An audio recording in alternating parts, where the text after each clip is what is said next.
in the gate.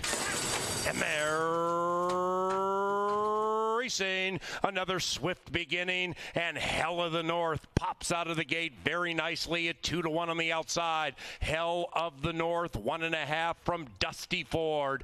After that, I Think I Love You, looking to win 2 in a row. Amaretto D'Amore is about 5 lengths from the lead as Dusty Ford scoots through on the inside with a half mile to go, takes the lead, runs away by 1. Hell of the North is next. Then we come to Styling and Profiling. Sailing along quite stylishly, but sequestered and blocked by 4 equine athletes. After that, I Think I Love You. The one in last is Voodoo Fire. And now they clump up, and Eckleberry finds a way through with Sailing Along, and holy cow, Sailing Along sails right to the lead powerfully. Sailing Along, the People's Choice, puts 2.5 on the field. After that, we come back to Styling and Profiling, Amaretto D'Amore, and Dusty Ford, and they're all left in the wake of a keen turn of speed displayed by Sailing Along with Eckleberry. They absolutely dominate. Styling and Profiling finishes second. Amaretto D'Amore third.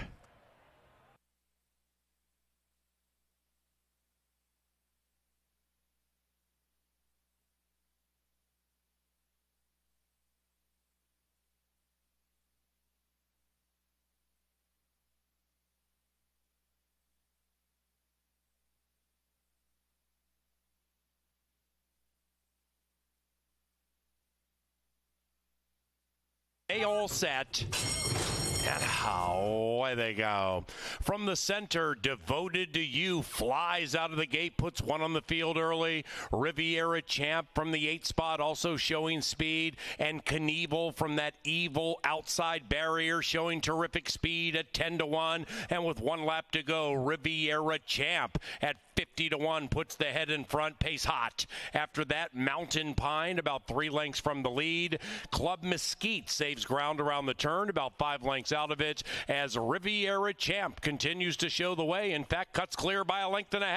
After that, Gopher Gold in the clear, 6 out of it, and about 3.5 clear from Super Fortune. Then we come back another 4 or 5 to Where's Jordan. Behind that one, Markin Greeley, and the white horse in last is Hold the Spice, last of a well-strung outfield, and they head into the far turn with 3.5 furlongs to travel. And inside, Riviera Champ continues to fight bravely. Devoted to You trying to put the head in front. Outside of that is Knievel a bit wide. Club Mesquite is right behind the leading 3. Then we come to Mountain Pine. Just had to check. Mountain Pine overtaken by Gopher Gold.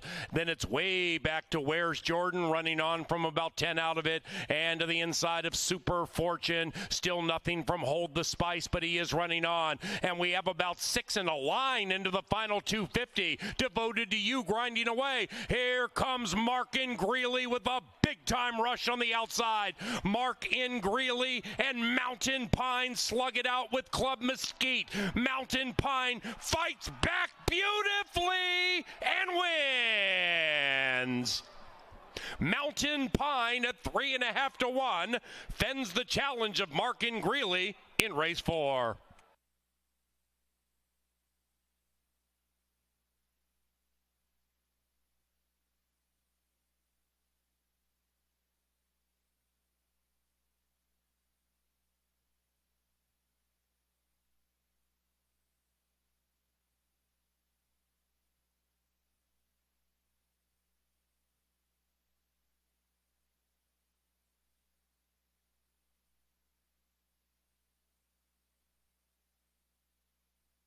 Here come the baby girls, and they're racing. Sweet Crystal came out in sweet fashion, and so did Banji Go to the inside. Also showing good speed is Faccia Bella, and the early pace is Crackling. After that, Get Out of My Kitchen on the 3 wide side. Between them is Russian to the Wire. That one's just 2.5, 3 lengths from the lead, and about 5 clear from Manhattan Cherry. That one is mid-pack, a length clear from Chaparrita. The firster, Honey Crisp, is advancing 10 lengths from the Speed Battle, as they approach the top of the lane. Then it's Dr. Z's Elsa. That one is joined by Izzy's Monster. Between them is Nelly 2. Way back in last, Alice Josephine into the final 250. Faccia Bella slugs it out with Banji Go, and that's it for Get Out of My Kitchen. Faccia Bella and Banji Go to the inside at 20-1, and the upset is on Pay the One at 20-1. Banji Go.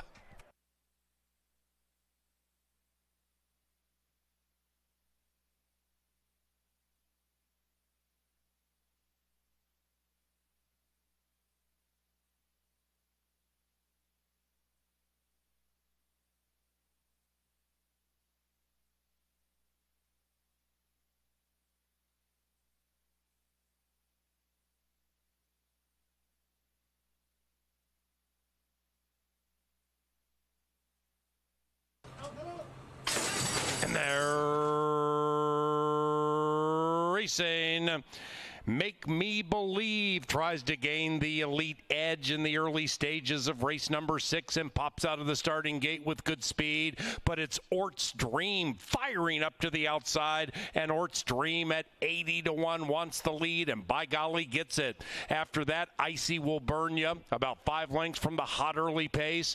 Then we come to War Music after that. Minnesota Nice beginning to advance, 8 lengths from the lead as they head up the barn side. Race 6 at Canterbury Park. Then we come back to Miss Dutton trying to win 2 in a row from 13 lengths out of it. Miss Dutton has been overtaken by With Her Boots On and joined by Sundance Star. Then it's a massive gap back to Shaman's Prodigy. That one would have to win 2 in a row from 16 lengths out of it. Into the far turn, and Ort's Dream and Eduardo Gallardo lead it by 2, about to be 3. Make Me Believe shaken up and desperately trying to cut into the margin, and is doing so. Minnesota Nice guided to the outside by the leading rider and is joined by War Music, and they are 4 clear from Miss Dutton. Around about the quarter pole, there goes Make Me Believe, and Make Me Believe is trying to pay the believers at 5-1. Minnesota Nice wants to win 2 in a row, and the favorite is bearing down on Make Me Believe. They're into the final furlong. Make Me Believe, Minnesota Nice. Behind them, the gray War Music. Make Me Believe trying to turn away this favored Minnesota Nice and doing a wonderful job. And Make Me Believe and Sophia Barandella get all the money.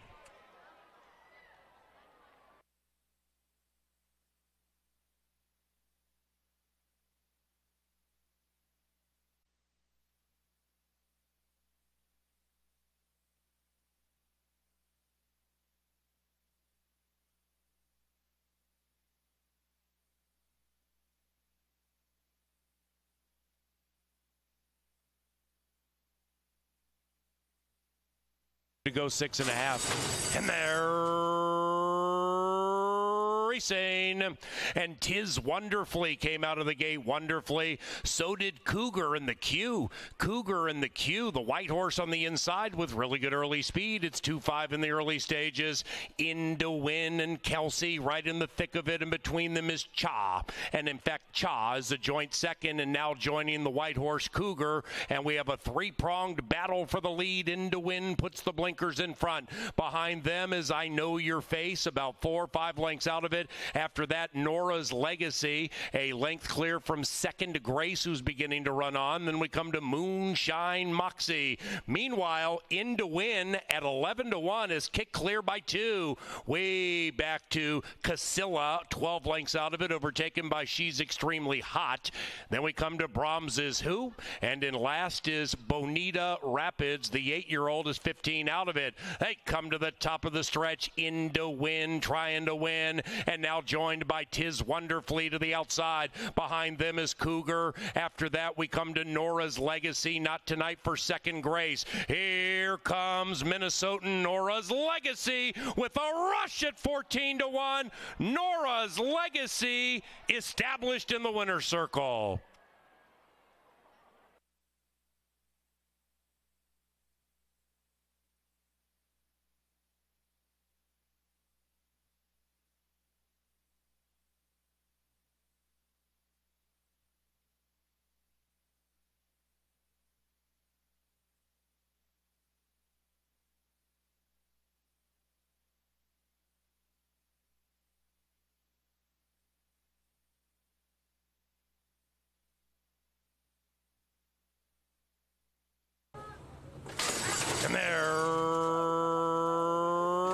racing. Happy Hour Bobby trying to leave them punch drunk. And that one is joined by Westo Waverly, and the Minnesotans kick on with a fast early pace. Westo Waverly has taken the lead by a length and a half. After that, Silver Dash lay third. On the wide side, Color Me Legendary at 1,000,000 to the outside of Blame Bishop. Inside of that, Some Tequila trying to win 2 in a row. Westo Waverly leads by a length and a half. Warrior Boss is advancing between runners, about 2.5 clear from Big Boy McCoy. Then we come back to Johnny Up, beginning to run on from 10 out of it, and joined by Ray's Angel. Then we come back to the final 2, Public Safety, and the one in last is Tap It Sam. Around about the quarter pole, Westo Waverly encountered by Happy Hour Bobby. Happy Hour Bobby has taken a narrow lead. Color Me Legendary is dropping out of it and overtaken by Silver Dash. Silver Dash, Happy Hour Bobby inside. Warrior Boss has taken off and run right to the winner's circle at 2.5 to 1. It's Warrior Boss to win it by 6, beating Silver Dash, and Happy Hour Bobby completes the trifecta.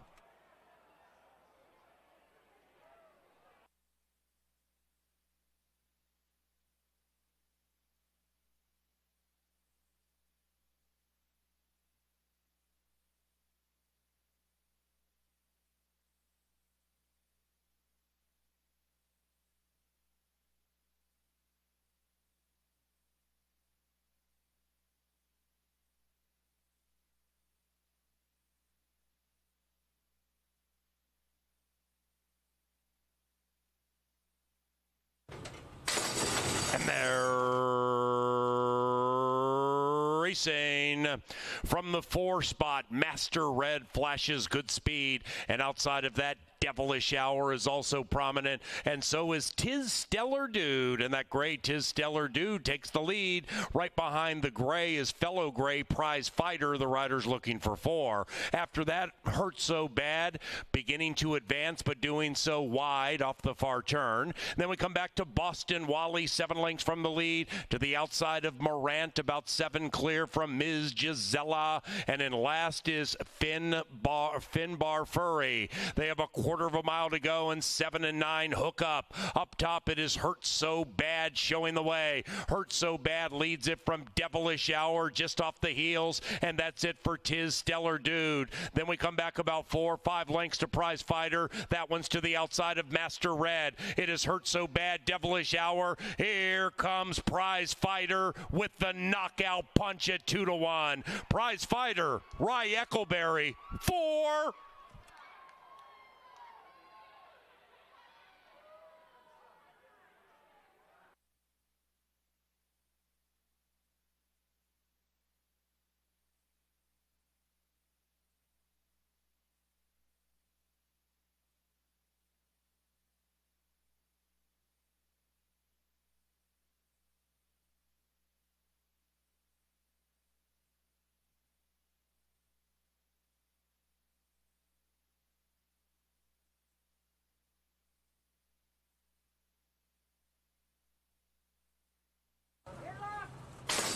And they're racing in the Andy Hernandez Classic. Twilight Liaison at 40 to 1 flashes terrific speed, and so does High Tail Cowboy. And High Tail Cowboy gets loose on the lead. High Tail Cowboy opens up by 2 on Twilight Liaison. Past the Cat trying to win 2 in a row. Purrs up into second. After that, Poverty Flats about 2.5 to the good of the Ghost. And right behind that one, Behaving Myself, 7 lengths from the front. Then it's Feeding Frenzy to the inside of Grunder, and Grunder looks to win 2 in a row, advancing. Rider has the pink helmet cover. The one in last is 'Cause I'm Chocolate. Last, but just about 9 lengths from the front. 4.5 to go, and they're chasing Harry. It's High Tail Cowboy 1. Second past the Cap by a half. Twilight Liaison is 3 lengths in arrears. After that, we come to De Ghost, about 5 out of it to the outside of Behaving Myself. myself. Behind that is Grunder beginning to advance and try to go by Poverty Flats with Feeding Frenzy to the inside. And after that is 'Cause I'm Chocolate, 9 lengths rearmost. They have a quarter of a mile to go, and Hightail Cowboy trying to take them wire to wire. Behaving Myself making a smart move to the outside of Past the Cat. Feeding Frenzy is 7 lengths out of it to the outside of Twilight Liaison. Hightail Cowboy continuing to hightail it, and Hightail Cowboy takes the leading margin and opens up by 4. Behaving Myself is surging very quickly late, but it's too late. Hightail Cowboy wins the Andy Hernandez.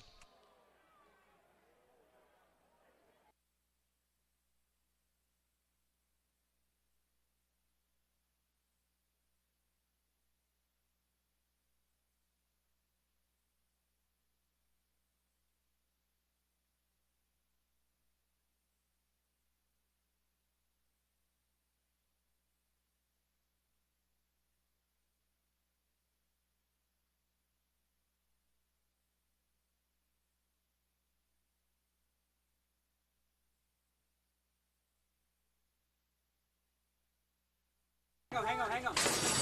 And they're racing. Just Ask Joel comes out fast near the inside, and several equine athletes now in search of the lead, which is grabbed by Yesteryear. And Yesteryear takes the lead to the inside of Milton Town and to the outside of Just Ask Joel, and now 3 and 6 travel in perfect harmony. Right behind them is Smart Call, about 3.5, 4 lengths clear from Palace Prince. That one has been overtaken by Turn the Switch on the move, 7 lengths from the front. Western Smoke is next. That's the one to the inside. Up top, Just Ask Joel has the lead. Then we come to Libertarian beginning to run on kind of fast, about 8 lengths out of it. Behind that one is Big League Benny, and Unbroken Song would give Eckleberry 5 victories tonight from 13 out of it. Around about the quarter pole, Just Ask Joel, Yesteryear. Just Ask Joel leads it by 1.5 lengths from Yesteryear. On the outside, Turn the Switch. On the inside, Smart Call, and even wider out, Libertarian continues to finish speedily at 20-1. Here's Libertarian, and on the far outside, Big League Benny is surging, but Libertarian pulls the upset.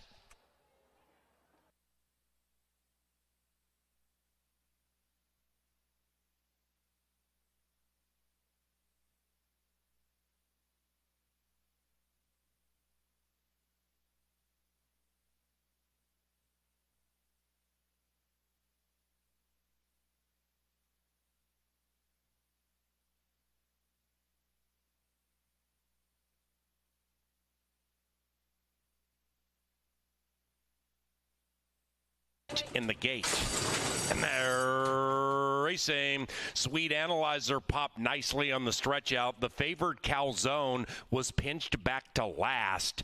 They head into the first turn with 7/8 to go, and Aries Reigns looks to reign on the early lead. Not a Cry right outside of the fast early pace into the inside of Izzy and a Tizzy.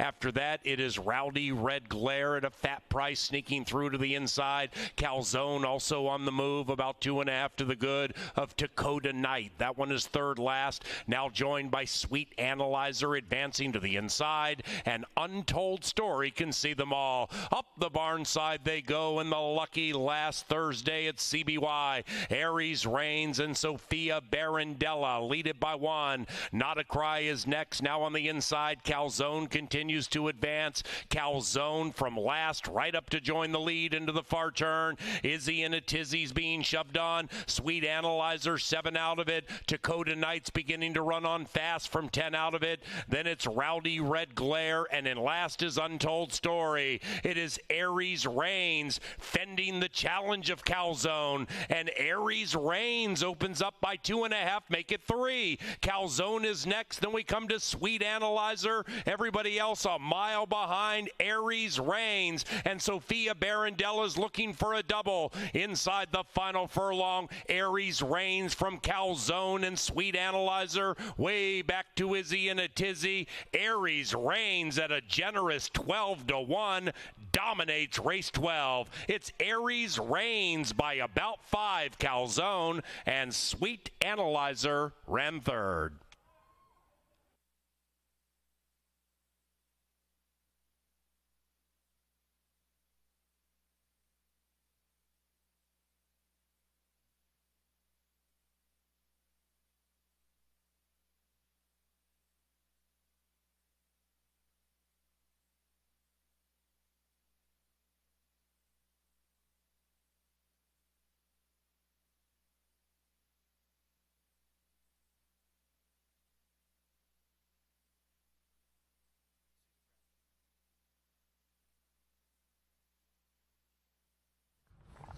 Wait, you take the rim.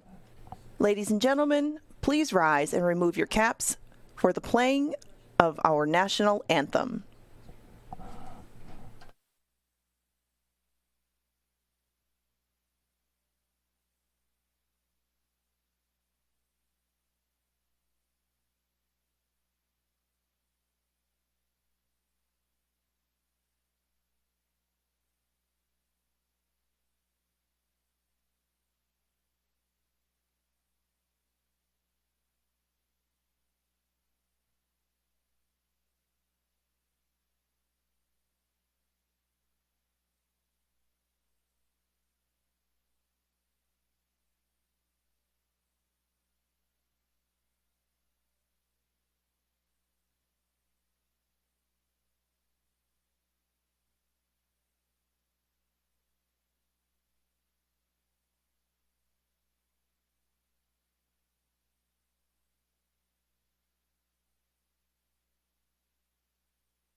Good afternoon and welcome to Canterbury Park's closing day.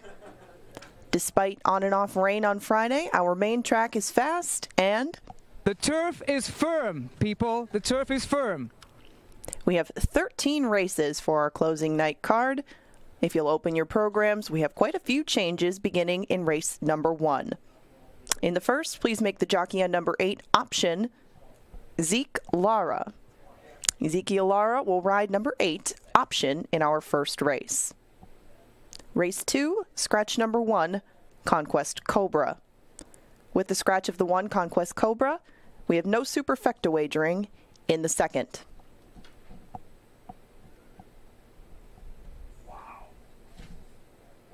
In race number 3, please scratch the 6, Cross the Causeway, and number 10, Anna. Scratch the 6 and the 10 from race number 3. The fourth is also on the turf, the firm turf. Please scratch number 3, Heart Attack, and number 4, Pinchos. Number 2, Boudreaux Talking, will now be ridden by Kelsey Haar. Haar's the rider on 2, scratch the 3 and the 4 from race number 4.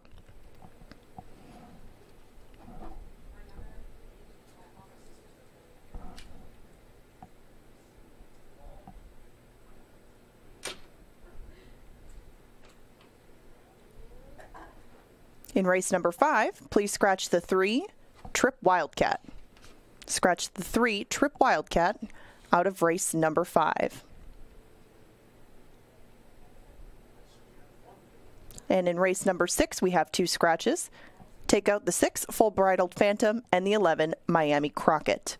In the 6th, scratch the 6 and the 11. In race number 7, scratch the 3, Prince Dreamcess. In the 7th, scratch the 3, Prince Dreamcess from our final turf race of 2022.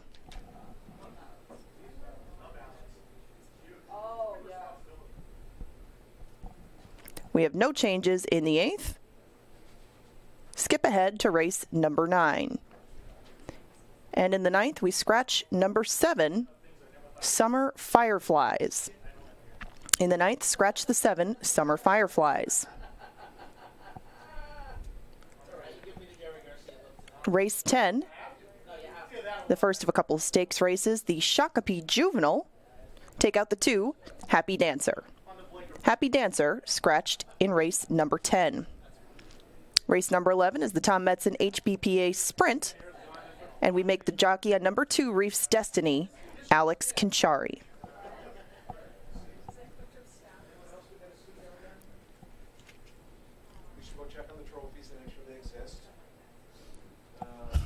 Races 12 and 13 are both clear of change.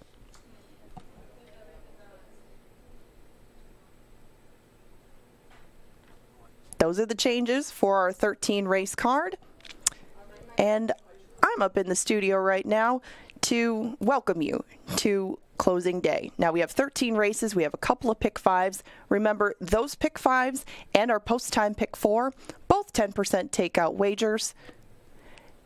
And we are sending it down to the paddock shortly. Stay tuned.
Welcome back to the studio upstairs, and welcome to closing night. Like I said, we have 13 races and a lot of horizontals across those 13 races. Remember, tonight we have 2 of those pick 5s that are a 10% takeout 50-cent minimum wager, in addition to the post-time pick 4, which starts here in race number 1.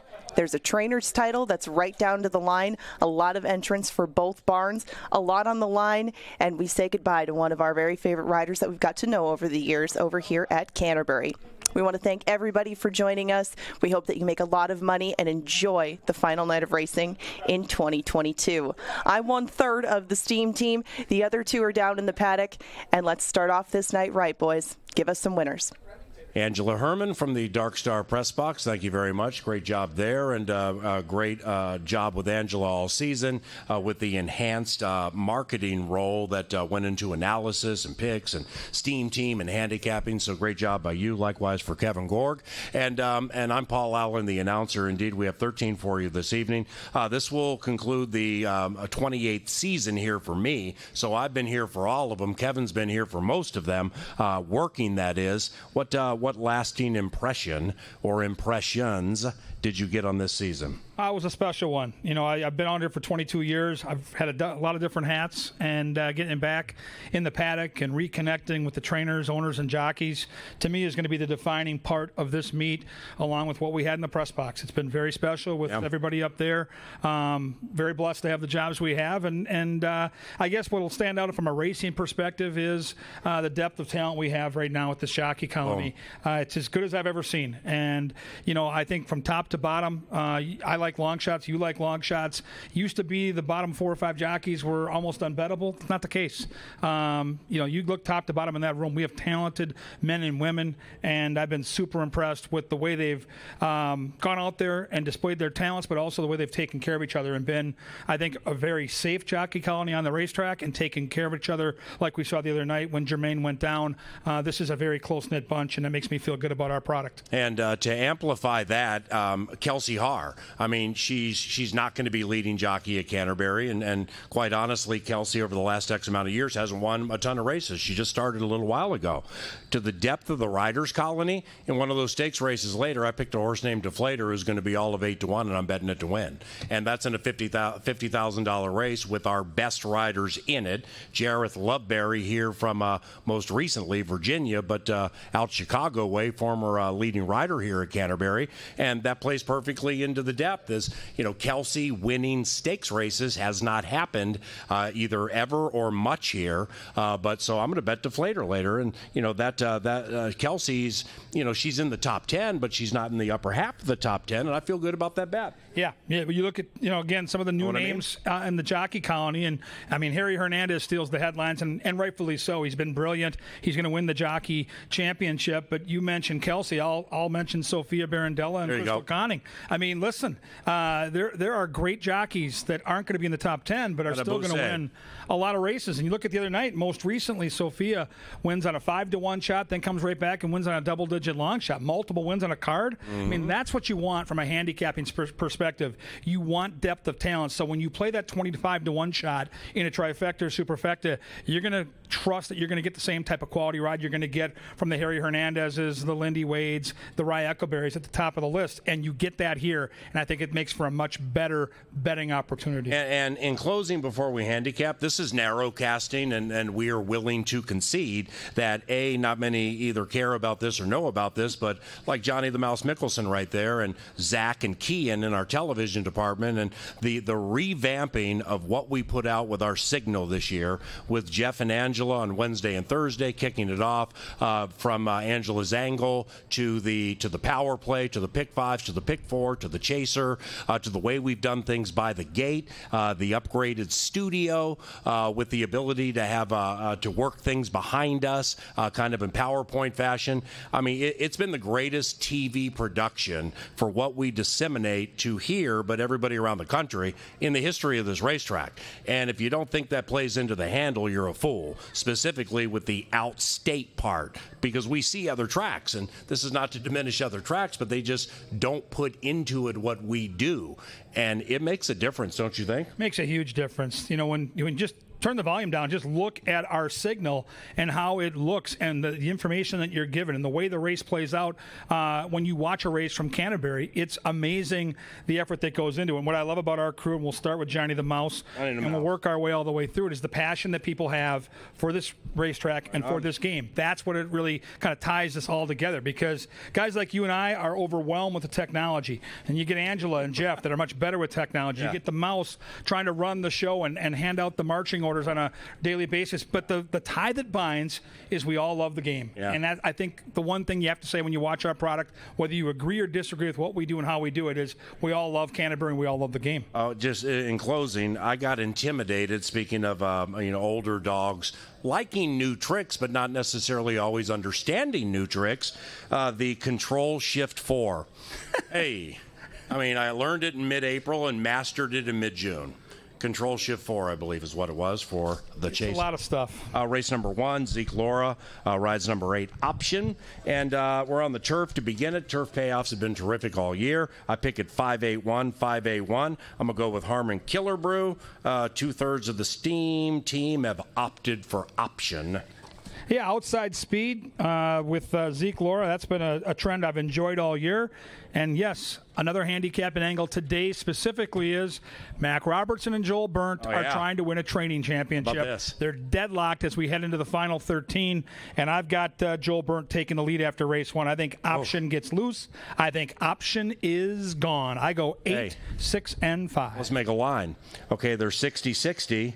I mean, it's weird making a line here with them both here, but we'll see where it goes. Mac has 15 in tonight. Joel has 5.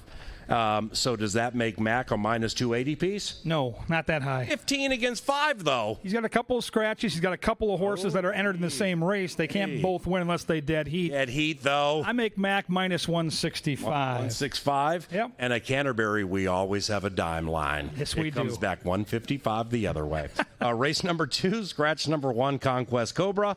524 for me. 524 for me. I'm on Weston's Wildcat. 2/3 of the Steam team. That'd be Angelina and Kevin. They like T-Bone's Trick. And I'm flying through my picks here early. I got a couple that I look forward to talking about later. I ain't making any win bets early. No, 5-horse field. I think for me it's the 2, the 5, or the 6. I lean towards the 2, T-Bone's Trick, saving all that ground with the Q. 2, 6, and 5. Johnny, Mouse, Oracle, Belitza, Angela. Negative Dave's calling me during the show. He's probably watching right now.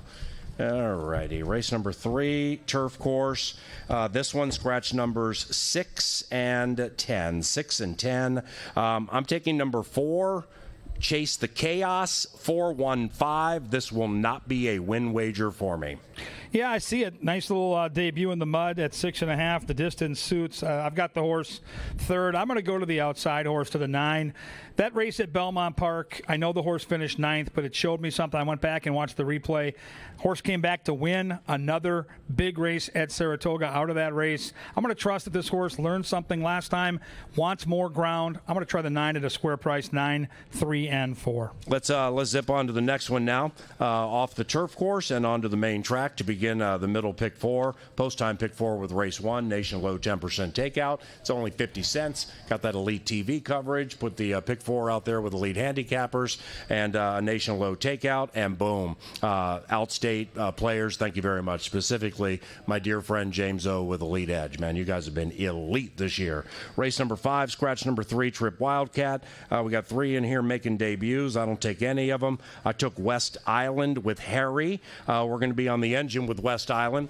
And my first win bet will come here, number 7, West Island. And I'm either singling West Island in the pick 4 or I'm using 2 of them, and they would be 7 and 5. What about you? Yeah, I'm all over the 7 here. I really think the 8 is going to be an intriguing first-time starter for Mr. Joel Burnt. But I'm with Harry here. I think he has speed. I think it's a second career start where the barn does well. And I think the horse learned something last time, being stuck in between horses, chasing some pretty fast fractions. So I'm going to take the 7 on top, 8 second, 5 in third. A bunch of 2-year-olds, too, so see them in the paddock. It's always key to do that, as Kevin will point out, because you can get tells from the paddock. You don't want to see anybody jumping around and washing out, and it is a little steamy. Just look at Kevin and I. Race number 6, this one is on the turf. We're sprinting on the turf. It's a $12,000 optional claimer with a fat purse at 31. I took Macho Rocco. Another storyline today, Rye Eccleberry is retiring from riding after today. It is after today, right? Yeah, we're going to interview him after the 6th race. He's going to be kind enough to join us in the winner's circle, but one of our all-time favorites is Rye Eccleberry. Yep, 3-time champion jockey here. Loveberry's back in town. He won a title. Lindy's won a title. Harry's going to win a title. Wow, I mean, you're so right about just the unique nature of this season and everything that we have faced. It's wonderful. What you going to do with the 6th? I'm going to go for a price. I'm going to go to your guy, Lindy Wade, to the outside with major attraction. I like the attack post. I like the cutback in distance. And I think there's enough speed to set it up. I see a bunch of horses that want to giddy up, led by Candy Prince. So I like the 12 to come get the money. I go 12, 7, and 3. On with that Macho Rocco. Went back and watched the replay, and Macho Rocco was fast. Now that 21-43-1, or 43-4 the previous race, 21-2, the horse can go 21 whatever he wants to go, or 43 whatever. I can't say it's going to be that. What I did see, though, is Kelsey rode the horse perfectly. They lost by a head in a rich race. But this one one was between horses, and just now I think Macho Rocco is going to outbreak Future Perfect and is not necessarily going to be between horses. Going to get a chance to zip out there on the inside, puff up that confidence, get to that first turn, which comes at you quickly. Now you got three-time champion jockey rationing, and then Rye's really good at inside speed horses like this. So I'm bullish on this one. It will be a win bet at 7-2 or higher. 2, 12, and 3. 2, 12, and 3 for me in race number 6. Seventh race, scratch number 3. The Dio's out. Prince Dream Cess is out of this race. I took the 9, Cerulean, looking for a little upset. KG's on Morg's World with Mack and Burnt tied at 60. And Angela, third member of the Steam team, she's on the Thumbs Up gang. What are we going to do? I'm going to go to Morg's World because I think there's enough pace to set this thing up, and I think the way this horse has run the last couple of times out at 7.5 and 1.70 miles, I think the 5 furlongs is exactly what this filly needs. She'll have more stretch kick. There's pace to run at, and I think Morg's World gets the money. 4, 9, and 2. The 8th race is cool. The 8th race is really cool. No scratches, and it's cool because for many reasons it's wide open, but it's a little $17,000 purse. So you're like, what are we doing here? Well, number 6. Shinny is one of the coolest horses you're ever going to see for Rosette Racing. Bob Rosette, if you see this, God bless you. And with Shinny looking to win 4 in a row, how about this? The last time Shinny failed to run first or second in a race was April of 2021 at Turf Paradise, ran 6th at even money. After that race, won 10 consecutive races, including sweeping here last year. Kevin and I mean, we're old school. Shinny's best school, so of course we're both on the 6. It takes a lot for me not to pick my guy Kierkegaard, but when I see Shinny 5 for 5 at Canterbury and 17 for 27 in his career, I just have a hard time thinking anybody can beat this horse on this track. I love the morning line at 5-2. That's lovely. I don't think we're going to get it. I think it's a 2-horse race. I think it's Kierkegaard or Shinny. I think you bet accordingly. I go 6, 5, and 3. 6, 4, 5 for me. 9th race with stakes race activity coming up. The 9th race begins the final pick 5 of the season. Nation Load Takeout. What's up, Bucky? Good to see you, Bucky. Shakopee's finest shortstop. Scratch number 7. Summer Fireflies. That was my pick. We're happy for you. So I went 2, 5, 9. And Scarazano's the one that I fell into with the selections. I'm cool with Scarazano. I'm cool with Salt of the Earth. But Summer Swinger, David Miller, go ahead and win 2 races in a week. And this horse can absolutely win 2, 5, 9. Yeah, she faced the boys last time, and I love when trainers are bold like that, and she held her own. She ran second to Tap at Sam. I think this is a perfect spot for Summer Swinger. There's not a ton of speed. I think the 1 goes to the front. I think the 5 can sit just off and pounce, and then try to hold off the horse that you like, Scarazano. I go 5, 2, and 1. Race number 10, the Shakopee Juvenile, beginning the final pick 4 of the 2022 at Canterbury Park. Kevin Gorg, Paul Allen, analyst, announcer, Johnny the Mouse Mickelson, Angela up there in the Dark Star press box. Steam team is at full strength. Always were, that's debatable. Scratch number 2, Happy Dancer. $50,000 piece here. Harry on the inside is my selection for Mattress Mac. Rye picks up an interesting one for Gary Shearer, Larry Ravelli, and Jareth Loveberry. Every time I peek up and look at Hawthorne, they're winning a 2-5. And welcome back, Jareth. Wow, this is a meat grinder, 183. Yeah, I was torn between the 1 and the 8, and I always try to lean towards the Canterbury horse, but I went back and watched that Churchill Downs debut, and I'm like, come on, man. 2 fills is a real nice racehorse. You know, Larry Ravelli's a trainer that wins at like 30% all over the country. Loveberry's his go-to guy. I got to put the 8 on top. 8, 1, and 5. The Tom Metzen, the HBPA Sprint Stakes. Tom Metzen, one of the true influential figures in the history of this racetrack, both Park and Downs. God rest your soul. He'll have friends and family members here tonight. For the 50-piece, number 2, Reef's Destiny, ridden by Alex Conchari. I referenced it earlier. I am picking number 5, Deflator. I am betting number 5, Deflator. I'm using 3 or 4 horses in my pick 5. It's 5, 9, 3 for me, 1, 2, 3.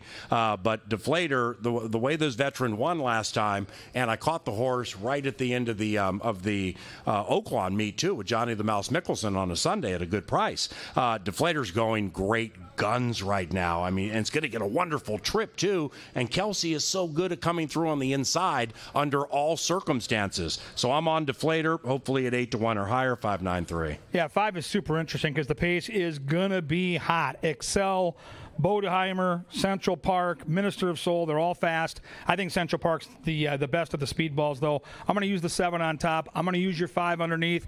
I have to respect the 1, Tony Stappett, who I think is the horse to beat. I think it's a cool race. I love race 11. The and the 12th race begins the final double of the season. And once again, when we get to the 13th, you're going to see jockey Rye Eccleberry riding number 2, Last Martini. If you get the opportunity, if you're still here, go down to the paddock or down by the winter circle when they come out on the track. Wish Rye well if you see him. He and his family, absolute fixtures, the Joberts, here at Canterbury Park. Jalique Jobert, his wife, we worked with in the Canterbury press box for many years. So that's the Canterbury family feel that leads us to say things like the Jockeys Colony and getting to know Harry and Lindy and Jermaine and riders like that, and how deep it is, not only talent-wise, but just quality human being-wise. Yeah, we're going to miss Rye. We're going to wish him the best. He's going out on top. You got to love a jockey that's going out on top at maybe as good as we've seen him in the saddle. He came in late. He's winning at over 20% on his mounts, and the respect that he has from the horsemen is what stands out to me, because even though he got here late and there were relationships already fostered with other jockeys, the best trainers at this track put Rye on right away, and that tells you all you need to know. And Harry, the leading rider, I will be interviewing him following race 2 from the winter circle, so come down and say hello for that. Johnny the Mouse Mickelson, who runs the TV department, I didn't understand the hand gestures earlier. He's enjoying his free pizza. No, he's doing that for sure, and betting show at Colonial. But he was admonishing me and us for going 21-1, 42-4 through the first 11 races of this, and we turn around and we see a 21. So I'm like, not only are these riders talented, but they're quality human beings. And clock in your head, though. I hope they all come back next year. So let's slow down to speed up with the final double. 427 for me. It's all I got. What about you? I'm on the 5. I'm on Pure Rocket. I'm going to try for a price for Matty Williams. Price. Late in the year, I look for horses like this, PA, because it's been a grind, right? A lot of these horses have 8, 9, 10, 12 starts over the course of 2022. Here's a horse that's only got 9 starts. They gave the horse a little breather. Last start's August 3rd. They're not in for a tag. So they're not trying to lose the horse. They put in 3 solid works. They put one of their go-to riders in the saddle. Yep. Even though it's a non-winner of 2 lifetime, which I don't like picking in races like this where you've got horses with 7, 8, 9 wins, I think this horse is going to make one real good run at the big money here. I see enough speed with Astronaut Oscar in here, Martini Blue, Matt's Fire and Ice to set him up. I'm going to go 5, 3, and 4 and go shopping for some value. I got 4 here in my final pick 4 and pick 5. I am using Angela's horse, the 2, Kevin's horse, the 5, my selection, the 4, my crazy neighbor. I'm using number 7, Astronaut Oscar, simply because I'm not going to watch Pete Matson blow me out of the pick 4 at 12-1 with a horse who can go 21-4, 44-1. It's not. Right. 2 starts ago, this horse went 103 and change against similar. So Astronaut Oscar absolutely in the mix. It'll be 4-2-7 for me. The final live race of the 2022 season at Canterbury Park has no scratches, has no rider changes. Good Luck Wheel with Next Gen Racing Stable. Crystal Conning's dad is here. Be cool if she won the final race of the season with Pops here. We have Rye Eccleberry's final ride of his career, potentially. Number 2, Last Martini. Harry, the leading rider, he's on my selection. Mischievous Mo running him down from behind. Jareth Loveberry sticks around for the last. Just what a phenomenal way to end it. Yeah, great race. Fun angles here. Let's be honest. Crystal's got a horse with lone speed for next gen. How about the ROI? Take a look at the ROI that Crystal Conning has for Tony Rengsdorf. How do you like $9.83 for an ROI? I'll take it. Lone speed on the 6. All that being said, I'm still taking Rye Eccleberry. Sentimental. Got to do it. I go 2, 6, and 7. Yeah, but you got to explain a little more on that. I mean, is it strictly because of the sentimental play with the 3-time champion jock? No, it's the sentimental play. It's the class drop. I mean, this horse has been facing $15,000 claimers and has been fairly competitive, and now we're in for 75. And at the end of the year, when people don't like to claim horses and then have to ship them somewhere else, this is the poker game within the game. And I think it's a nice roll of the dice here by Mikey Beeler, because Mikey's going to head down to Remington Park, and if he gets this horse claimed, they take the purse money, they take the claim money, and they tell Fun Fit Stables, we'll see you next summer.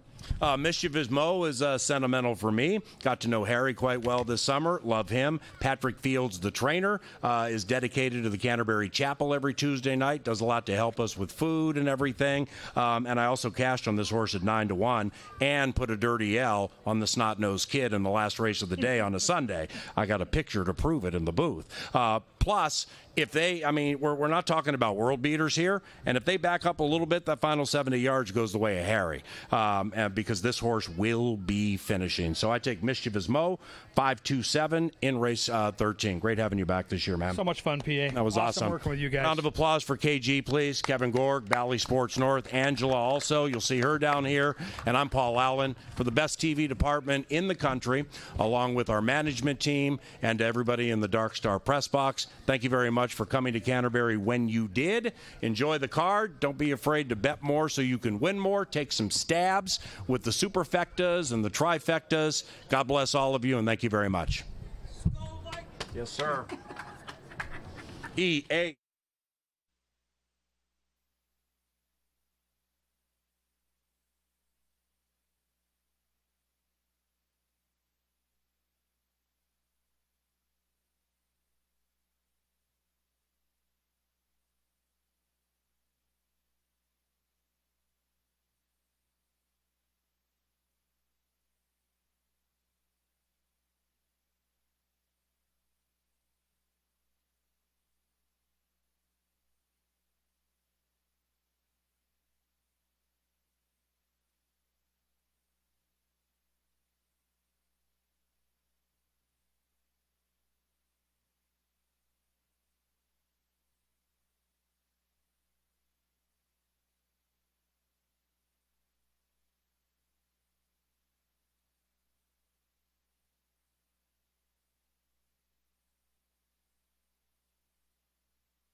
That's the best in the business right there. He is Lynn Dykert, and he is our longtime bugler, sending the horses onto the track for the first of 13 closing day at Canterbury Park. Here in the first, number 3, Delusional Dream, is picked up by Rye Eccleberry. The turf course is firm. The rail is 10 feet out. The final post-time pick 4 with the nation low 10% takeout and starting at 50 cents is only 5 minutes from now. Good luck.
All right, fans, it's time for the post-time pick 4. Here's a ticket I've assembled for $24.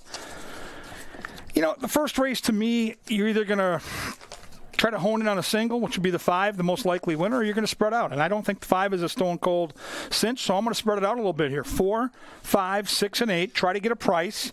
I think that price might be the 8 to the outside with the speed and Zeke. Race 2, small field, just a couple of horses. The 2 and the 6. Race 3, 3, 4, and 9. Top pick for me is the 9 in that race, who's 5-1. Try to stay alive and get to race 4.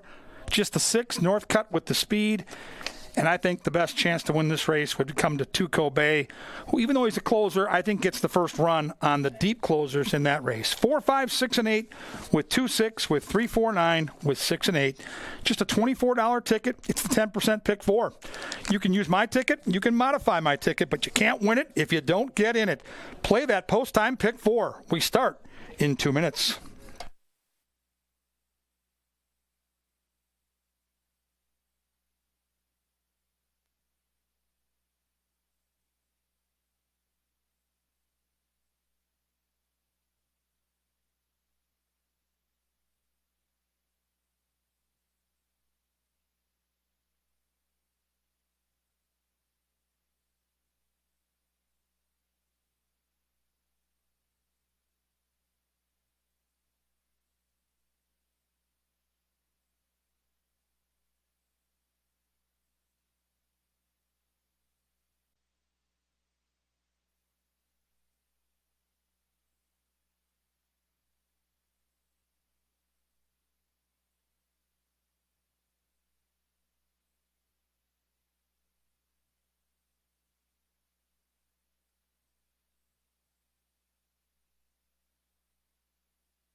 The first race at Canterbury Park, they have loaded into the gate. And they're racing on closing day, Canterbury Park 2022. And the final post-time pick 4 with the nation low 10% takeout began speedily for Swamp Drainer. And at 3.5 to 1, Swamp Drainer and the leading man trying to sail wire to wire. Option is keyed to go, and Option rolls up into second from the 8 post and is about a length from the lead. Then we come to Burn Boss making the turf debut.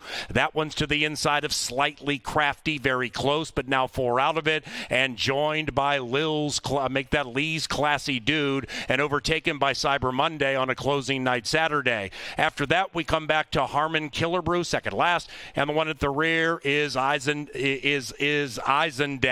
As they head up the barn side, the leader still is Swamp Drainer, trying to drain the closing hopes for the other 7 in race number 1 on closing night, and they go into the far turn, and Swamp Drainer and Harry have done it reasonably. Option and Laura, they're attempting to bear down on that 6 to the outside, but Swamp Drainer still has more for the stretch run. After that, Cyber Monday, now 6 out of it. Slightly Crafty is 8 lengths from the lead at 0 for 43. Then it's Lee's Classy Dude, and they're chasing Harry. It is Harry Hernandez and Swamp Drainer 2 drifting out, allowing Option to head to the inside. After that, Eyes on Deck closing fast from behind. It is a leg-weary Swamp Drainer zigging in and zigging out, but also darting to the winner's enclosure. Eyes on Deck late, too late, 6-4-8. Race 1.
Number 6, Swamp Drainer, ran first.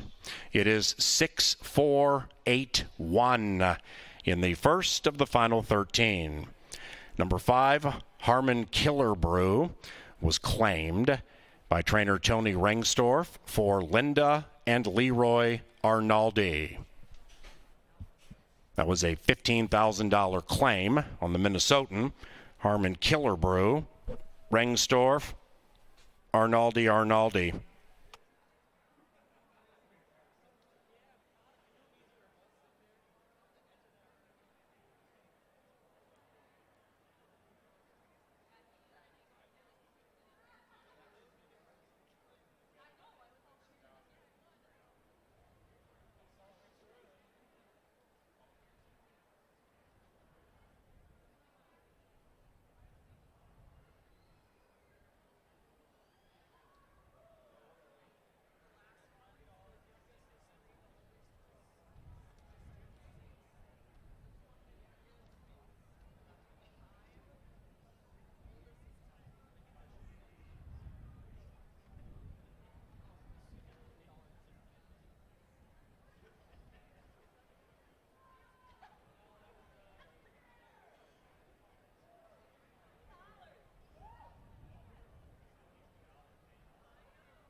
First exacta 25.20, trifecta 50 and change, 10-cent superfecta $40.38.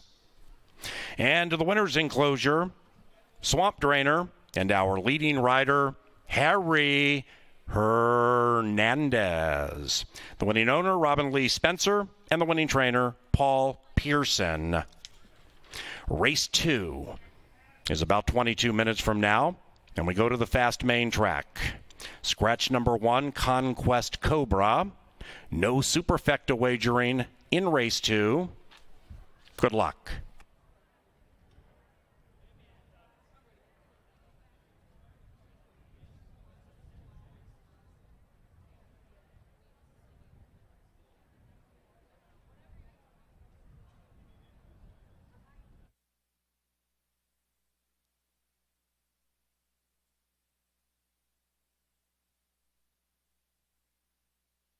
Into the gate, and they're racing on closing day, Canterbury Park 2022, and the final post-time pick 4 with the nation low 10% takeout began speedily for Swamp Drainer, and at 3.5 to 1, Swamp Drainer and the leading man trying to sail wire to wire. Option is keyed to go, and Option rolls up into second from the 8 post and is about a length from the lead. Then we come to Burn Boss making the turf debut. That one's to the inside of Slightly Crafty, very close, but now 4 out of it, and joined by Lee's Classy Dude, and overtaken by Cyber Monday on a closing night Saturday. After that, we come back to Harmon Killerbrew, second last, and the one at the rear is Eisendeck. As they head up the barn side, the leader still is Swamp Drainer, trying to drain the closing hopes for the other 7 in race number 1 on closing night, and they go into the far turn, and Swamp Drainer and Harry have done it reasonably. Option and Laura, they're attempting to bear down on that 6 to the outside, but Swamp Drainer still has more for the stretch run. After that, Cyber Monday, now 6 out of it. Slightly Crafty is 8 lengths from the lead at 0 for 43. Then it's Lee's Classy Dude, and they're chasing Harry. It is Harry Hernandez and Swamp Drainer 2 drifting out, allowing Option to head to the inside. After that, Eyes on Deck closing fast from behind. It is a leg-weary Swamp Drainer zigging in and zigging out, but also darting to the winner's enclosure. Eyes on Deck late, too late, 6-4-8. Race 1.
Well, closing day starts out with a familiar picture in the winner's circle. That's the sights of Double H, Harry Hernandez.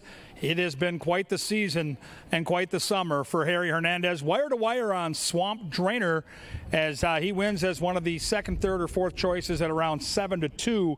A nice start to that post-time pick four. We sail on now to the second half of the double. We have 13 races tonight, including a pair of pick fives. The first pick five that you need to start planning for starts in race number 3. Here in the second, we scratched the 1. With that scratch, there's no superfecta wagering. A very balanced, a very talented field here are going to travel a mile. Let's take a look at the entire balance of the field, starting with my pick in the race. That's number 2, T-Bone's Trick. T-Bone's Trick seems to know a couple things: how to win and how to win it. Shakopee, 3 for 4 in his career on our main track, 10 for 37 in his career overall. Hard-working horse that sits off the pace and seems to come with a run every single time. I like the fact that Quinones can save ground. I think there's just enough pace to give this horse a chance, and he looks good down here with that red shadow roll on. I'll try T-Bone's Trick in the first. Number 3 is Devil Vision for Mac Robertson, and that's the race within the race, as Joel Burnt and Mac Robertson are tied at the top of the training standings, and they've both got plenty of chances. Devil Vision, super slow early, but always packs a punch in the stretch. This horse can come from nowhere and win. Do not give up on Devil Vision if you bet him in the first or in the second here, because he is a deep closer that seems to always get better as the race goes on. Double handler on the 4, Soul Coaxing. Lindy Wade for Mac Robertson, 2 for 3 on the Canterbury main track. Good early speed and doesn't need the lead. It adds up to a major contender here, and 7-2. Paul Allen, our track announcer, loves the 5, Weston's Wildcat. Miguel Arroyo for Lynn Rarick, and this is the horse that might be denoted the speed of the speed. I think he gets loose and tries to take him as far as he can, and if Miguel can work out a half mile that's manageable and he's comfortable on the front, PA's horse has a shot as the longest shot on the board. Right now those odds are 6-1. Number 6 is my second pick in the race. This is Bob's All In. Carlo Lopez gets the call. 4 starts at Canterbury, never outside of third. 2 wins, a second, and a third. And oh, by the way, the Asperino barn won last time, and their barn is 27% when they wheel a horse back off a win. And I'll say this, the 6 makes quite the impression in the paddock. That is a very good-looking horse. If you're new to this game, where you come down and look at horse flesh, take a good look at the 6. Healthy coat, sun banking off that, ears up, energy but not freaking out. That's what you want to see in the paddock right there. I think the 6 makes a very, very nice impression indeed. 3-1 on the outside marker. Race 2, no superfectas. Note that. 1 mile distance. The boys are going to battle. They'll be at the gate in 8, and then they're going to get it on.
1 minute.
And the horses are approaching the starting gate.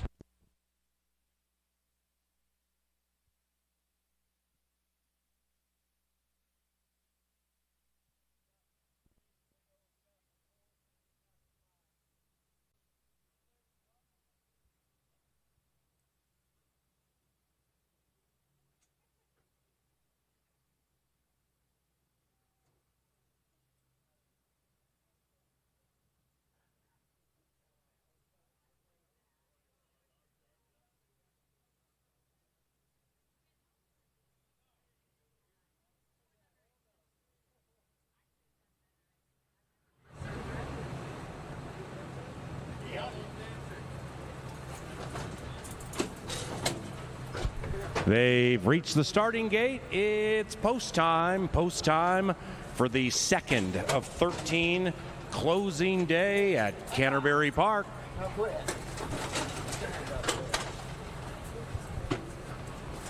Weston's Wildcat, 5-1 has moved in.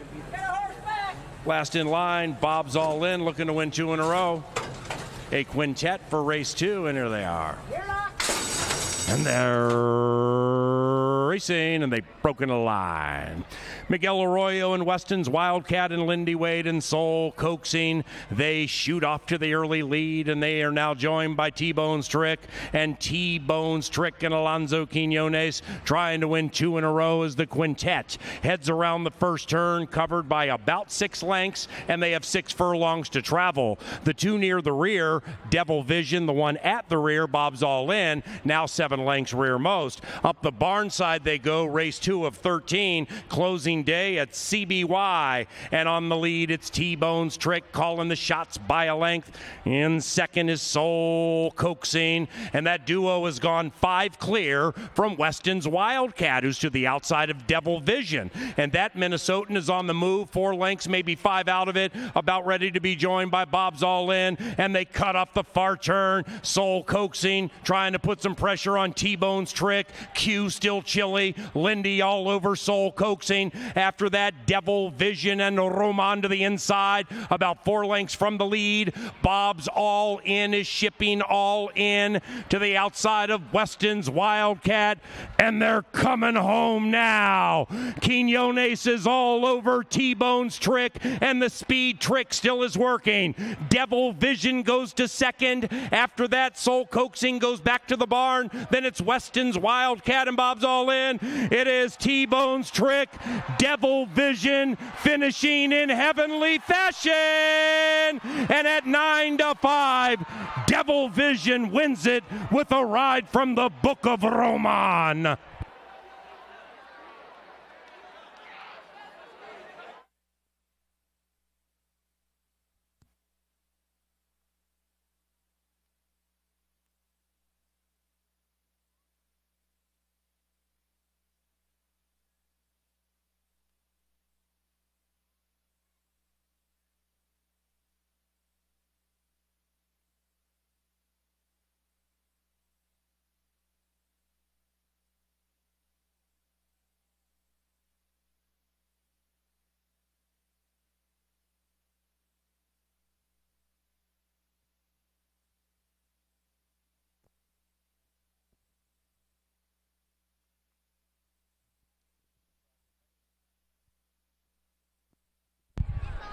Number 3, Devil Vision first.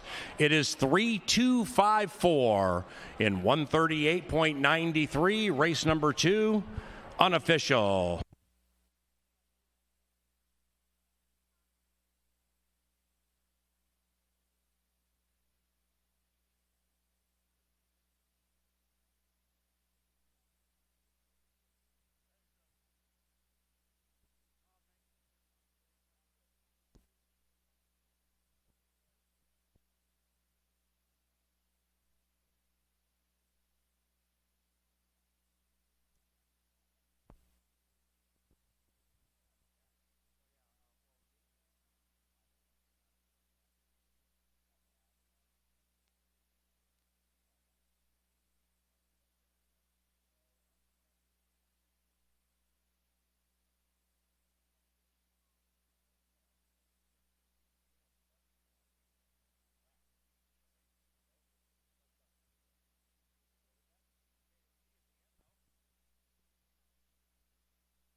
The second official. That first double paid about $15. Exacta 11.10, trifecta 14.10. Coming up shortly from the winner's circle here at Canterbury Park, a chat with our leading rider, Harry Hernandez.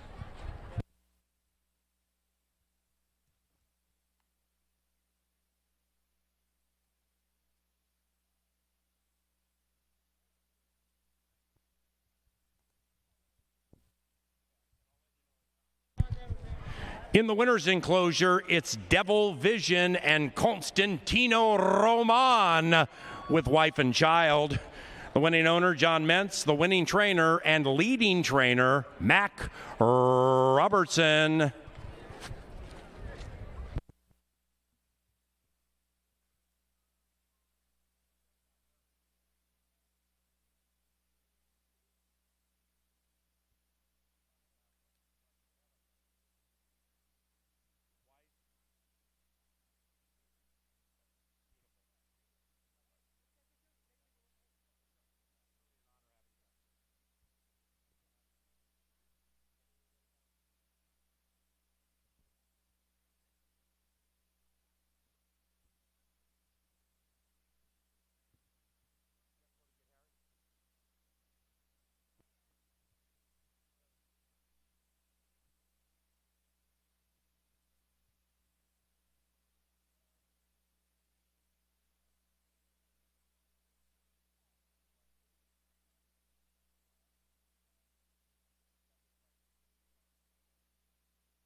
Hey, Canterbury Park, direct your attention to the winner's enclosure, please, the big screen or the TVs. I'm here with Canterbury Park's leading rider, Harry Hernandez, who won his 78th race of the season by winning the first. First of all, how about a round of applause for Harry and the domination on horses this year, his first year at Canterbury, and I've gotten to know him quite well over the summer. What a wonderful, genuine human being, where you're 25 years of age, and you've ridden in the United States of America for 7 years, since you were 18. So you've been to several tracks. Where does Canterbury stack up for you, making this track different compared to others? And what did you like about it? Well, I mean, like you said, I just won the title, so it's something huge and grateful being here. And I really like this track, not just the track, the fans, the people, the kids. Amen. When you come out to the paddock, they're Harry, a picture or an autograph or a goggle, but it's fun seeing their happiness and their energy. It gives you more energy, like to ride out there, and just amazing. I love it here. Well, Harry's father, Andy, is watching right now from Puerto Rico, and he watches his son ride every single race, no matter how late it goes. Your father, Andy, watching you every day from Puerto Rico, what does that mean to you? It's big. I mean, like my dad and my family, they're always watching all my races. My dad, it's good that he watches, because sometimes he can send me a text, hey, you did this wrong, or watch the replay and look what you did wrong, next time you can fix it. So that helps me a lot too. My dad's been a rider for 30 years, so that's where I learn from, and that's where I'm gonna keep learning from. So I always take his advice and everything. And right now I want to take a time, I want to dedicate this to my grandmother and my stepmom, who just passed away.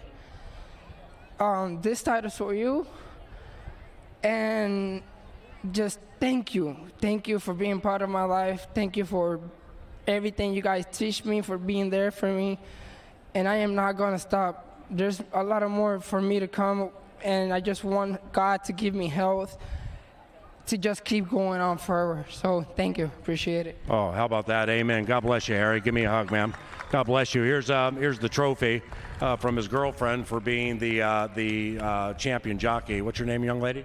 Kayla. It's Kayla. It's been it has been an up and down summer. I wasn't going to say it. Harry shared it, but working with Harry all summer in the Silks room, where we pray with the jockeys every single race day. I've known about his grandmother and his stepmother for quite some time, and it's been very taxing for him. And you've been next to him every step of the way. I mean, he's had to push through a lot, hasn't he? Yeah, it's definitely been a roller coaster, I think, since the moment we got here. But he keeps trying and keeps going, and he never stops. So.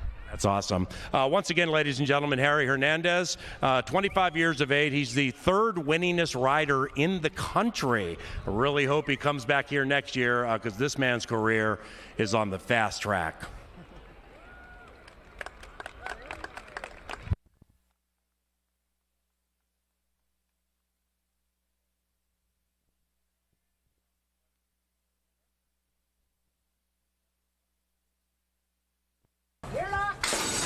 And they're racing, and they've broken a line. Miguel Arroyo and Weston's Wildcat and Lindy Wade and Soul coaxing. They shoot off to the early lead, and they are now joined by T-Bone's Trick.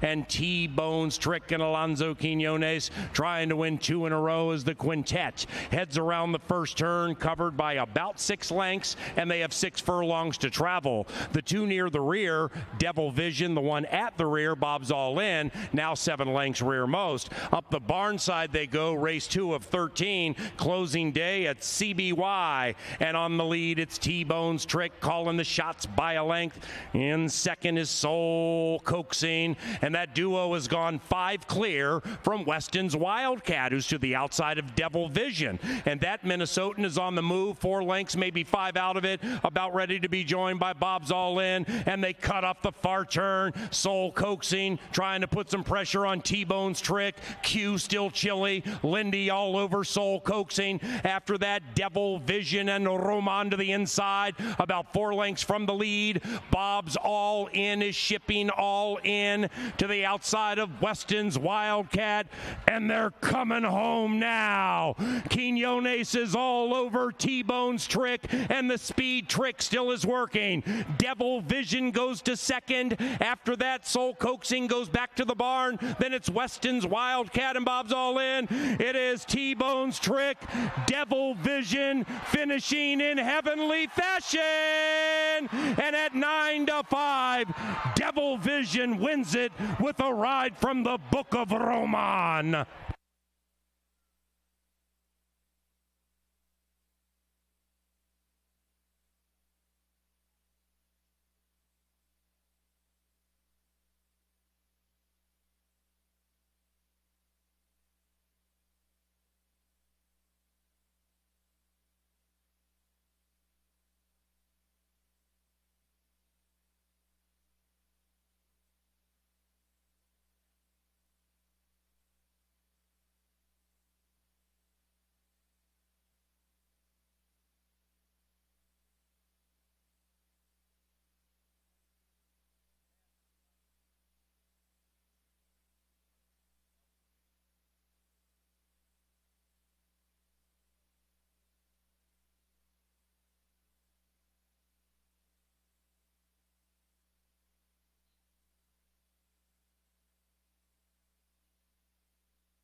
We're 12 minutes to post, and we have a turf race on deck. They roll 1 mile in here, scratch the 6, cross the causeway, and the 10, Anna. We still have 8 remaining in here, 12 minutes to post. They've just come out into the paddock.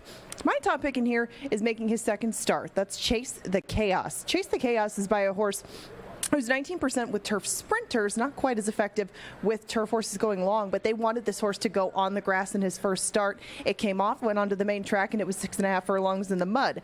Not all that great of circumstances for a first-time starter, but he handled things very well behind Mr. Muldoon, who had some experience on him. This horse actually went off favored, and right now he is 9-5 or 8-5 on the board, and Chase the Chaos with that breeding and with that experience now looks double tough as he goes around 2 turns for the first time. I thought maybe the price would stay fair because of the numbers posted by the barn in some of these categories, but they're pretty good moving horses to the turf for the first time and stretching them out. Now he's a little bit riled up in the paddock. You can see he just took a few stutter steps, but he does make a good appearance down here for start number 2. For second, I went towards the outside. There's some more experience with the Irish bred Al Kazaba. This one has been at Belmont and here at Canterbury. He ran very evenly last time behind Rhythm Nick and Coffee Caliente, who we'll see later in the Shakopee Juvenile. This one didn't run so well at first asking on the turf. That was out at Belmont Park, though. The horse that won came back to win. It hasn't proven to be a very live couple of heats that he came out of. However, this horse outside of that winner has faced off against some horses that I think have better futures on the turf than maybe some in here. He is an Irish bred. Of course, they can handle the turf just fine, but we'll see what Al Kazaba has to offer on the stretch out as he has never gone 2 turns. Towards the inside again, Stomping Moon is one who makes another good impression in the paddock. He's a big, sturdy sort of horse, might like a little bit more distance. And even though the mare's foals are 2 for 27 on the turf, they also seem to be a little bit better with age. I'm going to look for this horse more down the road than today, but I did use him in the mix because he does strike me as a horse that probably would want more distance than the 5.5 and the 4.5 that he's been provided thus far. Now, if you look in and out of the field at some of the experienced runners, there isn't a whole ton of speed in this. This turf course has played very well to it. So Super Shar gets another look in here with Rye Eccleberry too and Tony Rengstorff teaming up. He's 10-1 at the moment, and this horse showed excellent speed at first asking behind Happy Dancer, who scratched out of the Shakopee Juvenile later today. He dueled with that horse. That doesn't seem to be an easy thing to do, and 10-1 is very square value on a horse that should be in and amongst the leaders early on. You have 10 minutes to bet this third race if you so choose, 8 to pick from, and this is the start of the 10% takeout 50-cent pick 5, one of 2 today. We have pick 3s, doubles, exactas tries, and 10-cent supers in addition to that pick 5, and Kevin Gorg is waiting upstairs to hopefully give you another winner in that 10% takeout pick 5. They're track bound now, and they'll take off in 9 minutes.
Horses are on the track for tonight's third race here at Canterbury. We scratched the 6 horse here, and the 10 and 6 are scratched here in the third. We offer win, play, show, exacta, trifecta, superfecta, daily double, pick 3, and of course the 10% takeout. Early pick 5. The first of 2 pick 5s starts in 7 minutes, and we'll have a ticket built and ready to go for you in just a moment.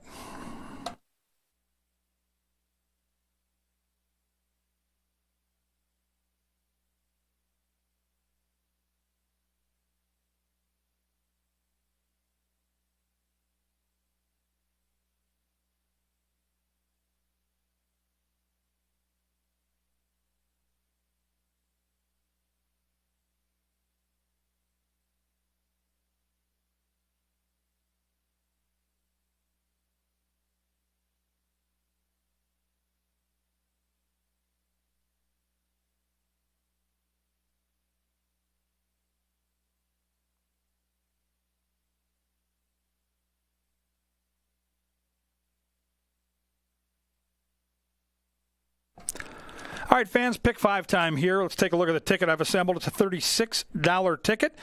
Starts here in the third, where I'm going to use the 3, the 4, and the 9. The 9 is my top pick in the race.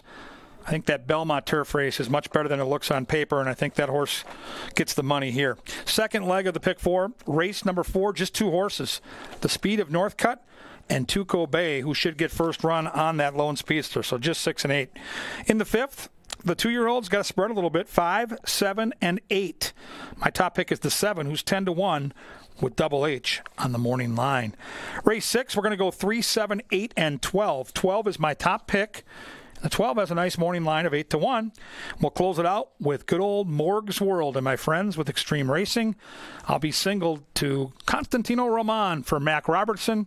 That one should be charging down the Canterbury stretch. 3-4-9 with 6-8 with 5, 7, and 8 with 3, 7, 8, 12. Single to Morg's World. $36 ticket. You can play my ticket or modify it to your liking. That takeout at 10% and the money to play for here, what a huge opportunity. Play that post-time pick 5. It starts in 5 minutes. Now to the winner's circle, to the lovely and talented Angela Herman. Thank you, Kevin. We're down in the Mystic Lake Winner's Circle, and it is the final edition of K-Fan categories for the year. Now, who do I have playing with me today? Kaya, Where are you from, Kaya? Rochester. Okay, we're a few races deep. Have you made any money yet today? Not yet.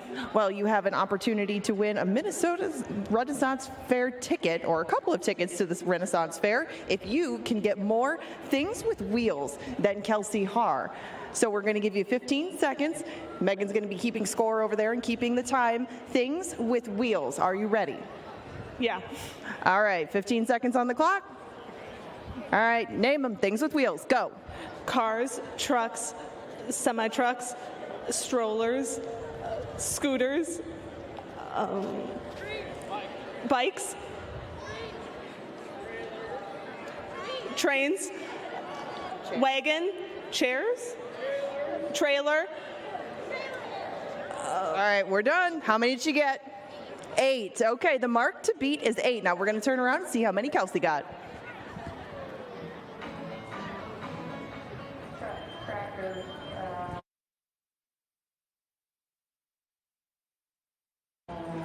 Shopping carts.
One left to load here for race number 3.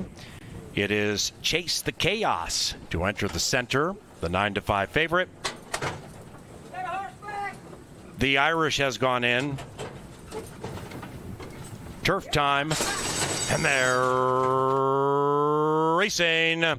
Stomping Moon came out swiftly, and so did Jersey Wannabe. After that is Super Shar, and Super Shar along with Jersey Wannabe, they hook up in the early stages. After that, it is Line to Gain, advancing to the outside of Chase the Chaos, as these maidens on the turf are in very tightly. In fact, 6 of them separated by 2.5. Chase the Chaos, like in the debut, looking for a place to go, but now 3 out of it. After that, we come back to Public Opinion, and that one is overtaken by Score McCoy. Up the barn side they go, and the 2-year-olds on the turf begin to slow down. Jersey Wannabe at 30-1s to the inside of Super Shar and Eccleberry to the outside, and they travel in perfect harmony. Chase the Chaos still restrained by Lopez, 2.5 lengths from the lead, and to the inside of the Irish, Alcazaba. Stomping Moon's looking for a safe place to run. Score McCoy's making a big move from last and doing so 5 wide. Score McCoy at 40-1 on the move now to the outside of the leaders. After that, it is Line to Gain in the debut, 6 out of it, and just to the outside of Public Opinion. And they're still all clumped up round about the quarter pole, and they all cut. Outside, Score McCoy at 1,000,000-1. Super Shar continues to fight. That's it for Jersey Wannabe. Outside of that, Chase the Chaos finally gets the light of day. If good enough, Red Shadow Roll. Even wider out is Line to Gain, and behind them is Stomping Moon. It is Chase the Chaos, Stomping Moon. Chase the Chaos looked best every step of the way, finally got the light of day. Winner's circle.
Number 4, Chase the Chaos, ran first.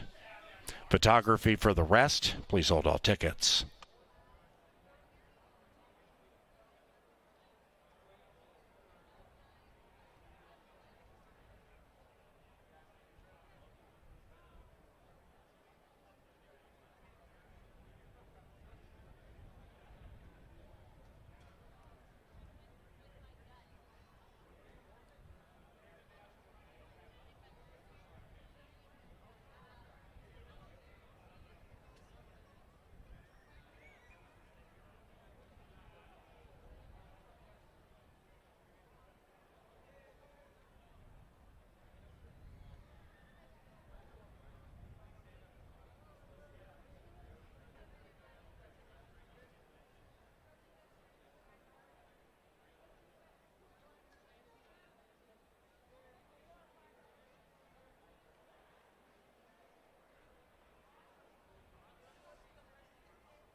Four, 5, 1, 3.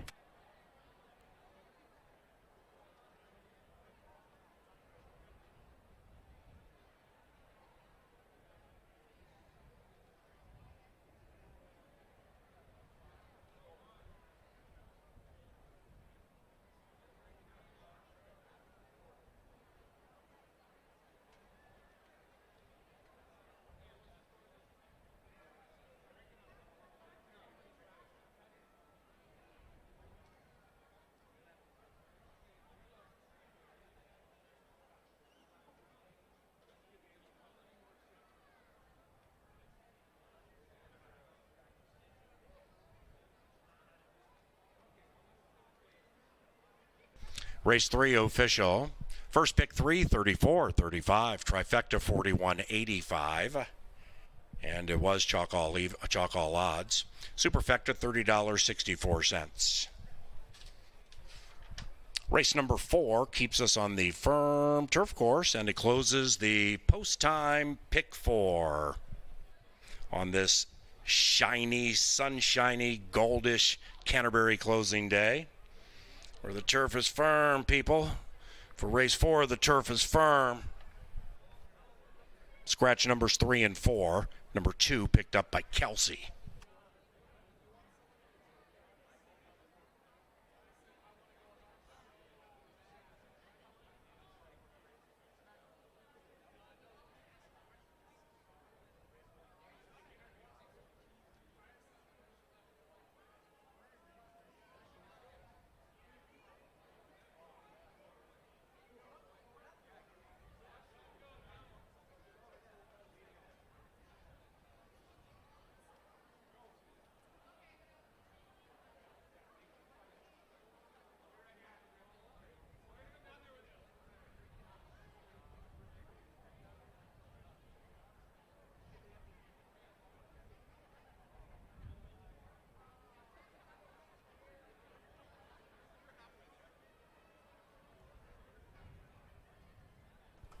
Chase the Chaos gets the gold. Whether he likes it or not in the winner's enclosure, the winning owners, Bill and Sandy Dory, the winning trainer, Dio Robertino Diodoro, and the winning rider, Carlo Lopez.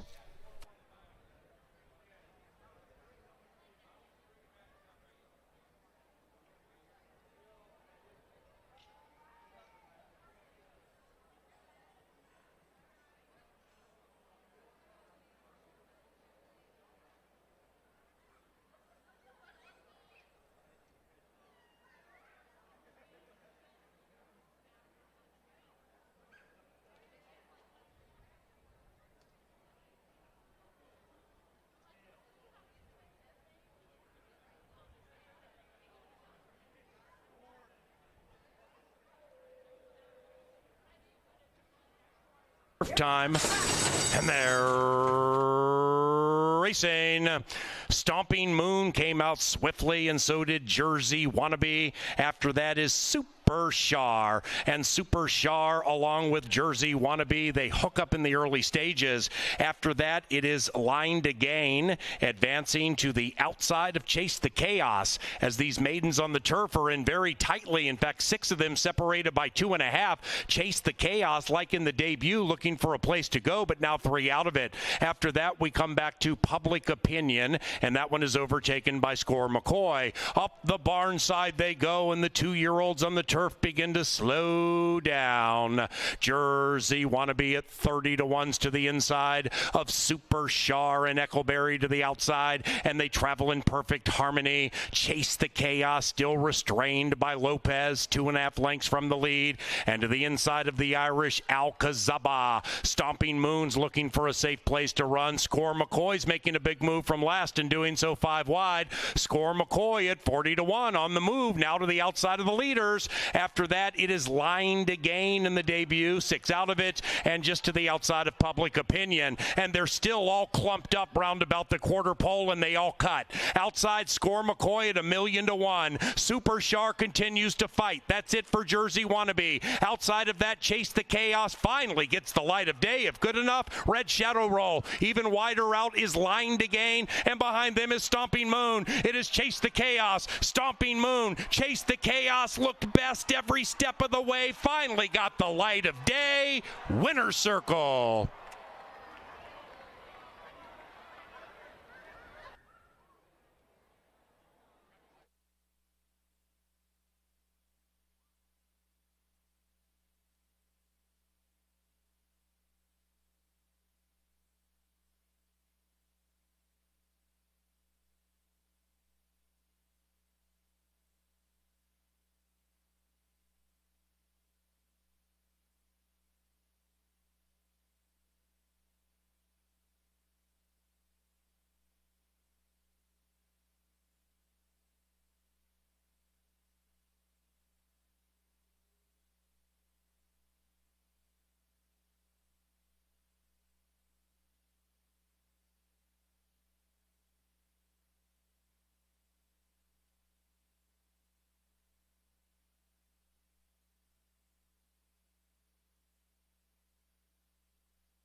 Well, we talked during today at the races with Paul Allen about establishing a betting line on which trainer would come out on top. Mac Robertson makes a bold move early, winning 2 of the first 3 races back-to-back fashion.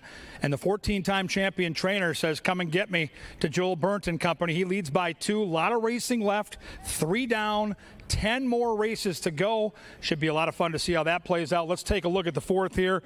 Critical scratches on the 3 and 4. I thought both were contenders. We'll start with number 1, Noble Pursuit for Robertino Diodoro. Ran into Bigfoot City last time, who was lone speed. Always tough for a horse like this to close into a race when you get somebody in the front all by themselves. I think Noble Pursuit can save all the ground, has good closing kick, and should be right there when the real running starts. On the board at 9-2. Number 2 is Boudreaux Talking. Put Kelsey Haar in the saddle for Hugo Rodriguez. The last race this horse entered was just plain too long. I think the cutback will fit this horse much better. When right, like the one, this horse likes to do his best work late in the race.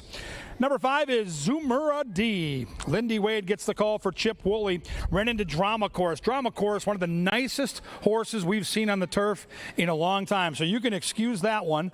And I think this 5 horse has a legitimate shot. Paul Allen talked about Lindy Wade being well mounted all day, and this is one of them at 7-2. Do not sleep on the 6. The 6 is my sneaky long shot in my top 3 for a reason on my pick 5, because I think the horse might be lone speed. I love Zeke Laura with speed. That striped helmet, he's so good at getting a horse into position and saving some energy. I think Northcutt can stay on that front end longer than people think. I've got the horse in the mix at 9-1. Number 7 is Macedonian Ruler. Alonso Quinones gets the call. 3rd off the layoff, yet another closer in this race. My top pick will be the 8. I'm going to try Tuco Bay, looking good down here in the paddock.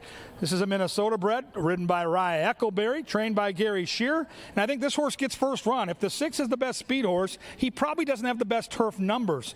Well, this horse does, and I think the 8 can sit just off the pace and make that move around the far turn. I loved the morning line at 3-1.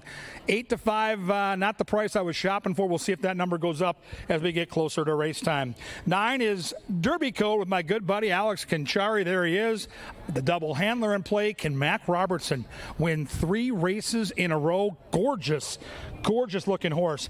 On the dirt against this field, this horse would be 4-5. On the turf, more of an unknown. And if Mac puts the horse here, I think he puts the horse here for a reason. So we got to trust it. Know one thing, Alex will give this horse a great ride, and this horse should be a late factor in this field. Excellent betting race here. Onto the turf we go.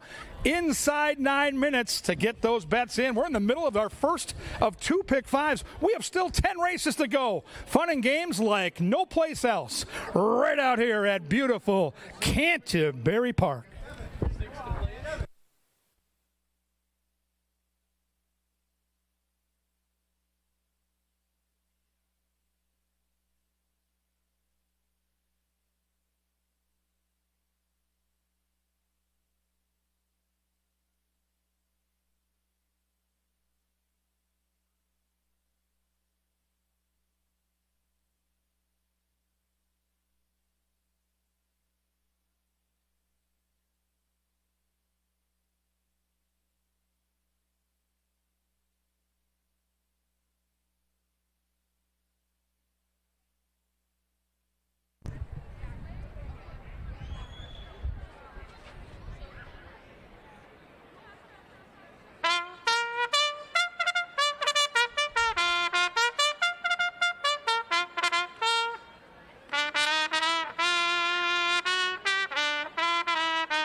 SLD, Sir Leonard Diker. To the turf course they go for the 4th.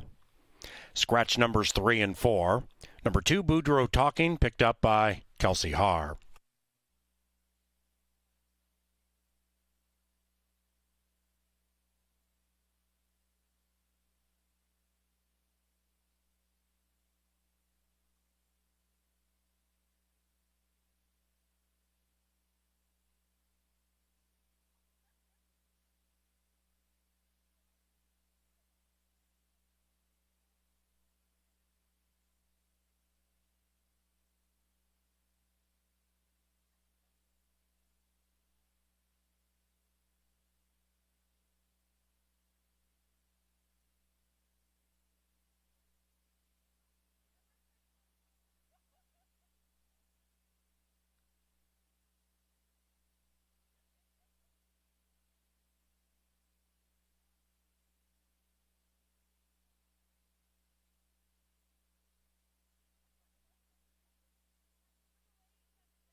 Welcome back to the Mystic Lake Winter Circle. As you can see, we have two of our most fun contestants that we've had all year, and they're ready to pitch some horseshoes. We got to believe Kyle and Emma down here trying to win a Minnesota Lottery scratch-off by getting either a ringer or closest to it.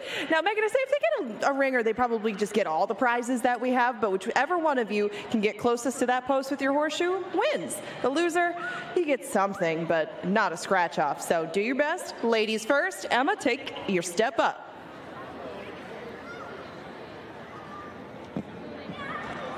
Ooh, it's pretty solid. Rolled a little bit the wrong way, but that's okay. What do you got? Oh, boy. Eyes closed even, show off. And he's pitched it to Valley Fair. I say that we give it to Emma. Anybody disagree with me? She is the winner. Congratulations. Nice work. You get a scratch off. Compliments of the Minnesota State Lottery. Well, we'll get you some horseshoe pitch lessons, and thank you both for coming down to play.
It is now post time for the 4th. And Derby code goes in. And they're racing.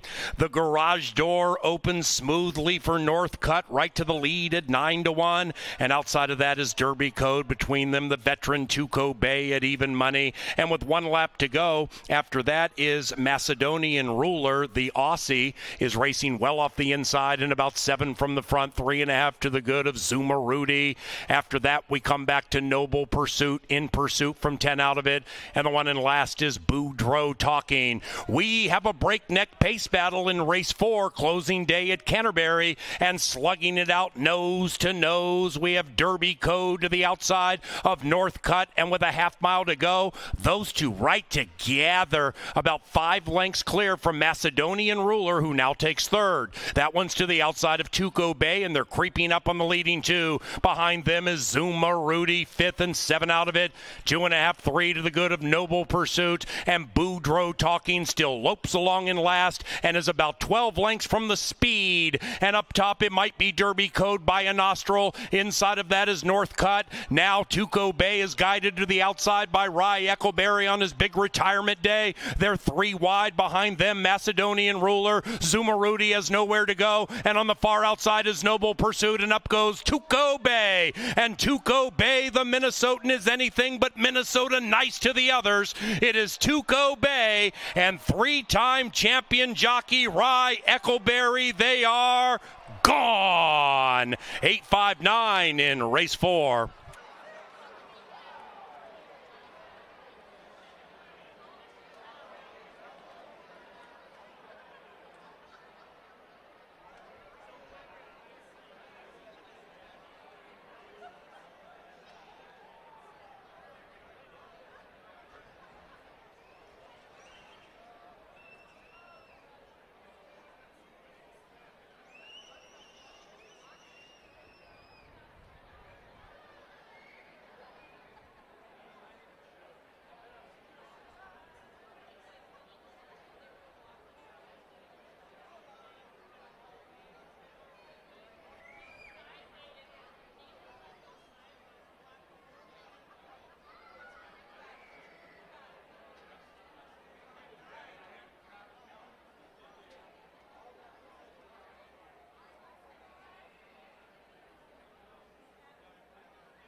The 4th race is official. Exacta, $7 and change. 50-cent trifecta, $22.30. It was chalk all odds. For a double, $7.20. The post time pick 4, 109.90. 90. Late scratch in the 5th announced for the first time. Scratch number 2, Spoiled Brat. Race 5, scratch number 2, Spoiled Brat, along with number 3, Trip Wildcat. Jam-packed winner circle for Tuco Bay and 3-time Canterbury Park champion jockey Rye Eccleberry. Kevin Gorg will be interviewing Rye in the paddock for race 6. Given today, Rye Eccleberry is retiring from riding following today. One of the great riders we've had in the history of Canterbury Park. He guided Tuco Bay to victory for Al and Bill Allwelling and trainer Gary Shearer. Tuco Bay is a 7-year-old brown gelding by Nico Bay out of 2 by Me. Bred in Minnesota by Winchester Place Thoroughbreds.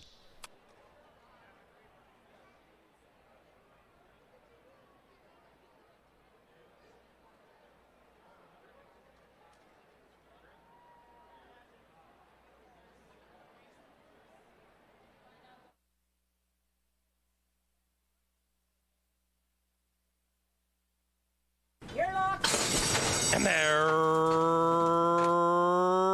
racing.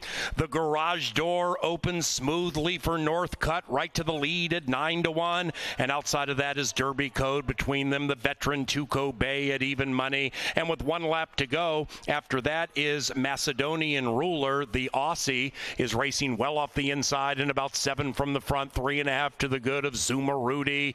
After that, we come back to Noble Pursuit, in pursuit from 10 out of it. And the one in last is Boudreaux Talking. We have a breakneck pace battle in race 4, closing day at Canterbury, and slugging it out nose to nose. We have Derby Code to the outside of Northcutt, and with a half mile to go, those two right together, about 5 lengths clear from Macedonian Ruler, who now takes third. That one's to the outside of Tuco Bay, and they're creeping up on the leading 2. Behind them is Zuma Rudy, 5th and 7 out of it.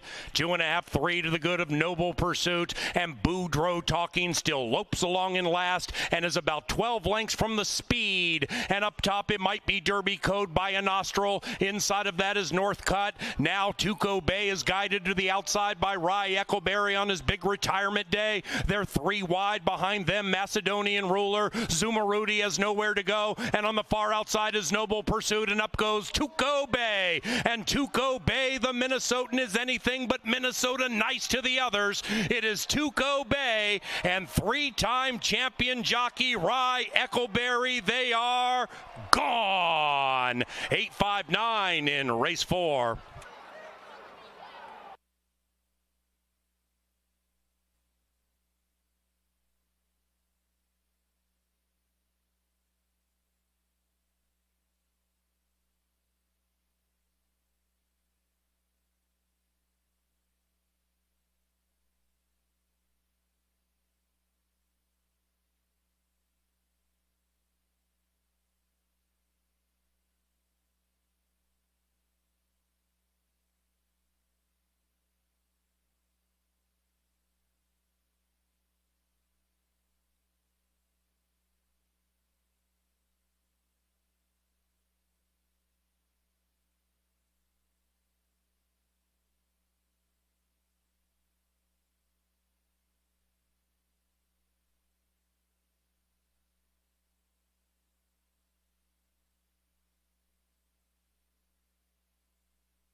It is Harry Hernandez and Swamp Drainer 2 drifting out, allowing Option to head to the inside. After that, Eyes on Deck closing fast from behind. It is a leg-weary Swamp Drainer zigging in and zigging out, but also darting to the winner's enclosure. Eyes on Deck late, too late, 6-4-8. Race 1.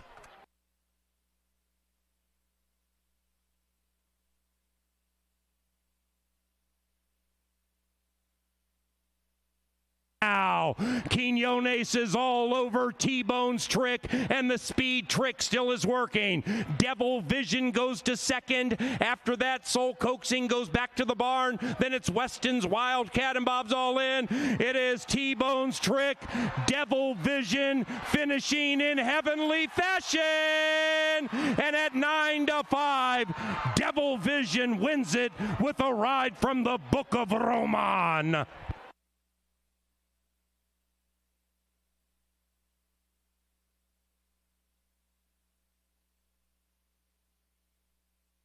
Side score McCoy at 1,000,000-1. Super Char continues to fight. That's it for Jersey Wannabe. Outside of that, Chase the Chaos finally gets the light of day. If good enough, Red Shadow Roll. Even wider out is Line to Gain, and behind them is Stomping Moon. It is Chase the Chaos, Stomping Moon. Chase the Chaos looked best every step of the way. Finally got the light of day. Winner's circle.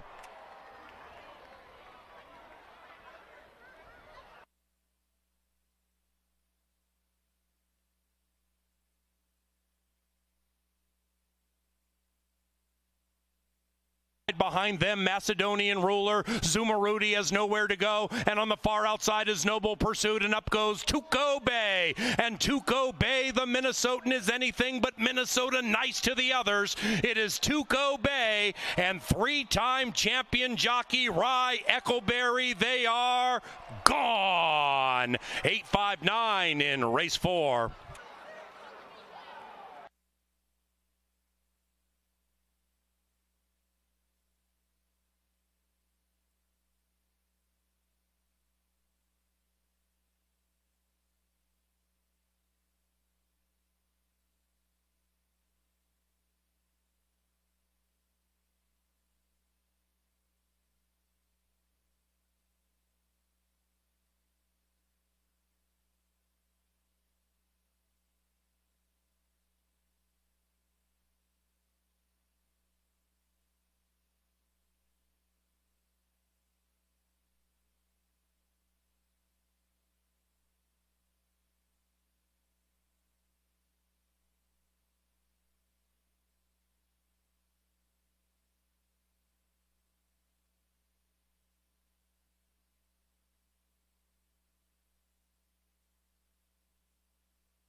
To Kobe under a very nice ride by Rye Eccleberry. Gets the job done. He gets bet down late to even money. We're going to stay on the turf a little bit later. We'll go back to the dirt for right now, but we do have a couple more turf races upcoming. This one will start a 50-cent pick 4. Good luck if you keeping going with those pick 5s. We scratched the 2 Spoiled Brat, who scratched on the way over here, and the 3 Trip Wildcat, who was an early scratch. So we're left with a field of 6. 2 of them are from Camp Lothenbach, but those come a little bit further out in the gate. On the rail, you have a first timer at 7-1. Cookie Berry has a lot of works leading into this first start, and she does have a pedigree to be a more versatile sort of horse. I was kind of looking forward to seeing Cookie Berry on the turf. I think that this filly might excel with a little bit more ground in the surface switch, but she has been working out well enough in the morning. Maybe not the quickest of the works, at least among this group, so I'm going to wait a little bit and see if Cookie Berry can offer a little bit something more down the road, maybe again on a different surface. Northern Charmer is making her second start. This daughter of Wilburn ran a very nice second behind Diamond Missy at first asking. She broke from the rail that day. Not always an ideal sort of situation, but Northern Charmer looks like she was going to fall back pretty progressively at the head of the lane and came out again nicely. Right now she's 11-1. I don't think she should be that price, as she already is a proven commodity to pass horses. Not always the case at age 2. She is a live entity at a nice price in here, and I would definitely use her underneath in some of your plays like Exactas. Total Surprise is the first of those 2 Lothenbach runners, and right now he is your even money favorite. This is the most experienced member of the cast with 3 starts under his belt, all 3 second place finishes. 2 of them were as the favorite, but they were also behind horses who ran in the Northern Lights Futurity. That being Sam Says, Sir Sterling, and Scatamaran. So even if you judge them by the company they keep, even if they've been defeated, this horse is definitely the one to beat, and the Son of Distorted Humor has a pedigree of gold to handle all the ground that's given to him. This is only 6 today, but still, Total Surprise, I've been told, is very smart and figures things out and will listen to his rider, all of that leading to that even money price. Causeway Surprise is 13-1 at the moment. This is the other Rengstorff runner. The male brings a third place finish to the table. He was behind Trip Wildcat, who scratched out of here, but Causeway Surprise did pass a couple of horses at the end of things. I think that maybe a little bit more ground might suit this one too in the future, as he is the son of Bernardini. You get 5-1 on West Island. This is the choice of both Kevin Gorg and Paul Allen, another Rengstorff runner. He comes off a 5th place finish behind Hand Pay. He pushed the early pace along in the 2 path, and he hung around pretty well. He didn't really make a whole bunch of progress though, but don't be surprised to see he and Harry Hernandez winging it on the front end and making the others run them down. I think the Total Surprise can do it, but West Island is probably the one to beat on the front end. Burning Leaves on the outside, scratched out of a $40,000 claimer to go into this spot instead. I still prefer his stablemate, as it looks like this one kind of got a late start to things. Was working out with, I think, maybe Red Sense, but there's a number of horses that this one has matched up with on the work tab. Still, it's his first start as opposed to his stablemate's 4th. You get 8 minutes now to bet race number 5. Remember, scratch the 2 and the 3 out of here. We're still left with Win Play Show, Exacta Trifecta, Superfecta Double Pick 3, and Pick 4 wagering in the 5th. 2-year-olds will head out to the track for this one. They'll go 6 furlongs in about 8 minutes. Good luck.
Lynn Dykert, ladies and gentlemen, brings them onto the track for the 5th beginning hour, second pick 4. It's only 50 cents.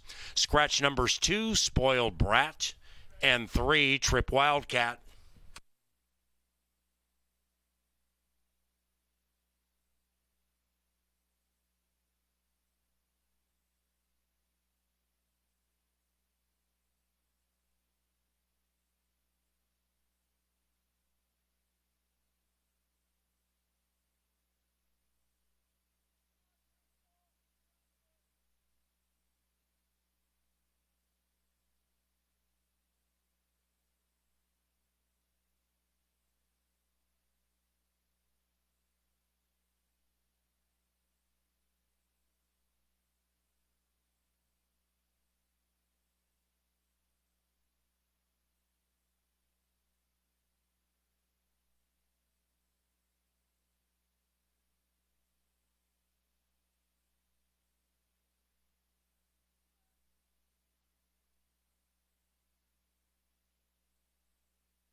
Okay, race fans, Kevin Gorg up in the press box getting you ready for our final power play of the day. We got to light the lamp, and we got to find some value. We're going to do so like we always do later in the card so we can prepare adequately to cash. Now, race 11, number 7 is Central Park. Very familiar horse to all of us here. Canterbury, David Van Winkle, Hall of Fame trainer. Let's take a look at some things that stand out in the past performances. Number 1, his go-to guy is Chad Lindsay, and he's saddled right here. Together, 18% with an ROI of over $2. That's a good thing.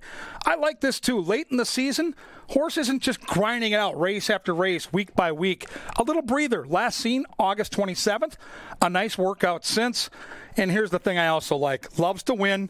10 for 24 lifetime. There you see the numbers at Canterbury. 4 wins, 2 seconds, and a third from 13 starts. And at this quirky distance, 2 for 2. Now let's go back in time. This is what you call a disastrous start. Post number 2.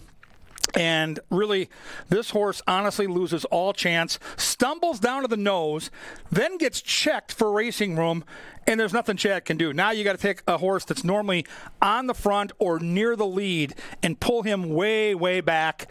The race was over. Never had a chance. This is one of the horses in the stakes race today that goes on to win this race. This horse is the horse to bet. He lost all chance at the start. He'll be closer to the front, and he loves Canterbury, and he loves this distance, and he might be 5-1. Central Park, 7 horse in race 11. Should be a lot of fun for our final power play of the year. Now, shortly, not right now, but shortly, Angela Herman will be among the crowd where she really likes to be, among the people here at Canterbury. She loves this track. She loves the fans, and soon we'll catch up with her. We've got 3 minutes to race 5. Stay tuned.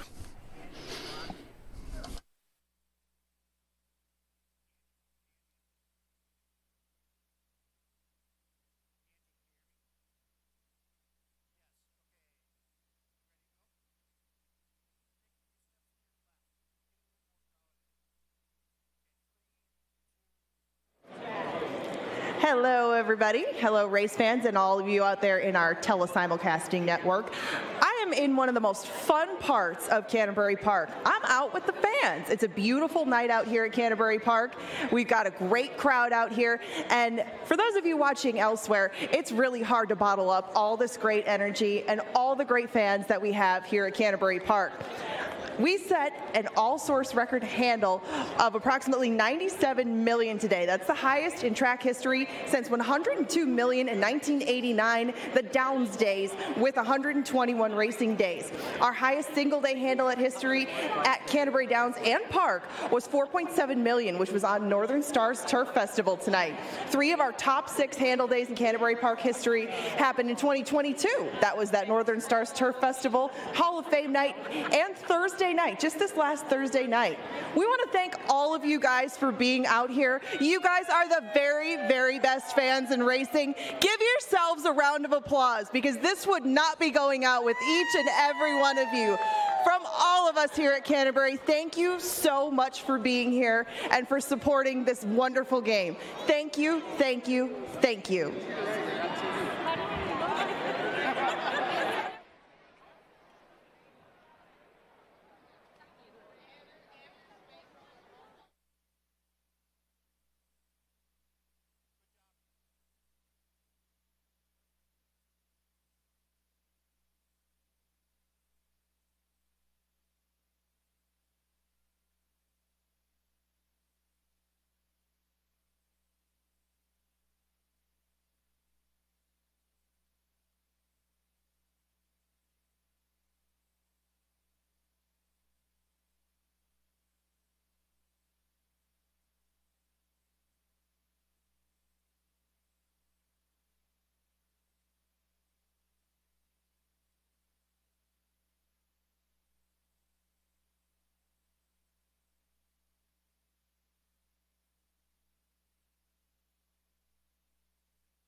They've reached the gate, and it is post time for race number 5.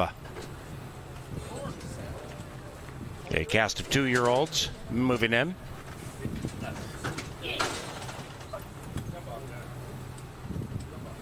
Rider off the 4. 4 ain't loading, guys. Northern Charmer, one of 2 fillies in here, taking on the boys. Edges forward, Sands Rider.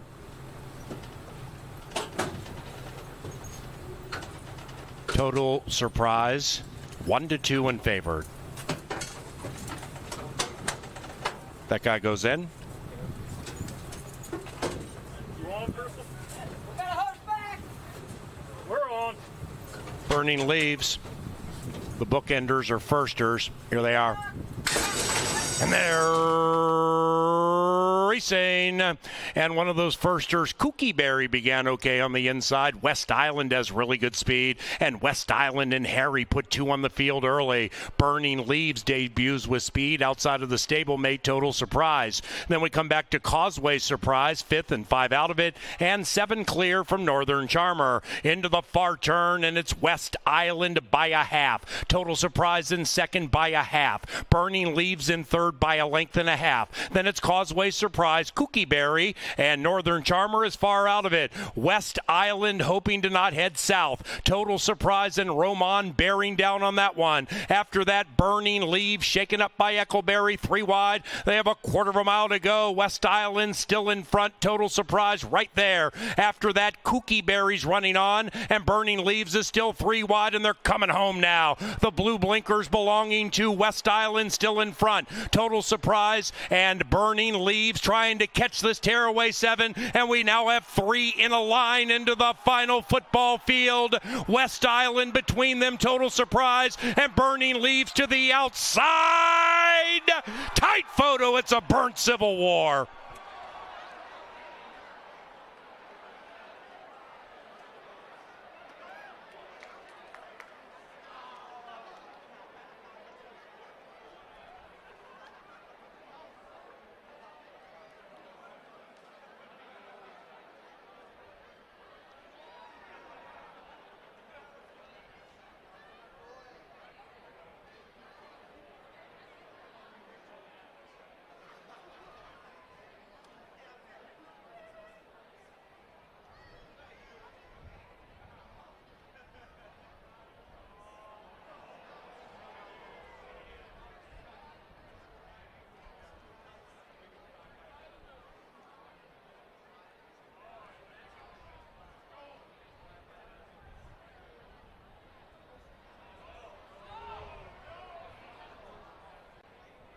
Tight photo.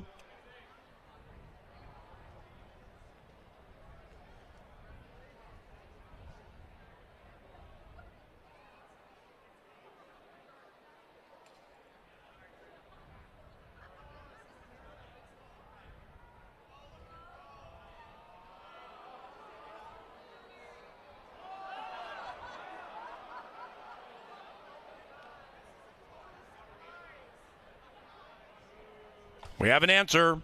Result of the photo shows the winner is number 8, Burning Leaves. Debuts in time, 8:5.76.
857-6 official. Race number 6 is on the turf. It's firm. The rail's at 10 feet. Scratch numbers 6, Full Bridled Phantom, and 11, Miami Crockett.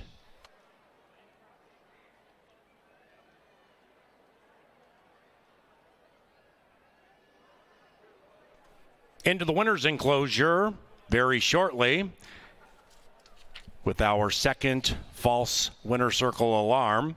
Burning Leaves. A couple of victories for Rye Eccleberry.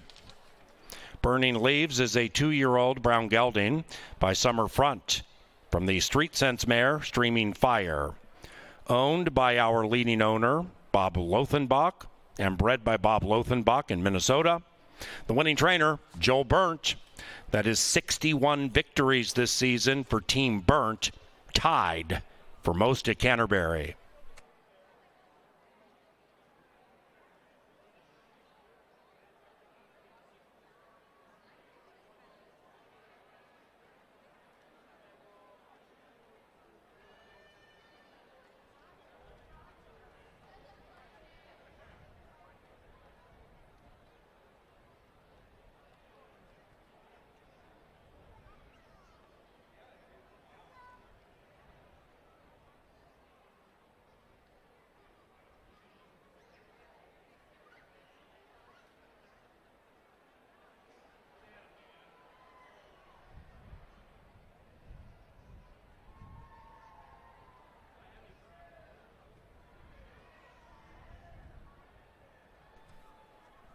While we await the Ballyhood Winner's Circle ceremony, happy birthday, Sandra Pitska.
Ladies and gentlemen, a very special presentation in the winner's circle, and here's Angela.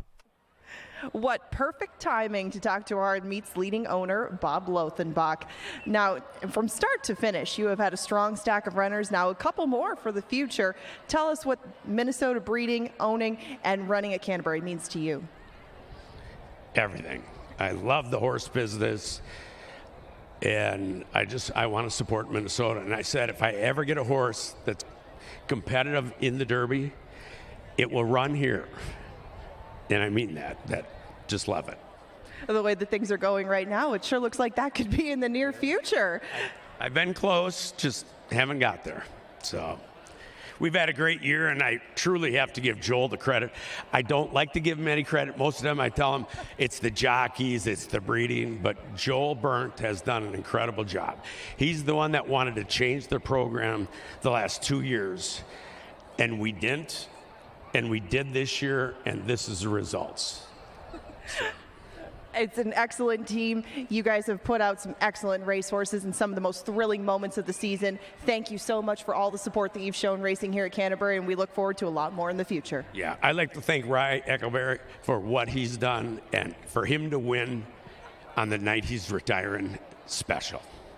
It is very special. And you guys have won a lot together. Add another one to the tab, and congratulations to you on another excellent season. Thank you. Do you have any like Bud Light or anything we can pour in here? We got a bar right over there. Let's rock. Thank you. Thank you. Bob Lothenbach in a nutshell, our leading owner at the 2022 meet.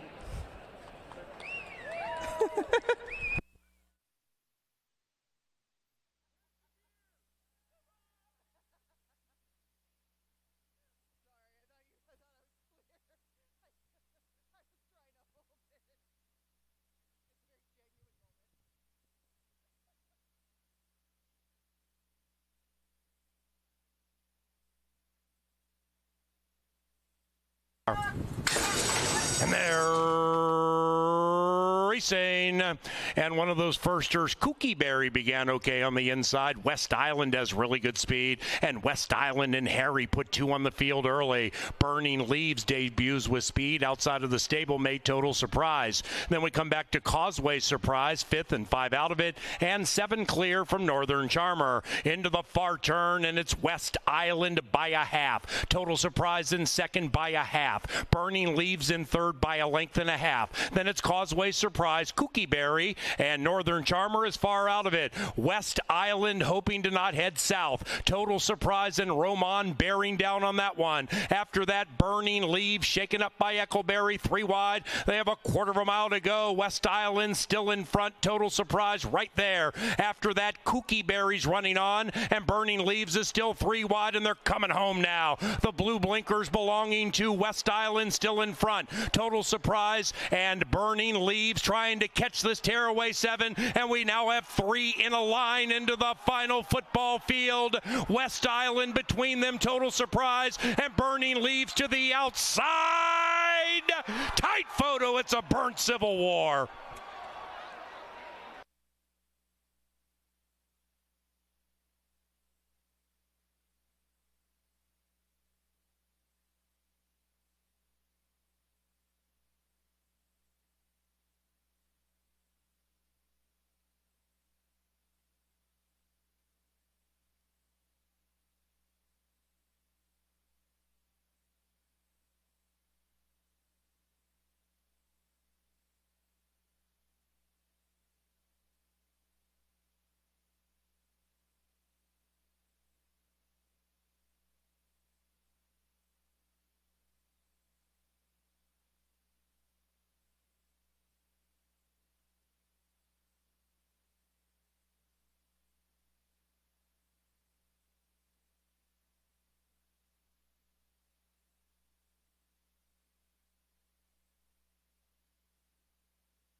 Welcome back to the paddock.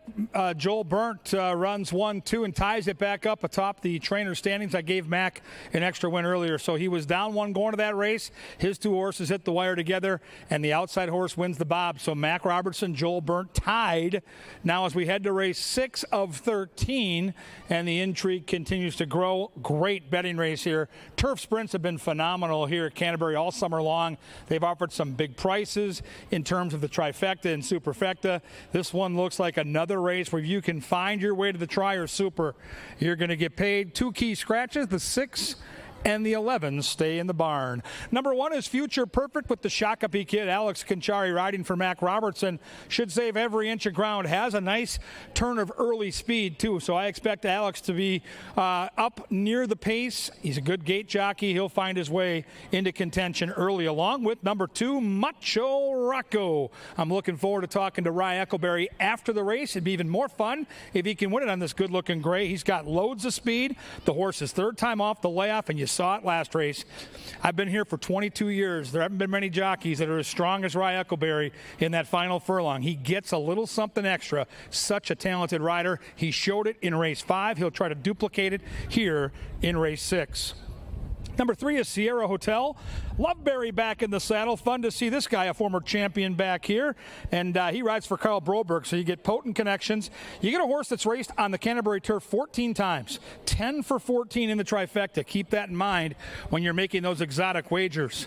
Number 4 is a big price, 20-1 on Riding the Train. Kelsey R's been bringing in prices all season. This one is 2 for 35 lifetime, but the turf figures fit with this bunch. I think Kelsey can get a piece of this for sure.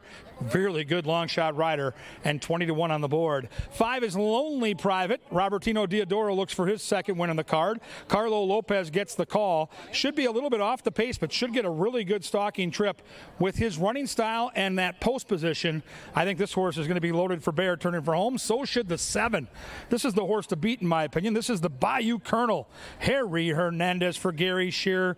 Gary looking for his second win on the card. The horse is sharp, and the horse will be charging when they turn for home. 8 horse has lots of speed. Crowded field. Speed can be an ally for Candy Prince. Zeke Laura for Tony Rengsdorf. Great connections with that blazing speed. The morning line says 6-1. You're getting more than that right now. 9-1. Real good price on Candy Prince. 9 is Test Pilot. The Q. Alonso Quinones for Tim Padilla. This horse last time out showed speed before fading, but they went 21-2 early. I don't think they'll have to go quite that fast this time.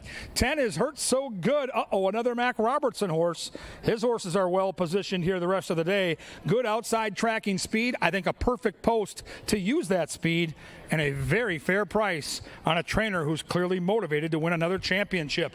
And number 12 will be my pick in the race. I like Major Attraction. Me and Angela Herman unified here along with Jay Litza from the Star Tribune.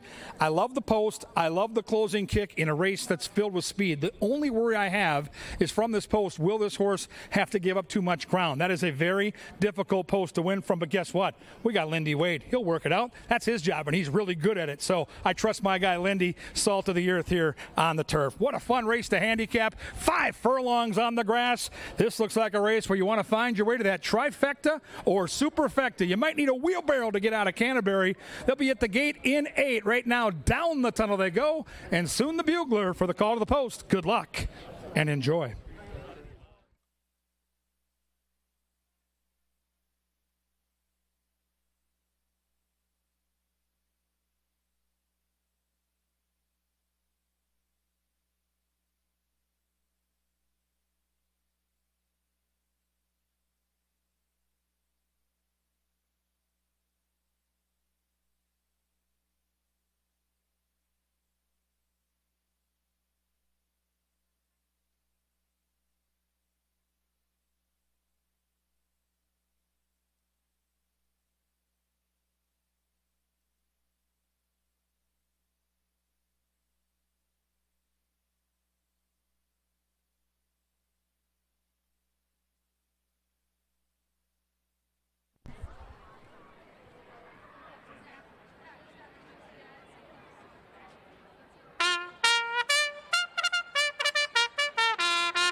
On the track into the firm turf course for race number 6, approaching the midway point of the 2022 season finale at Canterbury Park.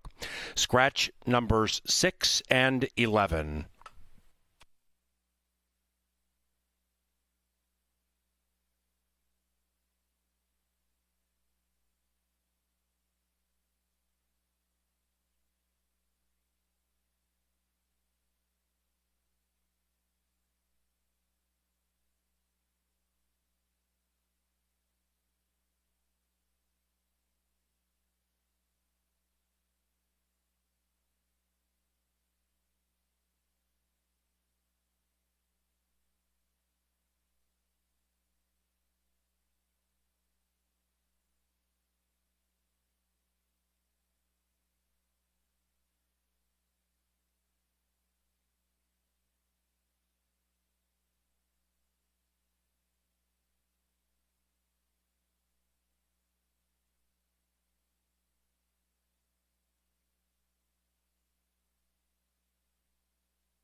We've got 4 minutes to post, and before we get to this next turf race, we've got a race to the pump.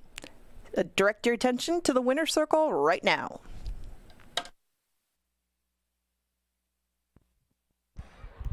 Thank you, Angela. We're back down here in the Mystic Lake Winter Circle, and we actually have some of our staff out on the track right now for the Quick Trip Race to the Pump.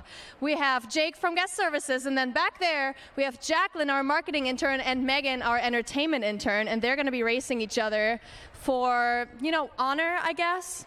You guys ready over there? Mount your horses. Jake, you ready? Set. Go. Oh, here they come, galloping down the track. Coming towards the stretch. It's a tight race. It might be a really close call. Oh, I think that's too close. I think that's a photo finish. Thank you guys both so much. And thank you to all of our summer interns. We couldn't have done it without you. Back to you in the press box.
We're at the gate and it's post time.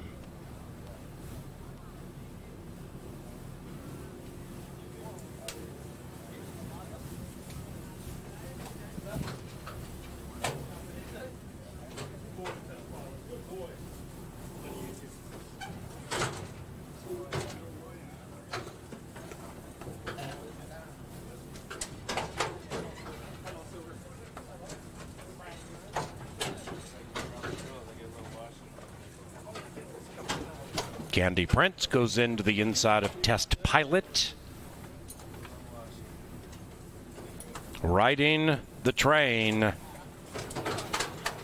Hurt So Good. Lonely Private. Major Attraction, 2.5 to 1.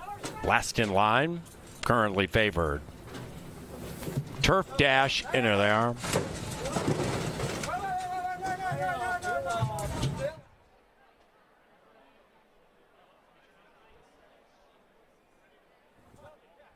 Still off on the 10. Let us know something down here. We're on. Off. We're good. And they're racing. And after all that, what a fantastic start by all of them. And two from the outside. Hurt So Good. Flashes terrific early speed between them. Lonely Private trying to hide in the winner's enclosure. Macho Rocco with the hot jock. That's the gray to the inside. And those three race out. And now Lonely Private takes the lead. Macho Rocco checked and is about 2 lengths from it. 2.5 lengths behind that is Test Pilot to the outside of Riding the Train. Then we come back to Sierra Hotel and Loveberry closing in. Inside of that, Future Perfect. Major Attraction has some work to do as they head for home. And they are chasing Lonely Private at 14 to 1. Dio at 14 to 1. Clear into the final furlong. After that, we have Future Perfect finishing fast. Here's Macho Rocco. The rider's trying to win 3 in a row. The rider has won 3 in a row. Well done, Rye Eccleberry.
Number 2, Macho Rocco ran first.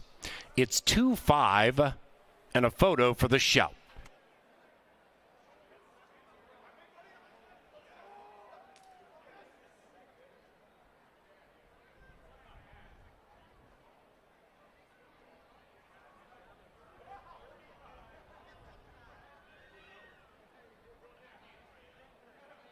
The numbers 2, 5, 12, 4. The For the Fame goes to Macho Rocco. Friarmouth.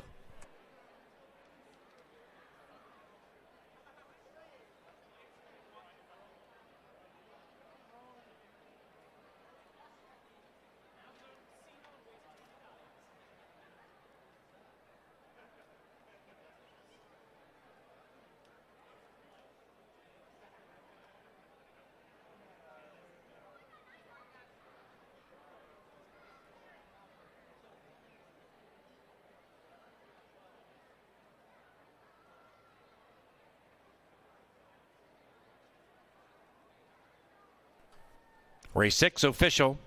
Superfecta paid $525 for a dime. Hot Jock over Dio. Over favorite. Wow. $23.65 for the pick 3. 2-5 exacta. $55 even. And the trifecta paid $125.85. Race number 7 keeps us on the turf. Scratch number 3.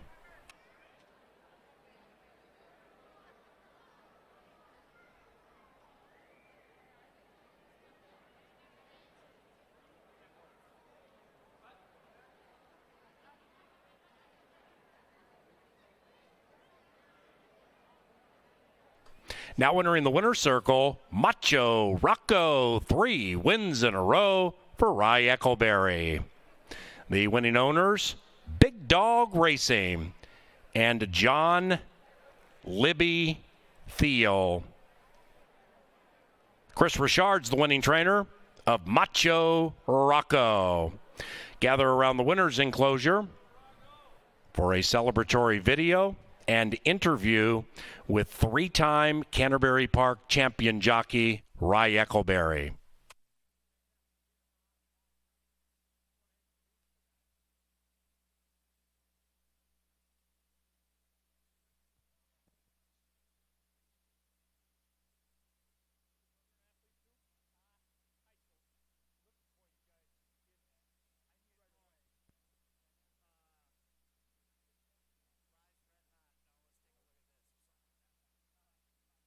Ladies and gentlemen, directing your attention to TV monitors or the big screen in the infield, jockey Rye Eccleberry is red hot. Take a peek at this. Deck out and game lead prevails in race 2, yes, for the exacta chasing Pivot Pad. And Pivot Pad's going to win by a big number. It's going to be Pivot Pad winning it clearly. Parisian Friends. Silver Fastback is flying with Cruz into victory. 5 and 6 to the line together. Silver Fastback gets the skip. Silver Fastback is together. Shock and Auge in a photo with Dashing Pocket Time. Belmont Stakes weekend displayed by Sailing Along with Eccleberry. They absolutely dominate. Stora's legacy established in the winner's circle. It's Warrior Boss to win it by 6. Here comes Prize Fighter with the knockout punch at 2-1. Prize Fighter, Rye Eccleberry, 4. Love the Nest will roost in the winner's circle.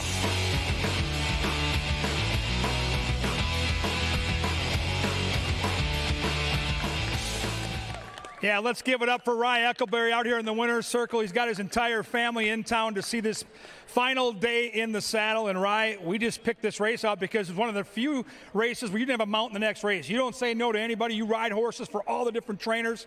But this is it, right? This is your last day as a jockey. You're not retiring, but you're retiring from riding. What is next for you? I got a really good opportunity to work for an explosives company actually called Dyna Noble. I actually don't pick the most safe occupations, obviously, but it'll be a different move, normal hours, and get my family settled somewhere, and we're really looking forward to it. So. Well, you've spent a lifetime riding. You're a young guy, but you started when you were 16 years old. 3 times quarter horse champion rider here, 3 times thoroughbred rider here, champion. What has made Canterbury such a great fit and special place for you? It's where I met my wife. It's what kept me coming back every year. And just the atmosphere, the people. You know, you got Jeff Madej, salt of the earth over here, and Paul Allen, who's always, his unique race calling, but it makes it fun. They get people to the races.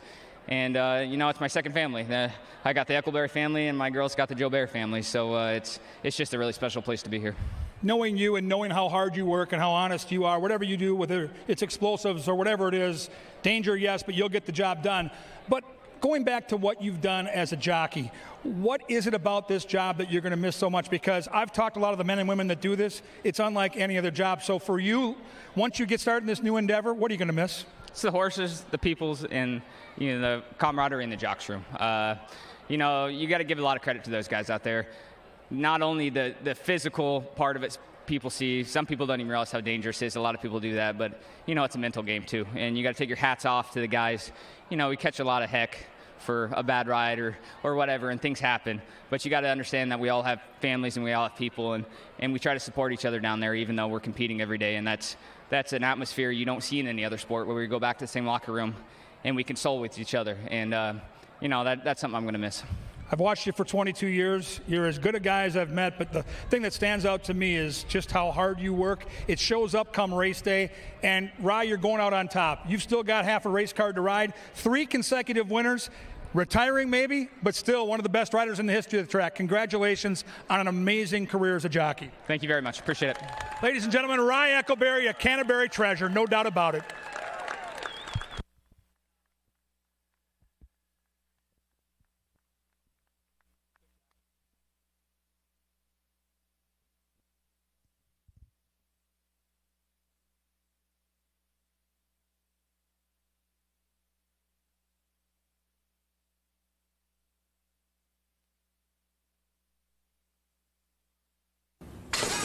And they're racing. And after all that, what a fantastic start by all of them. And 2 from the outside. Hurt so good. Flashes terrific early speed between them. Lonely Private trying to hide in the winner's enclosure. Macho Rocco with the hot jock. That's the grade of the inside. And those 3 race out. And now Lonely Private takes the lead. Macho Rocco checked and is about 2 lengths from it. 2.5 lengths behind that is Test Pilot to the outside of Riding the Train. Then we come back to Sierra Hotel and Loveberry closing in. Inside of that, Future Perfect. Major Attraction has some work to do as they head for home. And they are chasing Lonely Private at 14-1. Dio at 14-1. Clear into the final furlong. After that, we have Future Perfect finishing fast. Here's Macho Rocco. The rider's trying to win 3 in a row. The rider has won 3 in a row. Well done, Rye Eccleberry.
follow the lights to Mystic Lake,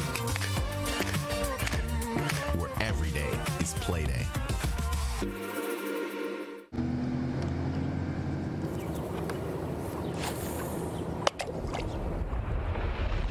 This could be it.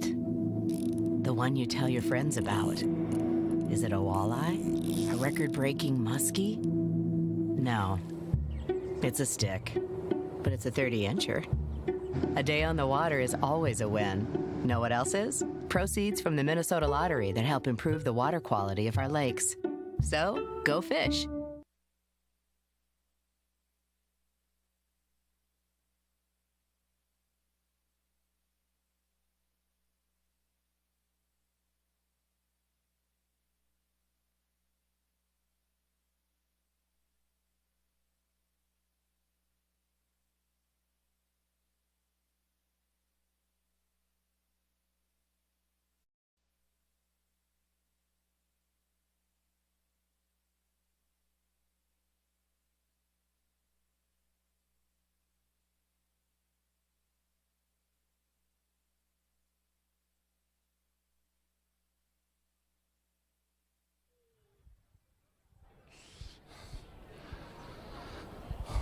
Just an honor to talk to Rye Eckleberry out there. 3 straight wins for that jockey. Keep that in mind on the second half of the card. We've got 13 races, as we've talked about. And also keep in mind that Joel Burnt and Mac Robertson are tied atop the standings for champion trainer. And they've got some live horses coming up, including, I think, a very good chance for Mac Robertson to take that lead back right here in the 7th race. And as you can see on the tote board right now, one of Mac's horses is taking all the money. We have a scratch of the 3. But we'll start our analysis with the number 1. Before we get there, though, happy birthday, Riley Nordine. Riley is 18. Her and her family are here at Canterbury, and I know this is closing day, but next year, don't forget about that. Birthdays, special events, head to CanterburyPark.com. Get your group on track, and happy birthday to Riley Nordine. The 1 is Champ's Kid. Kelsey Haar gets the call here. Mac Robertson's got 3 of them. This is probably going to be the biggest upset of the bunch. Bred for the turf, but she's never been on the turf, and that's the question mark. Can she get it done on the grass? She has some decent stalking speed. She's got those pretty red blinkers on to go with that red number 1 saddlecloth. 14-1. It is Mac Robertson, so keep that in mind. Number 2 is the selection of Miss Angela Herman. She likes the speed of Mia Baby. Great win last time with Crystal Conning astride for the Silva Gang. And boy, has Crystal Conning turned some heads riding this year. If she can get this horse loose on the front, she's got a real shot, and the scratch of the 3 really enhances the chances for Mia Baby. But I'm sticking with Mac's, I think, most likely horse here, and that's number 4, Morg's World. She's kind of hung a couple of times going longer. She's got a nice closing kick, and Mac is such a smart trainer. He knows if you bring her to a shorter distance, that will enhance her closing kick. I don't know if there's a ton of speed in this race, but I do know Morg's World is going to love it, and she will be charging from the back of the pack. Morg's World is 7-5. Number 5 is Honey Bella, another Mac Robertson horse, and just like the 1, she's making her turf debut. Decent bloodlines, decent closing kick when she's right. Very talented Minnesota bred is Honey Bella. Number 6, Maiden Rock. Sophia Barandella rides for Bruce Rieken. Know this, the jockey brought in not 1, but 2 long shots on Thursday. So she's hot right now. She's got some closing kick on Maiden Rock, who's a juicy 25-1. The 7, when right, is very fast. It's Ghost of Genevieve. Miguel Angel Silva and Zeke Laura. This is kind of the pattern with the Silver Barn. They put a couple of horses in. Last time out, she lost all chance at the start. When she does her job and breaks sharply out of the gate, she's got talent and she can win. If she gets out there, look out for Ghost of Genevieve, but she'll need to work on those gate issues. Number 8, Frost Warrior for the Wasabis. Carlo Lopez for Tony Rengsdorf.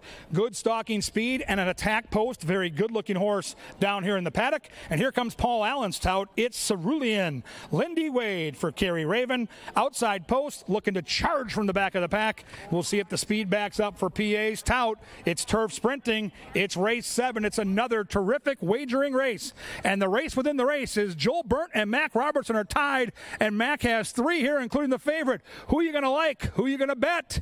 You got to head to the windows right now. The horses head to the track. We'll take the bugler. It's race 7. It's coming up. It's coming at you, and it's next.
We're at just about the halfway point through our final card of the 2022 season, and our angle doesn't come until a little bit later, but it looks to follow an angle that's already worked tonight. This is Last Martini. Last Martini is going to be in race 13 tonight, and he's going to be the heavy favorite. And the angles, they're plentiful with him. He has won at this level recently, and he's won at a mile on our main track. 2 of his 3 lifetime wins have come at Canterbury, and you can see that last victory was sitting close to the pace, and it doesn't look like there's a ton of it in our last race tonight. Last Martini should get a very similar trip to that July 2nd win, but like I said, the angles already worked tonight is Rye Eccleberry. These are Rye Eccleberry's season statistics, and Last Martini will be his last ride. Now, these are just from Equibase.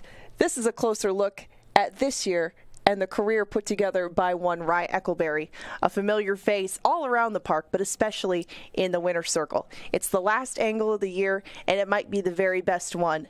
Thank you for everything, Rye. Good luck in the last, and good luck at the next step.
It is now post time for race number 7.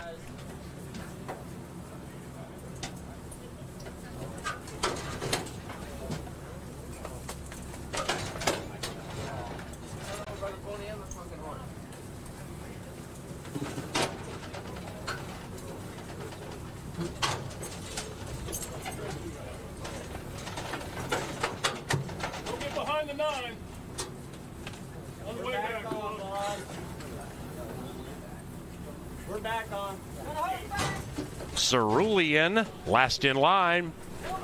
Here they come. 7, Rambunctious.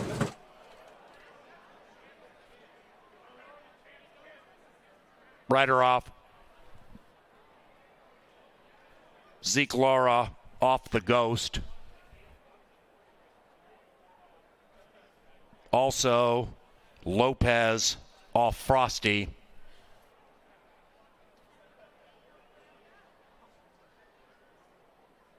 Seven backed out, Cantankerous.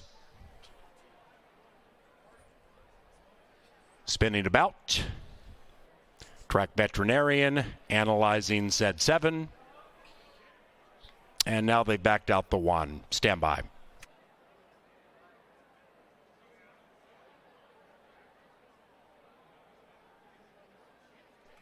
Ladies and gentlemen, scratch number 7, Ghost of Genevieve.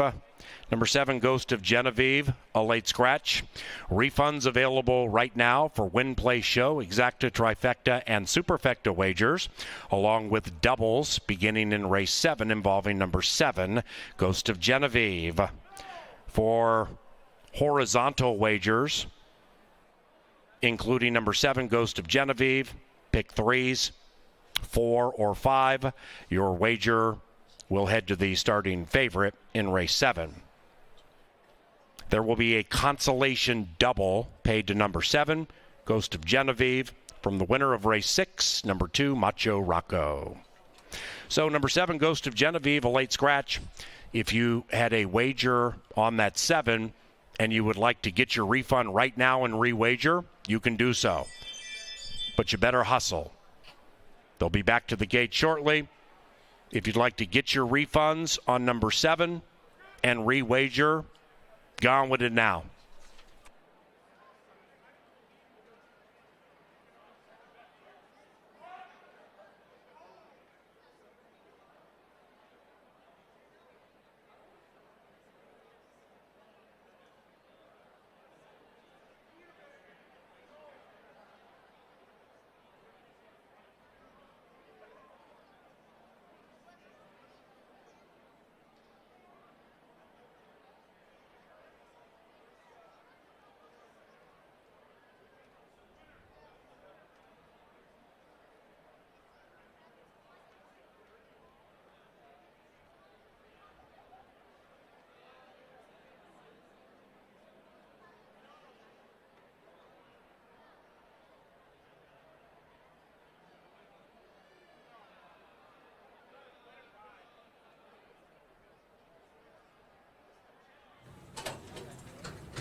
All righty, back into the gate now. Sands, Ghost of Genevieve. Honeybella has gone in 4-1 in her turf debut. And here is Cerulean, 3.5-1.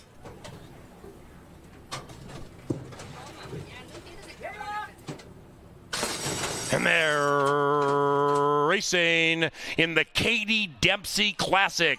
And from the center, popping out beautifully, Honeybella very fast. Honeybella loving the turf and opening up 1.5. After that, Mia Baby looking to win 2 in a row to the inside of the favored Morg's World. Outside of that is Frost Warrior, Frosty 5 from the fast early pace. Ceruleans to the inside of that one. After that, the Champs Kid in the turf debut, about 7-8 out of it. And far, far clear from Maiden Rock, and they are at the midway point of closing night at Canterbury Park. And up top, Honeybella and Alexander 1.5. Mia Baby bearing down on that one. Outside of that is Morg's World and Ceruleans on the 4 wide side. They're into the final 150. Honeybella between runners is Mia Baby at 10-1 with Cerulean to the outside. Mia Baby, Crystal Conning 10-1. Yes.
Number 2, Mia Baby in an upset. 2-4-9-5. Hold them all.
Race 7 is official.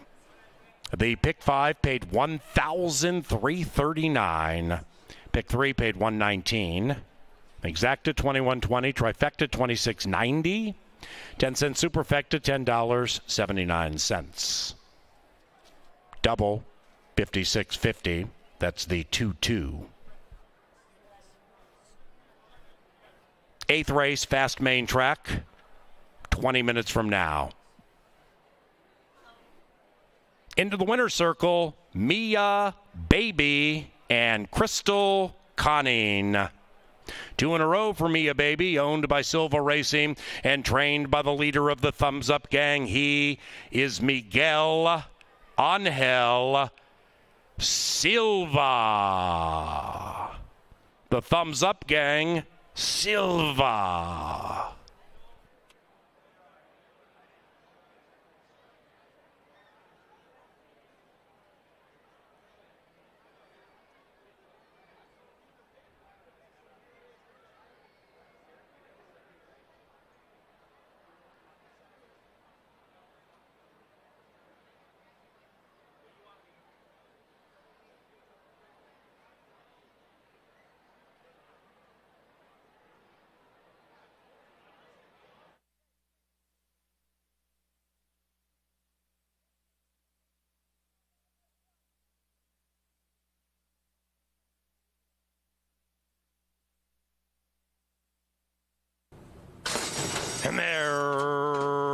racing in the Katie Dempsey Classic. And from the center, popping out beautifully, Honey Bella very fast. Honey Bella loving the turf and opening up 1.5. After that, Mia Baby looking to win 2 in a row to the inside of the favored Morg's World. Outside of that is Frost Warrior, Frosty 5 from the fast early pace. Ceruleans to the inside of that one. After that, the Champs Kid in the turf debut, about 7-8 out of it, and far, far clear from Maiden Rock. And they are at the midway point of closing night at Canterbury Park. And up top, Honey Bella and Alexander 1.5. Mia Baby bearing down on that one. Outside of that is Morg's World and Ceruleans on the 4 wide side. They're into the final 150. Honey Bella between runners is Mia Baby at 10-1 with Cerulean to the outside. Mia Baby, Crystal Conning 10-1. Yes.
Well, we talked a couple days ago about Crystal Conning's dad being in from Australia to watch his daughter ride, and she does Daddy proud right there in that turf race. She was supposed to be lone speed, and Alex Conchari had other plans, but she showed her skill taking that horse just off the pace and then giving it a great patient trip before pouncing in the stretch. Big hug from Dad after the race. We've had Crystal on our television production. She's an unbelievably sweet person.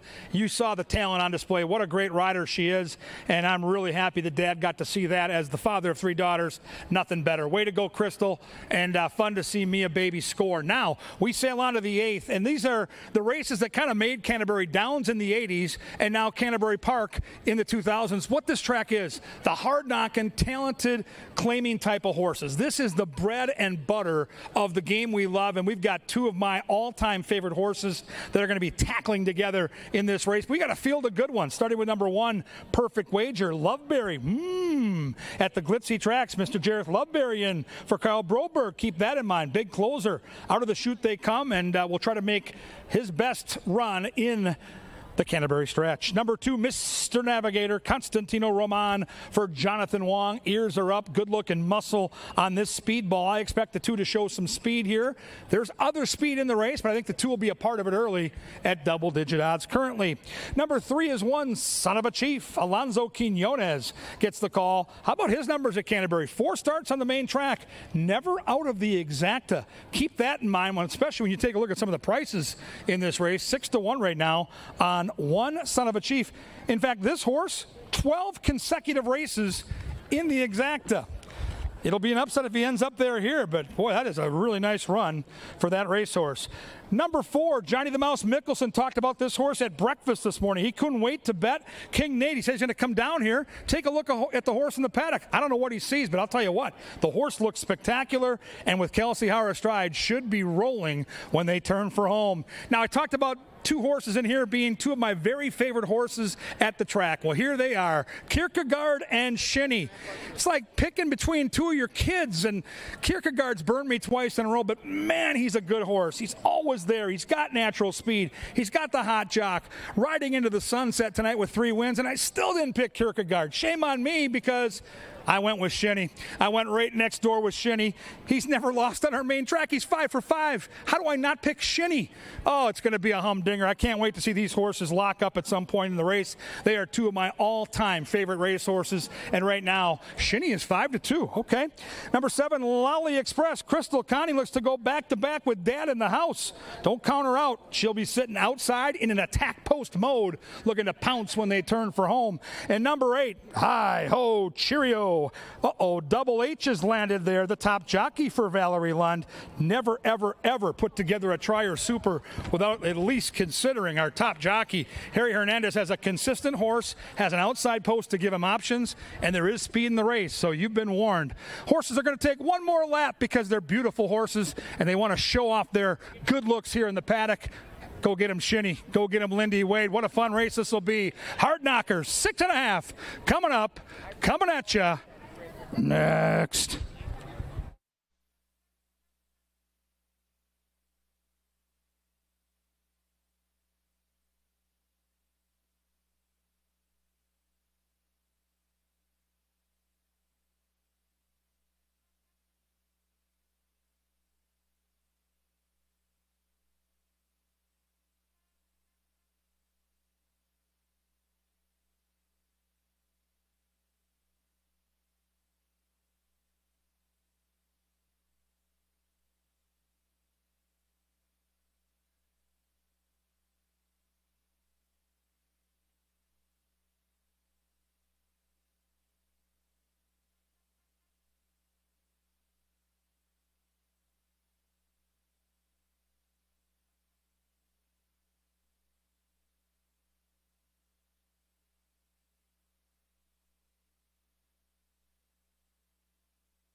Welcome back to the Mystic Lake Winner's Circle. In honor of our closing night, we have a little bit of Canterbury trivia. We got a prize at the end of this, too. Looks like a Minnesota State Lottery scratch-off for...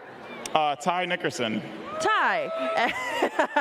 Ty has brought a whole gaggle of guys down here to the winner's circle to put the pressure on you. I have one question. It's multiple choice, and you just have to answer it right, and you get that scratch off. Got the instructions? Got it. Okay, so what year did Canterbury Park get its current name? Because it used to be called Canterbury Downs.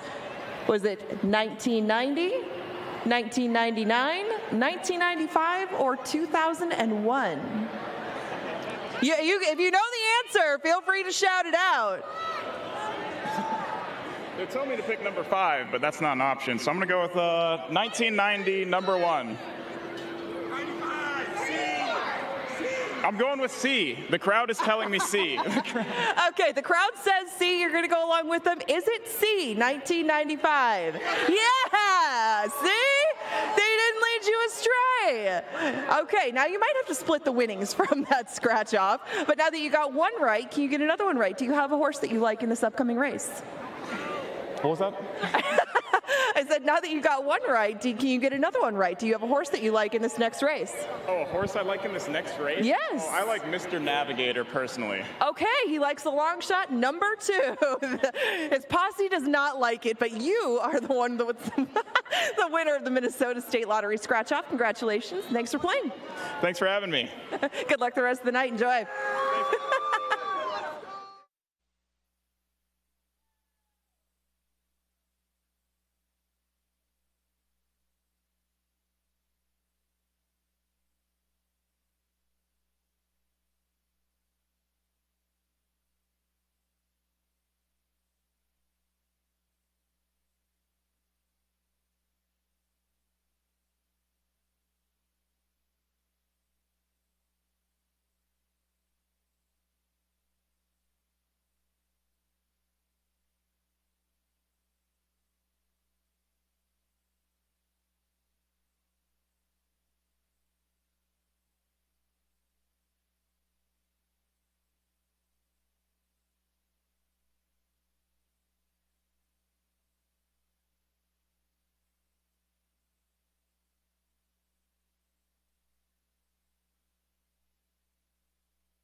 It is now post time for the 8th closing day at Canterbury Park.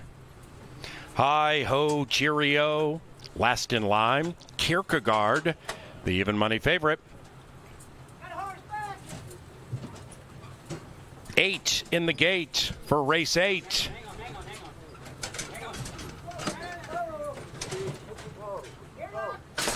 And they're racing. Kierkegaard and the hot jock came out very speedily. Shortly after the start, Lolly Express pinched back to last. And now on the inside, Mr. Navigator is navigated to the lead by Constantino Roman. One son of a chief sticks to that one, and they're 2.5 lengths clear from Kierkegaard. Shinny is to the outside of the favorite, about 4 lengths from it, and to the inside of Hi Ho Cheerio. 6 lengths after that to Perfect Wager, then another 6 to Lolly Express, and King Nate can see them all. Into the far turn they travel, 2 and 3, throwing blows. Kierkegaard with Eckleberry looking for 4, looming on the outside. Shinny is lurking but being shoved on by Lindy Wade, 4 out of it, and to the inside of Hi Ho Cheerio. Then it's Perfect Wager round about the quarter pole, and we still have 3 astern. It is Kierkegaard slugging it out with one son of a chief. Shinny giving everything he has right behind Kierkegaard. On the inside is Mr. Navigator, outside Hi Ho Cheerio. Kierkegaard, Shinny, all heart, trying to run down Kierkegaard in the shadow of the wire, but Kierkegaard is too good, and a late charge from the 7, who wins? Lolly Express at 40-1, upstages the favorite and Shinny.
Result of the photo shows the winner is number 7, Lolly Express, as the longest shot on the board.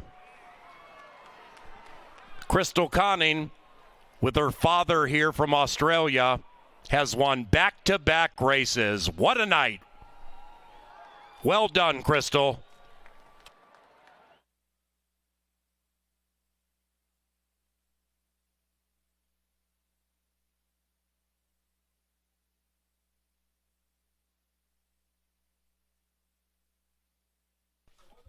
We have a pick 4 carryover into the final pick 4 tonight and of the season. Stand by for the total. Pick 4 carryover into race 10. Into the winner's enclosure and fist bumping with her father here from Australia. It is Lolly Express. 2 wins in a row for Crystal Conning. That's just beautiful. Lolly Express is owned by Sharon Boleen and Josh Deeringer. Michael Boleen is the winning trainer of this 8960 Lolly Express. The pick 4 carryover, $14,254. That is into race 10. $14,200 and change carries over into race 10 tonight. That's already in the pool. Final pick 4 of the 2022 season. The 10-cent Superfecta, favorite in second, $2,232 for a dime. Favorite in second, Shinny in fourth.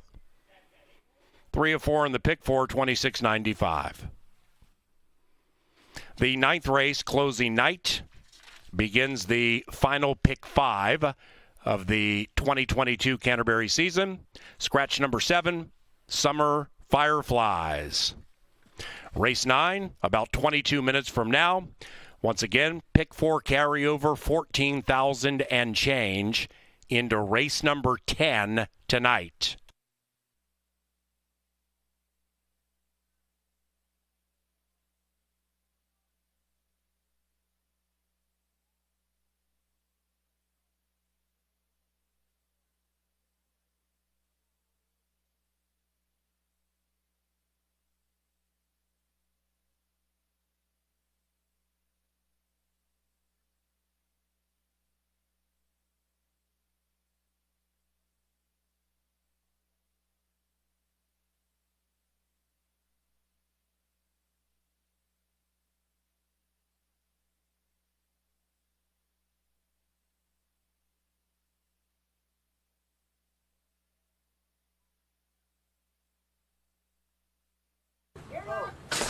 And they're racing.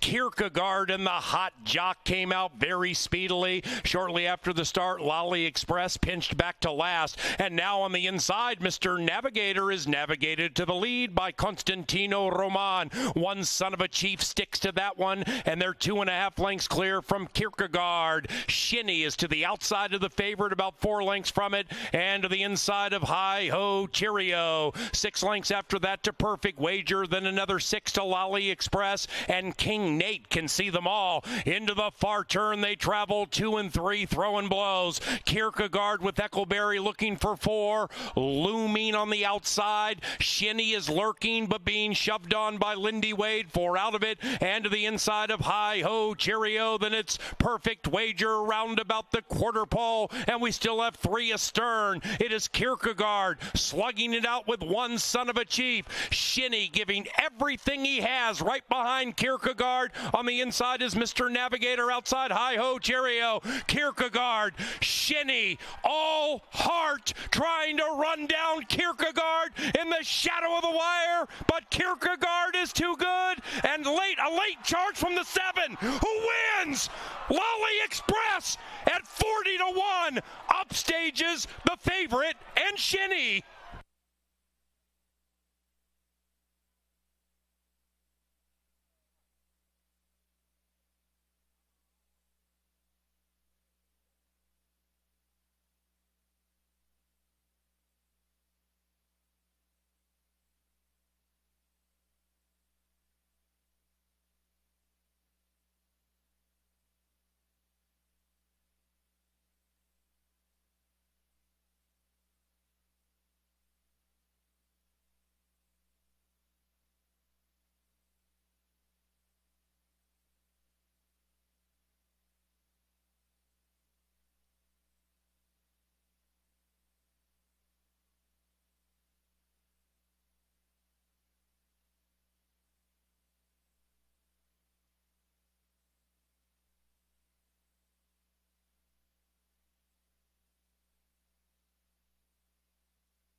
Another long shot, another win for this guy's daughter. This is Mark Conning. Crystal goes back to back. We're going to get to Dad in a second, but know this. In race 9, the pick 5 starts with a mandatory carry payout and 10% takeout. Then in race 10, the pick 4 starts with that carryover in excess of $14,000. Also, like the pick 5, a mandatory payout, so the excitement builds. But let's get back to the real story here. Back-to-back wins for Crystal Conning, and you've been here all week supporting your daughter, and to see her do what she just did on a 10-1 and then a 40-1. How much fun was this for you? Mate, it's the best day of my life. You couldn't get better, you know. Been here all week, haven't done very well, but today was a good day. And I really appreciate everything. Everybody here, everybody seems to love her, and it's been cool. Well, she's an easy one to love. She's worked with us in the television department. But that moment after the prior race, when she gets off the horse and gives you a hug, as the father of 3 daughters, I can only imagine how neat that was for you. Oh, it's the best. It's the best, you know. She's put in a lot of hard work, and now it's paying off, you know. When she was a little kid, obviously you had to see some tendencies that maybe she could be an athlete someday. It's not easy to be a professional athlete. From a dad's perspective, how old was she when you first thought, she might have something, you know, physically down the road in professional sports where she can make an impact? Yeah, well, she's been riding horses since she was 2, and she rode for Australia as an event rider. And then she moved to Sydney and said, Dad, I'm going to Sydney. And I said, okay, I'll back you. So she went, and she did well up there. And then she had to work to make some money, and she went to the track, and that was the end of eventing. She just loved it. My family were all racing people. My dad was a trainer and breeder, and he'd be so proud of her. Well, I'm really excited that you were here to see this moment. I appreciate you joining us. I'm going to let you get back and enjoy the rest of the night. Safe travels when you do head back home, but it's been so wonderful for you to share your daughter with us at Canterbury. Thanks again, Mark. Thank you very much. What a proud dad, and what a great reason to be proud. He's choked up, and I'm getting choked up thinking about it. Crystal Conning, back-to-back wins and 40-1. Just an amazing story. So let's keep it going here. We got a lot of fun. The pick 5 starts here with that mandatory payout. Let's talk about the horses that are taking money. And as you saw last race, this is horse racing. Even though you got really good horses out there like Kierkegaard and Chinny, anything can happen. And boy, the 7 got the right trip and popped at the right time, and that was, well, 40-1, history in the making. Number 2 is taking a lot of money. That's Scarazano, and I get it. This horse has been knocking at the door. You got to ask yourself, though, 0 for 12 is a lot of chances. Is this finally the day for Scarazano? I think this horse has to be included in the exactas and trifectas. I'm going to try the 5 here. I like the 5, Summer Swinger. I like the fact that David Miller put her in against the boys last time, and now she's back with the girls. I think that is a significant move. I think she gets a good tracking trip. I fear the 1 getting loose, but I think the 5 is quick enough to stay with that 1. The 1 is a sneaky long shot, in my opinion. If they let that 1 go, the 1 could be very, very dangerous. I talked about that pick 5 ticket. I think the 1, the 2, and the 5 are all live here. I've got the 5 on top. But like we saw last race, if you believe in a long shot, if it's a lucky number, if it's a lucky name, if it's your favorite jockey colors, or if you just love girl power, want to bet the girl jockey, I hope you cash, because Crystal Conning went boom, boom, and that was pretty awesome. Race 9, pick 5, mandatory payout coming up, coming at you next.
Even though live racing is coming to a conclusion tonight, we still have lots going on in the off-season here at Canterbury Park.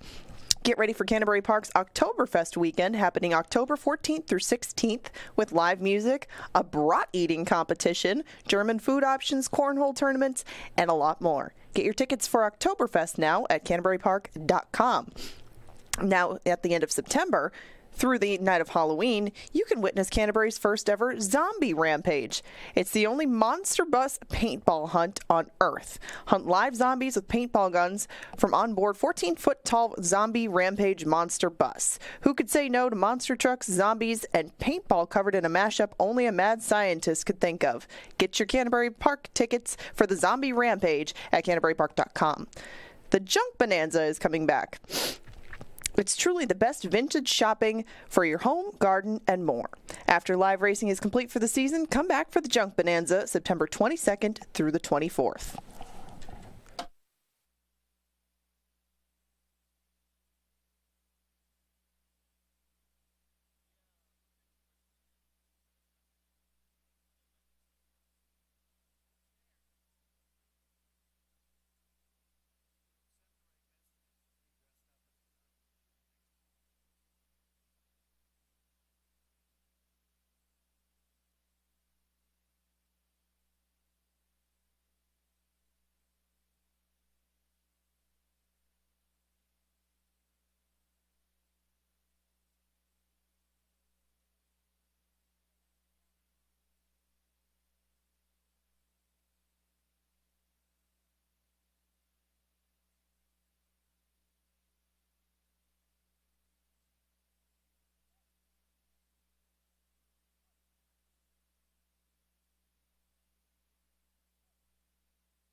Kevin Gore, going to be joined by Angela Herman here to talk about this Pick 5 ticket I've constructed. And, hey, with the mandatory payout and with some of the excitement we've seen tonight, Angela, you've got to play the Pick 5. And I know the tote board says 2 minutes to post, but with these big crowds we've got on hand, I bet you we got at least 3 or 4 minutes. So I'm going to run my ticket by you, and I want you to analyze the horses we used. 1, 2, and 5 here.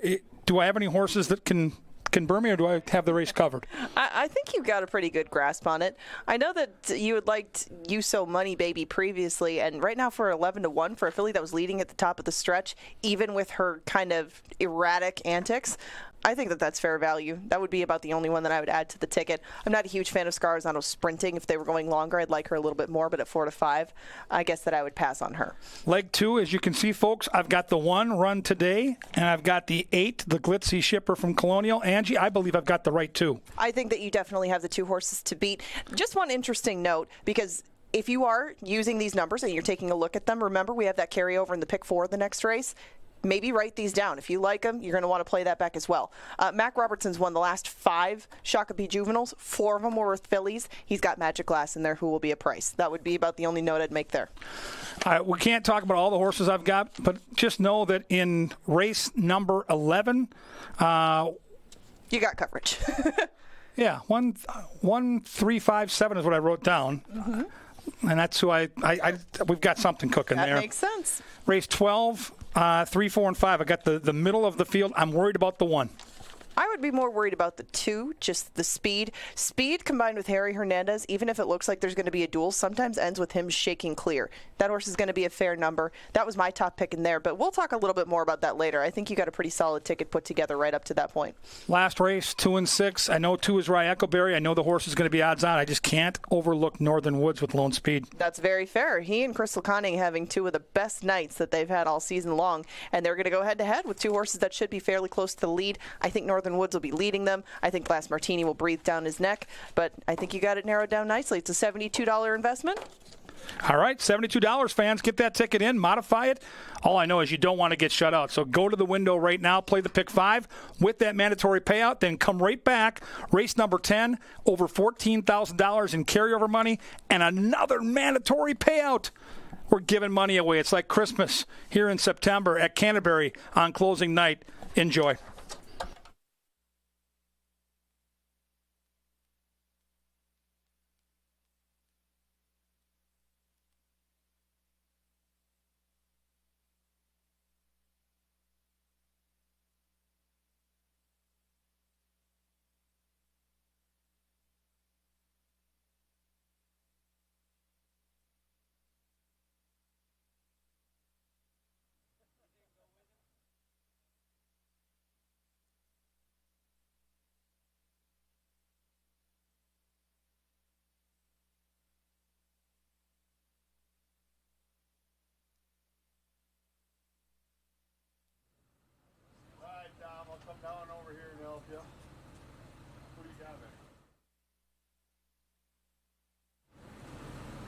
There at the gate, it is now post time. Race time for the 9th. This begins the final Pick 5 of the 2022 season. Mandatory payout on the Pick 5 and the Pick 4, which has a $14,000 carryover beginning with race 10 and the Shakopee Juvenile.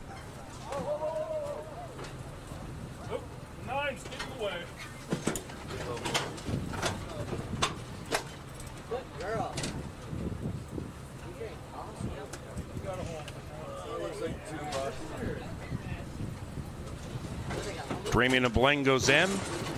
Timber Lady and jockey Crystal Conning trying to win 3 in a row for her dad on site from down under. They're in the gate. And they're racing. The favored Scarazano popped out of the gate nicely, but has been overtaken. Summer Swinger flashes speed, and so does You So Money Baby. Outside of that, Dreaming of Bling. And now on the inside, Miss Wildcat comes purring through. Right behind them is Ms. McCoy. Scarazano 5 lengths from the front, 1.5 clear from Rose Hill Road. Then it's a mile back to Timber Lady at 0 for 27. And the one in last is Final Table. Into the far turn, Summer Swinger finds the lead, and Summer Swinger boots clear by a half. You So Money Baby is next. Outside of that is Dreaming of Bling. Scarazano now guided to the outside by Lindy Wade and is picking off runners one by one. Also Ms. McCoy threatening to fire a big one. Then it's Rose Hill Road. They're at the top of the stretch. Summer Swinger locked in battle with Scarazano, and between them is You So Money Baby. 3 in a line as they head for home. Inside Summer Swinger. Between them, You So Money Baby. Scarazano trying to get by this 4.5 to 1 shot. And on the inside, Summer Swinger is resurgent. 5 and 6 to the line together. You So Money Baby. Indeed.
Result of the photo shows number 6, You So Money Baby, first.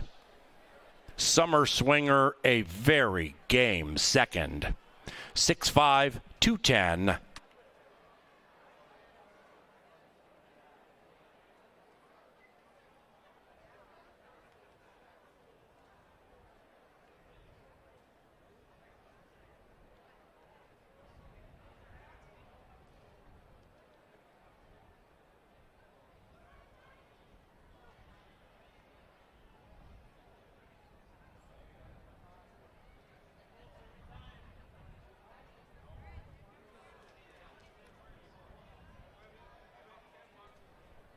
Race 9, official.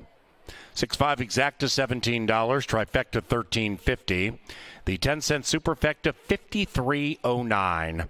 Double $569.10. Most recent pick 3, $1,486. Race 10 coming up soon. But in the winner's enclosure, You So Money Baby and Eduardo Gallardo. The winning owner, Todd Veerhusen, and the winning trainer, Ron Westerman.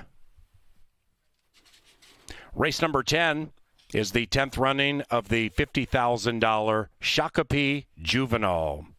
Scratch number 2, Happy Dancer. Stakes racing time, beginning our final pick 4 of the 2022 season. We have a carryover of $14,254 and a mandatory payout. Good luck.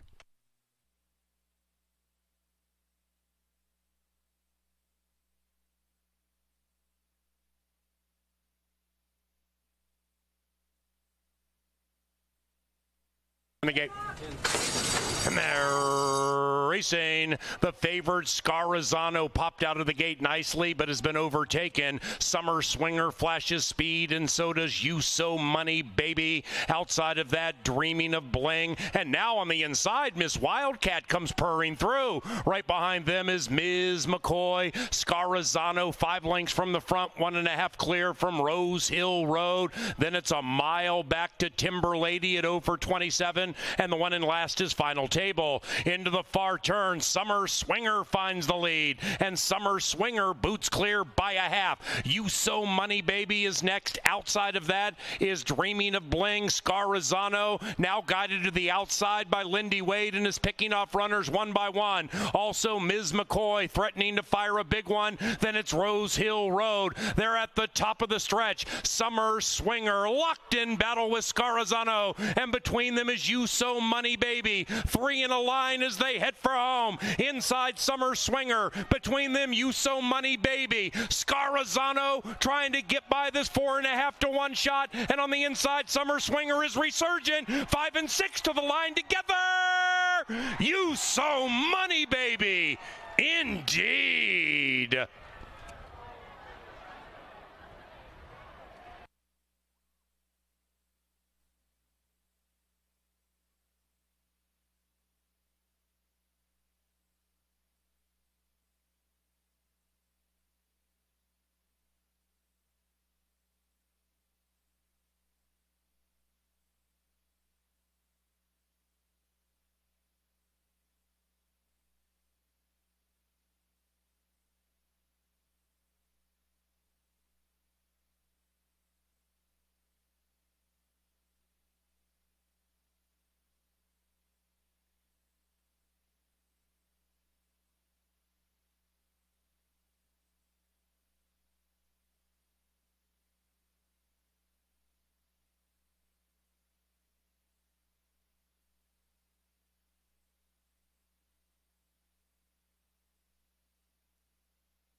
All righty, welcome to the Dark Star Press Box. I'm your announcer, Paul Allen. First, for everybody who came out to Canterbury today or at any time during the season, thank you very much. And those watching and wagering off track and abroad, thank you too. Very successful season with a lot of fun. Stakes racing time, $50,000 Shakopee Juvenile. This is the 10th running. And as we head down to the paddock to Kevin Gorg, number 8, 2 fills. First of all, welcome back Jareth Loveberry, one of our very favorites, former leading jockey here at Canterbury.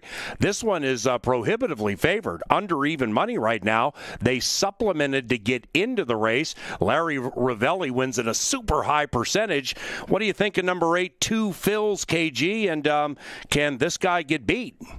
Yeah, thank you very much, PA. Well, first of all, it's great to have a Larry Ravelli horse here. He's shipped up to Canterbury year after year for some of our stakes races. He's one of the top trainers in the country year in and year out. So, no, I'm excited to see the horse and see what he can do. I'm also excited to see how some of our 2-year-olds match up with a 2-year-old like this that's knocked heads at glitzy tracks like Churchill Downs and Colonial out in Virginia. So, no, we're really excited to see what he can do. We're thrilled to have Jareth Loveberry back, and we're, I think, always looking towards the future. When you look at 2-year-olds racing in a stakes race in September, these are the future of Canterbury. Most of these horses will be back for years to come. So these are fun races to take a look at. We've got a couple fillies in here taking on the boys. For your girls out there, show some respect for the 4 and the 6. They're trying to beat boys, which I think if you're going to do it, it's always easiest when the horses are at this age, at the age of 2. It's a $50,000 sprint at 6 furlongs. Let's take a look at the field. If the hometown team is going to win, the most likely winner, in my opinion, is number 1, Run Today. Top jockey Harry Hernandez will be astride, and he rode this horse back in this horse's debut in July, and it was an eye-turning effort. Everybody in the press box was buzzing after watching the way this horse galloped to an easy win. Now, went down to Iowa and ran into a horse named Tyler's Tribe. Tyler's Tribe is a monster. This horse ran second, was beaten handily that day. Now back at the home track with the top jockey astride, certainly going to show some speed, and I think helped by the scratch of the horse right next door. The 2 horse would have really probably put this horse in a tight spot. Now, with the favorite being fast, Harry can break out of there. If he outbreaks the favorite, then fine. Now you've got a race to win on the front end. If not, you can pick your spot and track that favorite. I think it's going to be the race within the race. I think they're the 2 best horses by far on paper, but if they hook up, maybe they're vulnerable like we saw earlier with Kierkegaard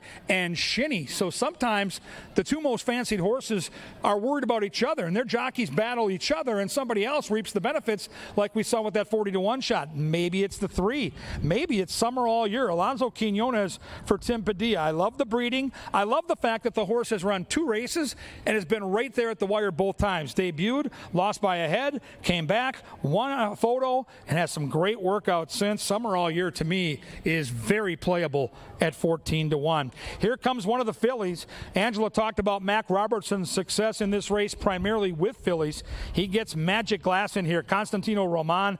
This was a really good-looking debut. To win from off the pace as a baby is not done very often, and this horse was way off the pace and just swamped him in the stretch. Magic Glass clearly has talent, and as I mentioned, if the favorites hook up, someone could reap the benefits from the back, and as a bonus, we've got the double handler in play.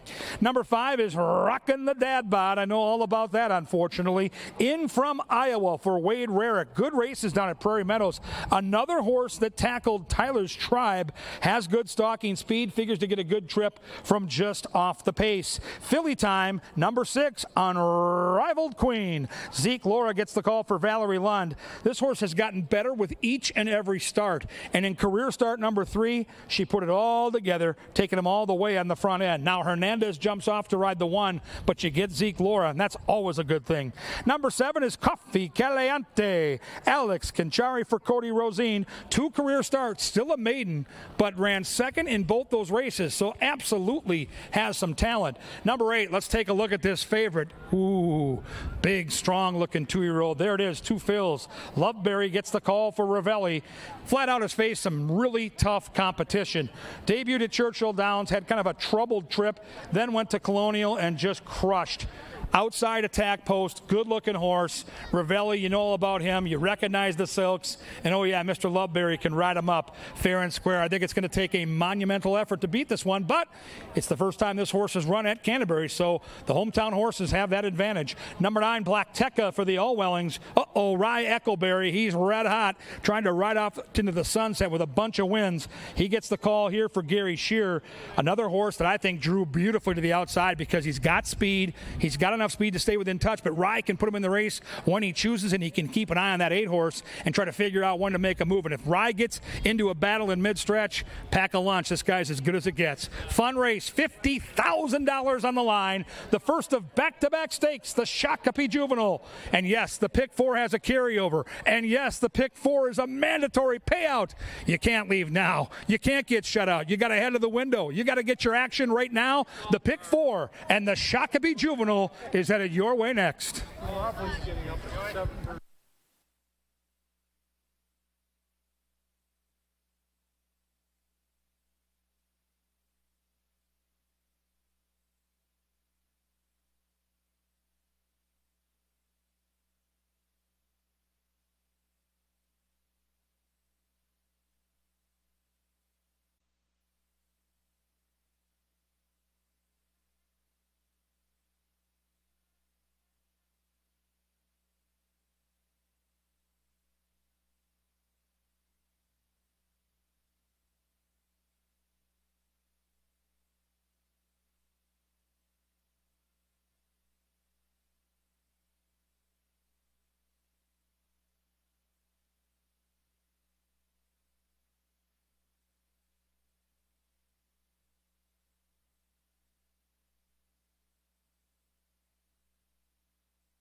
Yay, Lynn Dykert with the call to the post brings them onto the track for the $50,000 Shakopee Juvenile, and here they are.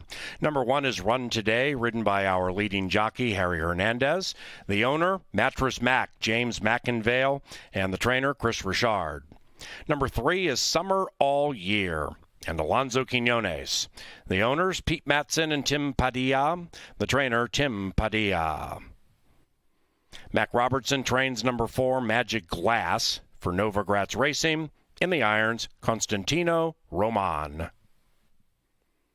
Number 5, Rockin' the Dad Bod, for Nick and Tamara Metzen. Trainer Wade Rarick, Carlo Lopez astride. Ezekiel Lara rides number 6, Unrivaled Queen. This filly taking on the boys is owned by Ramiro Meraz and Valerie Lund. Valerie trains. Number 7, Coffee Caliente, owned by Joy Gora's Tailored for Gold Stables and Zayler Racing. Cody Rosine trains. Alex Conchari rides. Welcome back to Canterbury, Jareth Loveberry. He rides number 8, Two Fills, for Patricia's Hope and Philip Sagan. Larry Ravelli trains. And number 9 is Al and Bill Allwelling's Black Tekka. Black Tekka is trained by Gary Shearer. In the irons, Rye Eccleberry. 8 to the gate for the Shakopee Juvenile.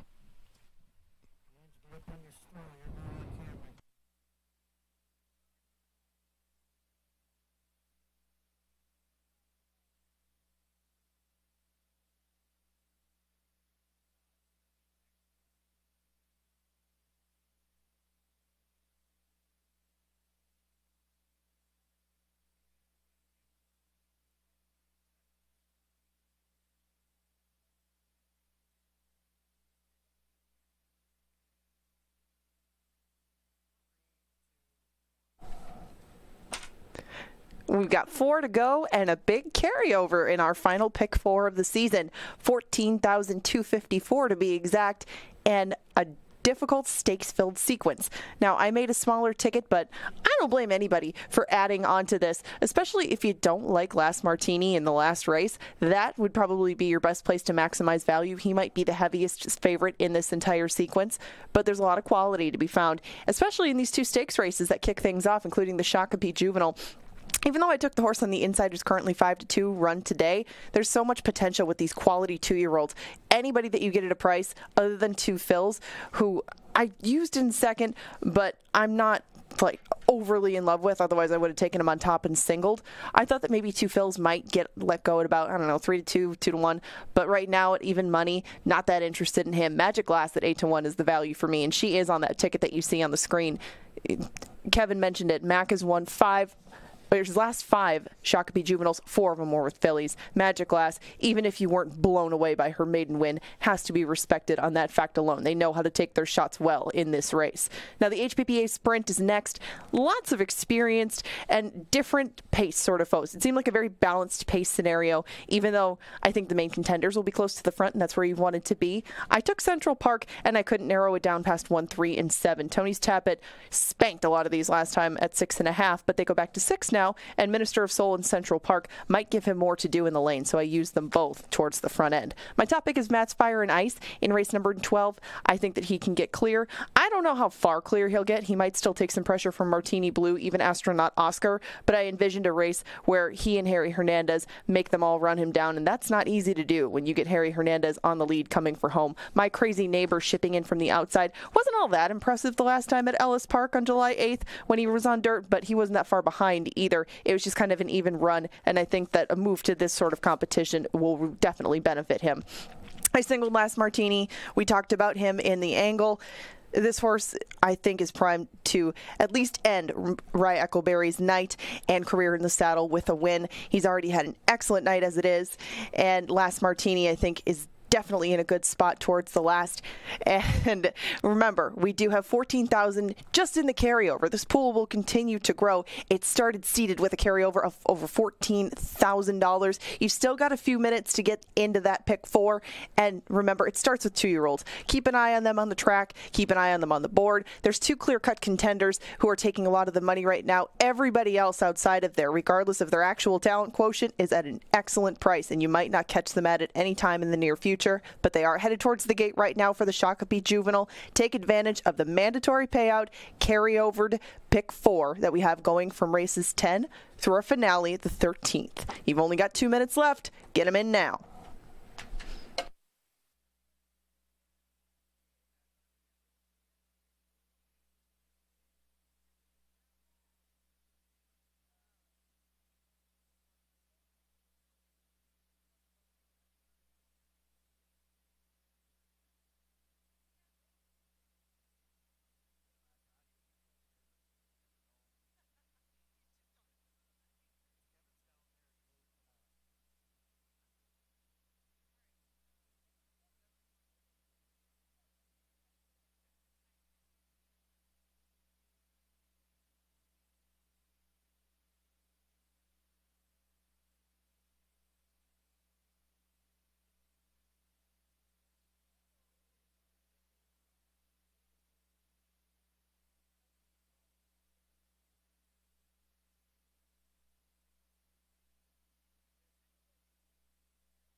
And the horses have reached the starting gate. It's race time for the $50,000 Shakopee Juvenile.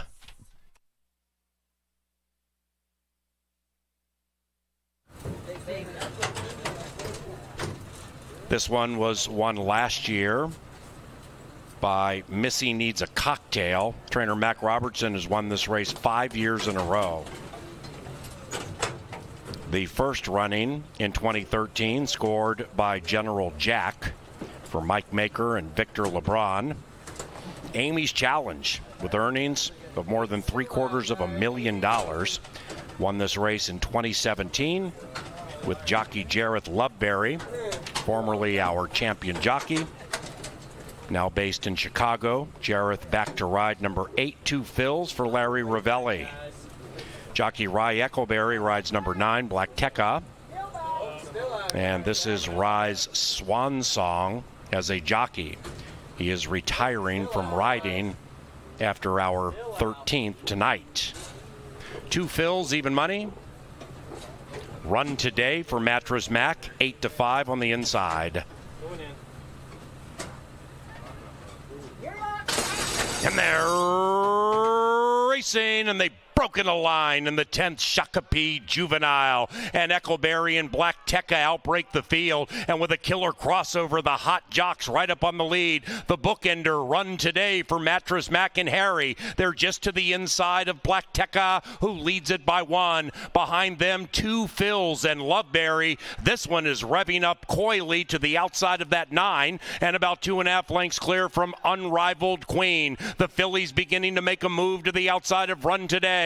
2.5 lengths behind that, Coffee Caliente shoved on off the far turn. Then we come to Rockin' the Dad Bod, 8 lengths out of it, and about 1.5 clear from Summer All Year. And the one at the rear is Magic Glass. Around about the quarter pole, and up goes Two Fills, leading it by 2 lengths. And Two Fills at even money drifts out and does so with an ever-widening lead. That was a keen turn of speed. After that, it is Run Today. Then on the far outside, Coffee Caliente, all left in the wake of a keen turn of speed by Two Fills, and Loveberry is showing off at the finish line. 8-1-7 in the Shakopee Juvenile.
Number 8, Two Fills, first. 8-1-7, and a Superfecta photo.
Welcome back, J. Love.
Now entering the winner's circle, the Shakopee Juvenile Champions, 2 fills, and former leading rider at Canterbury. Welcome back, Jareth Loveberry. The winning owners, Patricia's Hope and Philip Sagan, and the winning trainer, Larry Rivelli. 2 fills is a 2-year-old chestnut colt bred in Kentucky by Hard Spun, from the General Quarters mare, Mia Torrey. Magic last fourth.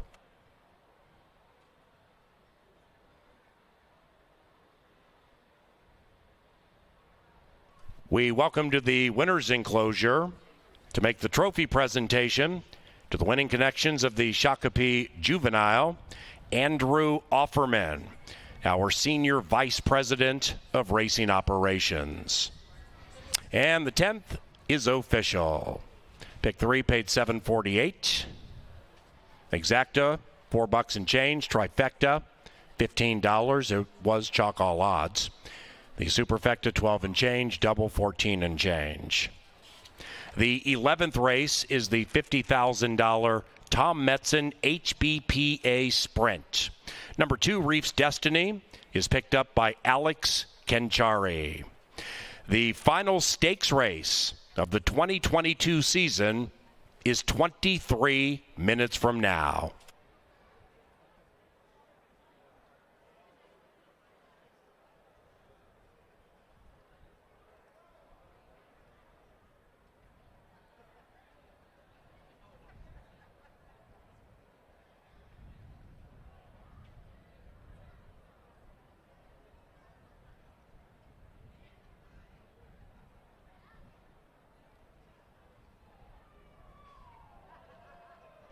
KG's in the winner's circle with a familiar face.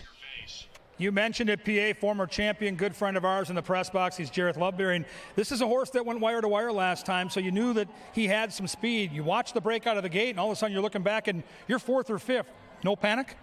No, he's really come out of the last race really good. Even in post-parade, I could tell he was kind of looking at the shadow, so when he come out of the gate, he kind of hesitated. But 2 jumps out of the gate, I was loaded for bear. Whether it's owners, trainers, or jockeys, there's something different about a 2-year-old because of the untapped potential. You've ridden a lot of good 2-year-olds. Where does this one rank? Oh, I can't even think about that right now. It's just lucky to keep having good 2-year-olds and getting put on good horse like this. It's emotional being here. Send this to my father-in-law. He got diagnosed with leukemia this week, and it's been a tough week. And coming here and just being here with familiar faces, it's nice.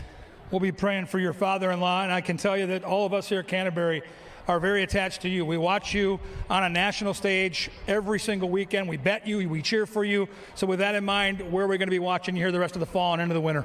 I'll be going to Hawthorne after this, shipping some to Kentucky, and then Fairgrounds for the winter. You're a sweetheart of a guy and a hell of a jockey. Congratulations. Jareth Loveberry, my man, and boy, he had a good 2-year-old there, and he did all the right things.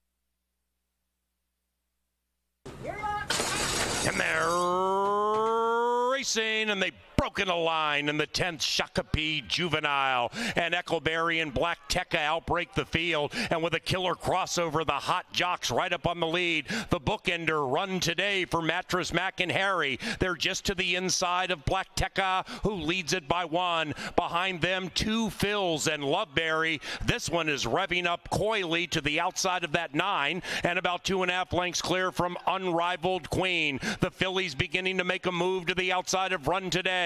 2.5 lengths behind that, Coffee Caliente shoved on off the far turn. Then we come to Rockin' the Dad Bod, 8 lengths out of it, and about 1.5 clear from Summer All Year. And the one at the rear is Magic Glass. Around about the quarter pole, and up goes 2 Phils, leading it by 2 lengths. And 2 Phils at even money drifts out and does so with an ever-widening lead. That was a keen turn of speed. After that, it is Run Today. Then on the far outside, Coffee Caliente, all left in the wake of a keen turn of speed by 2 Phils, and Loveberry is showing off at the finish line.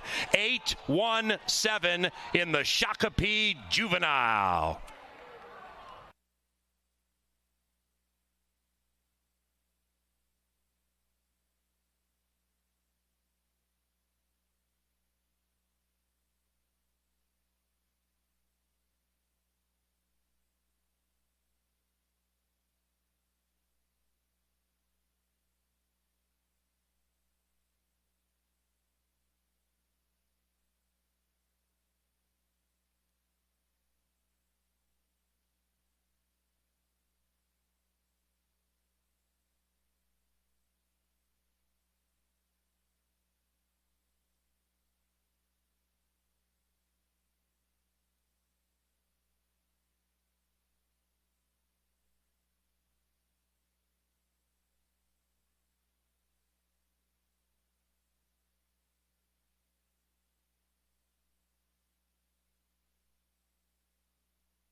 Back in the Dark Star press box, your announcer Paul Allen and to Phil. Super impressive, very emotional post-race interview with one of our very favorites, Jared Loveberry. Welcome back, J Love, and he still has some work to do the rest of this card. And we only have 3 races left in the 2022 Canterbury Park season. The final stakes races here, named in honor of the late Tom Metzen, one of the great ambassadors of racing in Minnesota for many, many decades.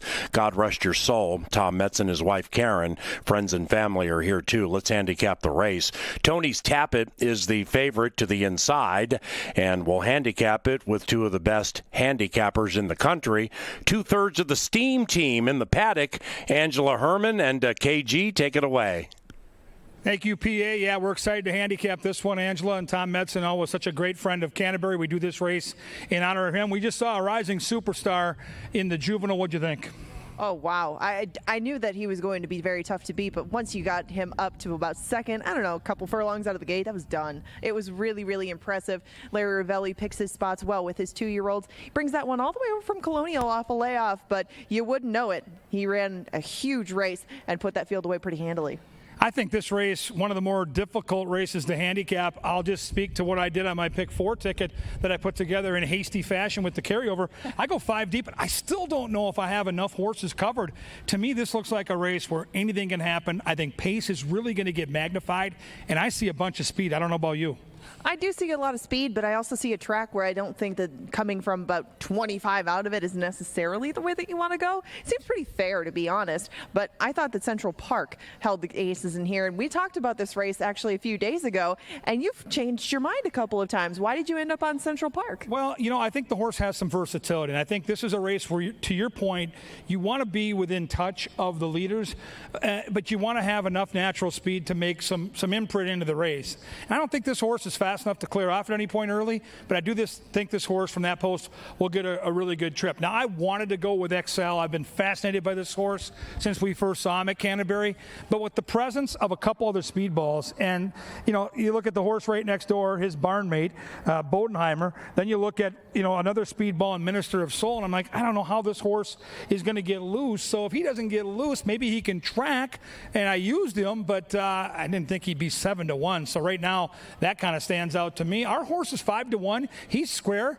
Here's my opinion, Angela, and I've got the one horse on my ticket, and I don't want to discourage anybody from betting the one, but I don't see 7-5 on anybody in this race, and I think this horse got a dream trip last time when he beat our horse pretty handily. Yeah, he did, but the key to that one, I thought, was Central Park blowing the break. Central Park did not break on top. I don't think he needs the lead. I don't think Excel needs the lead, but they do need to be close. That's how they're best, and prior to that race, Central Park had won 5 straight one-turn races. Yes, he had gone a mile in between some of them, and he really likes Canterbury Park. There's just a lot of things to like about him if you're forgiving of that last one. If you think he breaks slow again, which is somewhat difficult to handicap unless you see him acting up in the gate, and by then it's too late, I think that he can rebound in here. He just absolutely loves this place, and it looks like he worked well leading back into it again, and he can probably return to form very quickly. Let's talk about Paul Allen's top, because he likes Deflator, and I see it. I look back at the racing form and the PPs. I see a win at Oaklawn. I see a win last time where he looked really professional, and this horse is a horse that can be a little closer to the pace than one might think,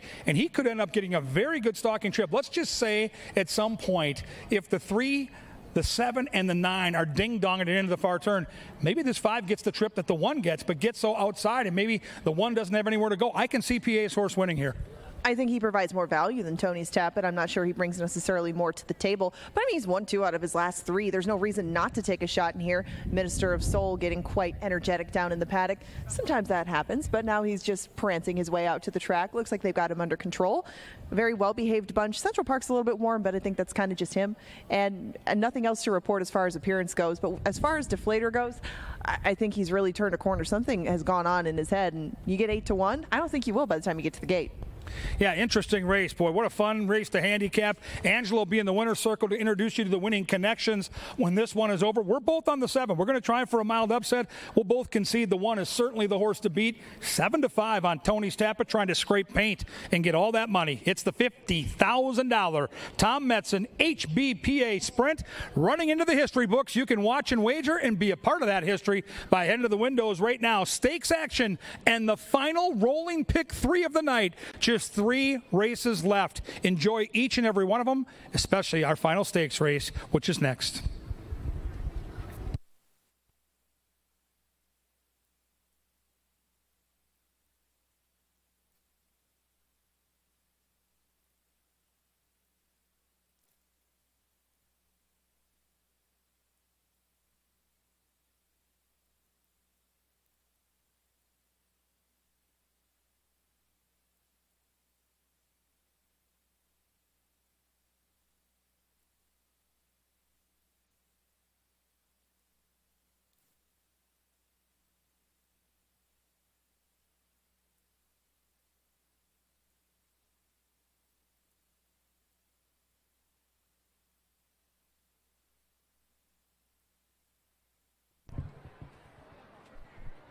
Sir Leonard Dykert, Do That Thing.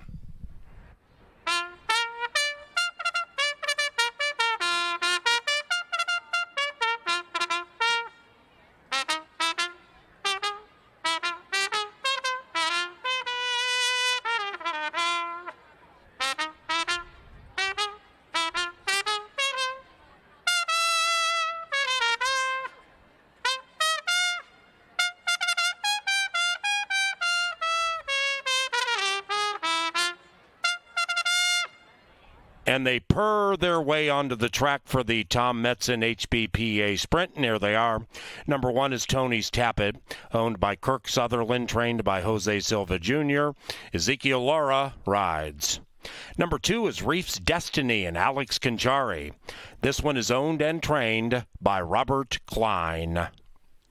Esteban Martinez owns and trains number 3, Minister of Soul. Harry Hernandez in the irons. Sophia Barandella looks to continue her outstanding week. She rides number 4, I Kickin', for Tom Abrahamson, the trainer, Lynn Rarick. Robert Klein owns and trains number 5, Deflator. Kelsey Haar rides. And number 6 is Ship It Red, owned by Kristen Boyce and Valerie Lund. Valerie Lund is the trainer. Alonzo Quinones is the rider. Number 7, James Thayer's Central Park. Central Park is trained by David Van Winkle and Chad Lindsay, fishing for a victory. Number 8 is Bodenheimer, owned by Kristen Boyce and Mary Lou Holden. Valerie Lund is the trainer. Constantino Roman, the rider. And Lindy Wade is astride number 9, Excel. This one is also trained by Valerie Lund and the owner, Leslie Cummings. Those 9 go to the gate for the final stakes race of our 2022 season. It's the 20th running of the Tom Metzen HBPA Sprint. 5 minutes, and here they are.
They've reached the starting gate, and it's post time for the Tom Metzen HBPA Sprint Stakes. This is the 20th running. Mr. Metzen, Shot of Gold, won this race in 01. Derek Bell, the winning rider for DVW. David Van Winkle, who won it the first 2 years. Expert took it down in 02. The Awesome and Fast, Looking for the Secret for trainer Jamie Ness and rider Paul Nolan, won this in 07. Mercedes Stables won it for Dio 3 years in a row. Castletown, Candy Ruby, and Storm Power. HOF rode the winner in 2016. Former Horse of the Year, Hot Shot Kid, scored this race in 2019. And Minister of Soul won it last year and looks to defend his crown. And they're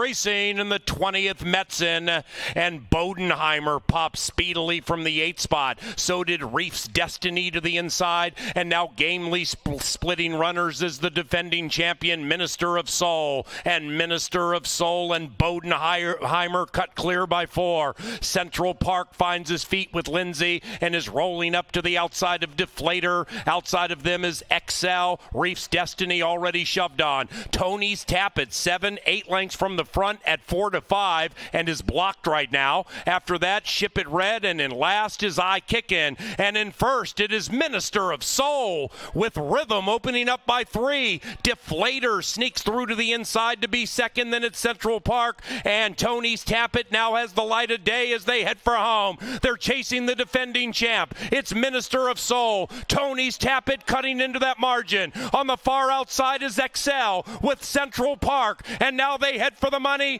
Tony's Tappet is slowly edging clear, and Tony's Tappet is the Metzen Sprint Stakes champion.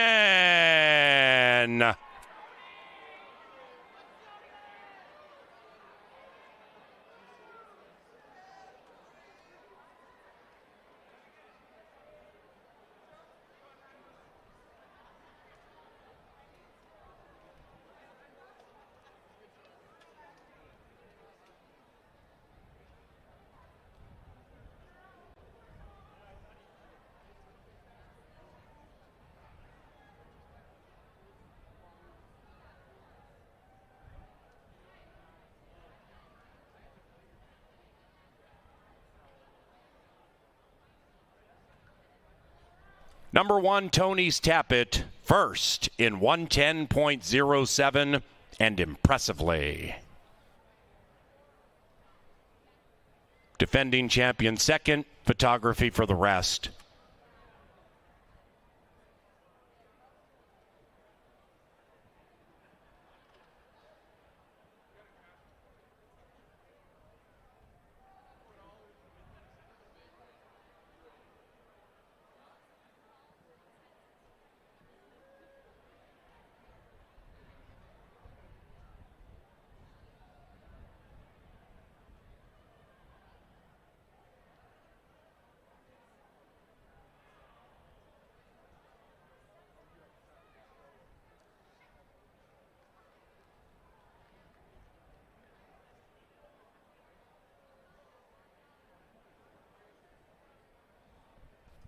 One, 3, 9, 7.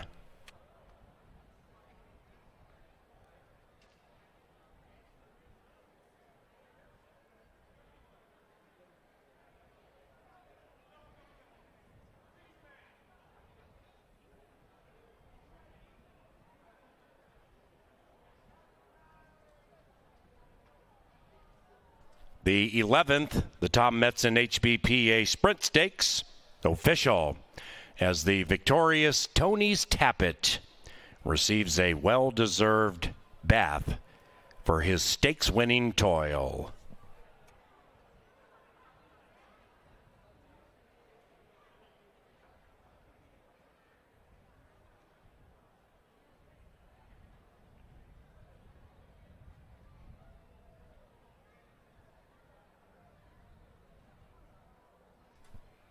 The 12th race is the 2022 season penultimate. No scratches.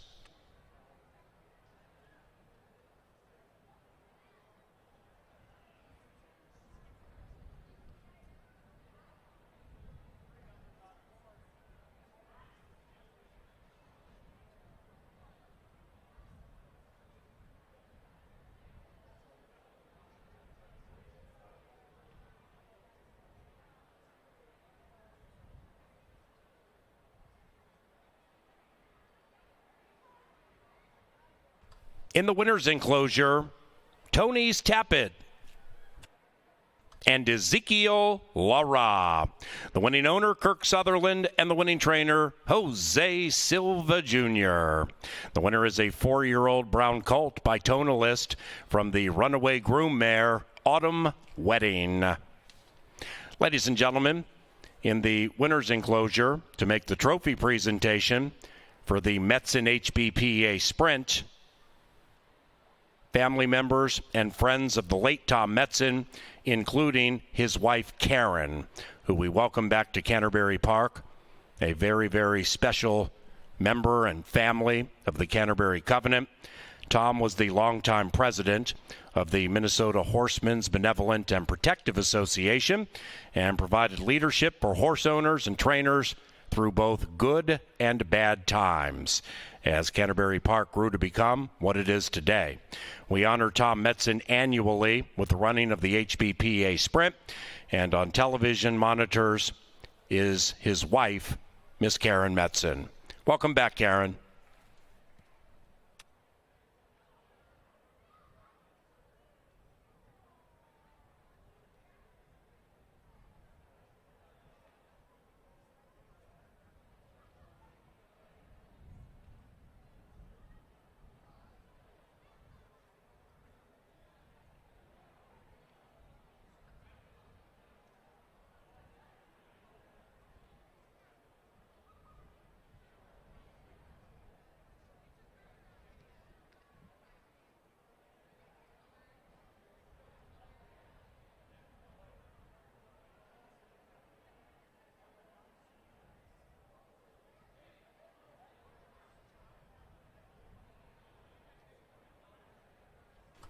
Angela Herman is in the winner's circle with the victorious rider. He is Zeke.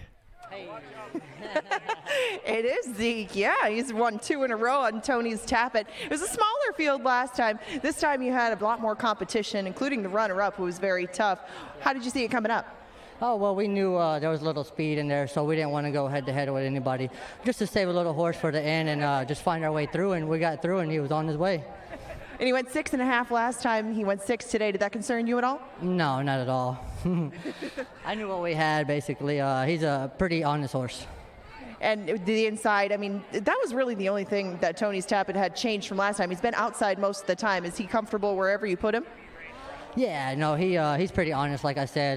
He'll do anything you want from behind or up front. So he just gives you everything he's got. Well, it was hard to top the ride that you gave him last time, but I think you did it tonight. Congratulations, Zeke. Nice work. Thank you, guys.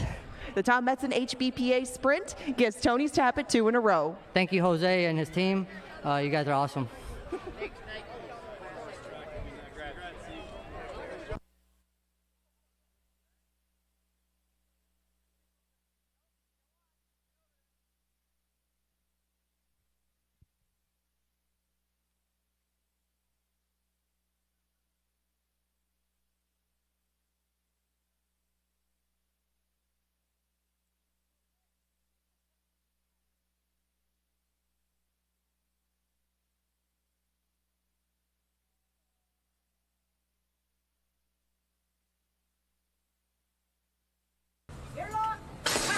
And they're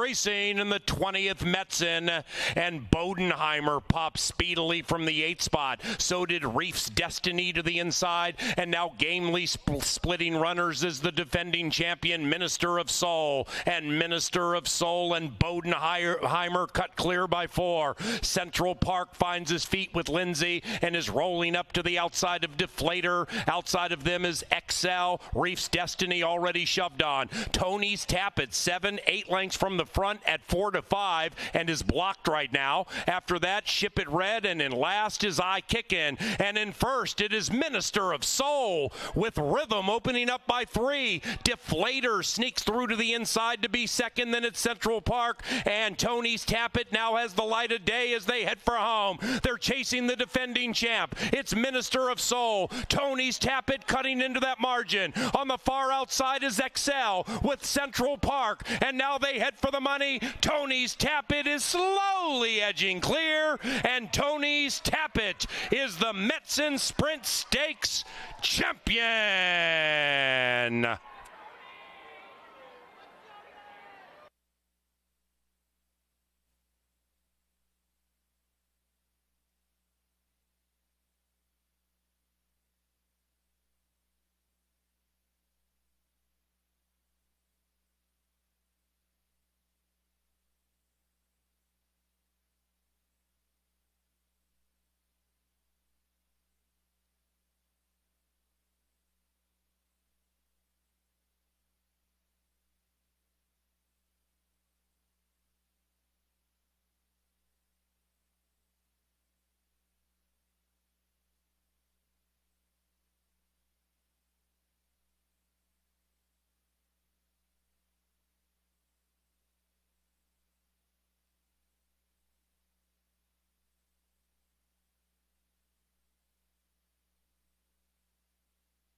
All right, set for the final daily double of the year. Angela Herman, Kevin Gorg with you, and the pick 4 with that carryover gets off to a chalky start. You'll try to find a way to beat the favorite here, and we're both going to try to do that. I'm going to end up on the 5 here, Angela, who's going to be a price, and I'm very encouraged by what I saw in the most recent race, because if you go quick early, you mentioned it, and you were spot on. This track is playing very fair right now, and you can win from just about anywhere. And I think Pure Rocket's going to get a good setup. I'm convinced that the 7-horse Astronaut Oscar is going, and I think between the 2 and the 3, the 1 with Alex inside, who really hustles almost every single time in a sprint, I think the pace will be more than honest here. I can't say the same. I don't think that all speed is created equal when it comes to this field. I think that at times they'll show that kind of pace. I know that Astronaut Oscar is quick, and last time he broke very well, but he was passed up very shortly coming out of the gate. I just see a lot of horses with a ton of starts this year. Maybe they've passed the peak of their form, and that's what led me to the 2, who's on screen right now. Yikes. Okay, he's a little bit hot, and it's not real warm out anymore. It's pretty tonight. humid. We'll give him that. Yeah, that's not an encouraging sign, quite frankly, for Matt's Fire and Ice. But he's only on his 3rd start of the year. It was a long break from December 31st up until August of this year. He was working well leading into it. He continues to work well. Ojitos, the horse that ran last in that Go Yoshka race, has come back to win since that time.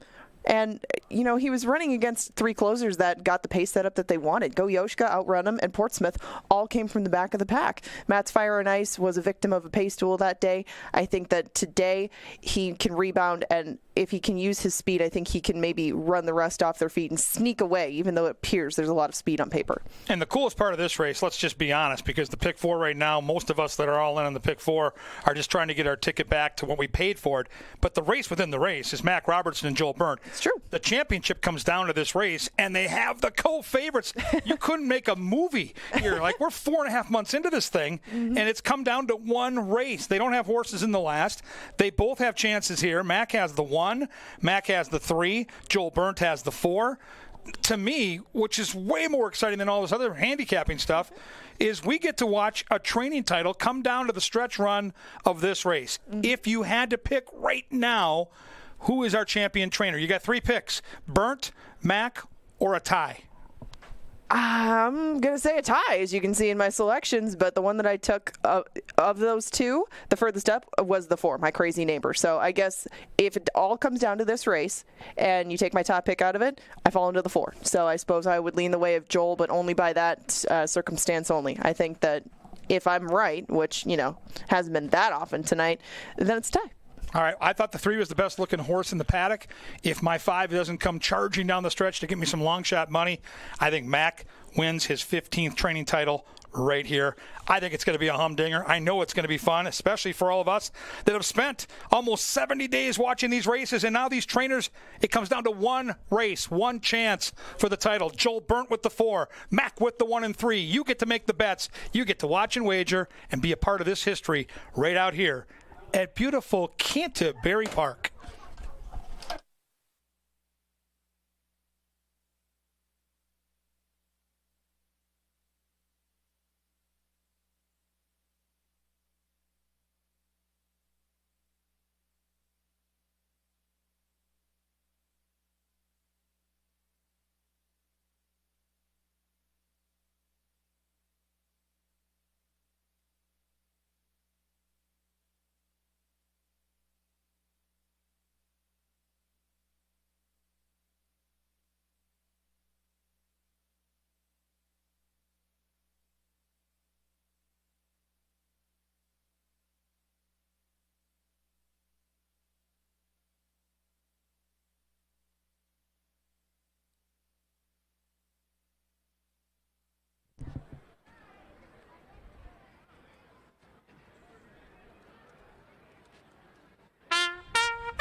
They've reached the gate. It is now post time for the penultimate of the 2022 season.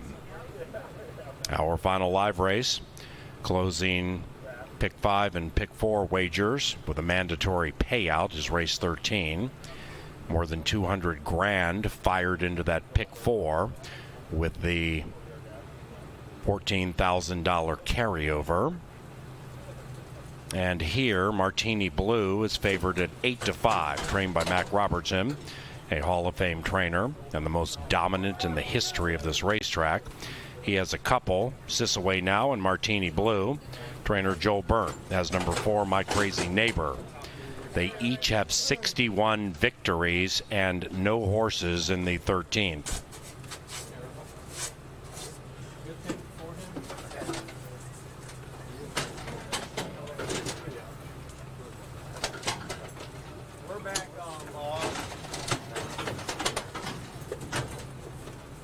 Citrus Bay goes in.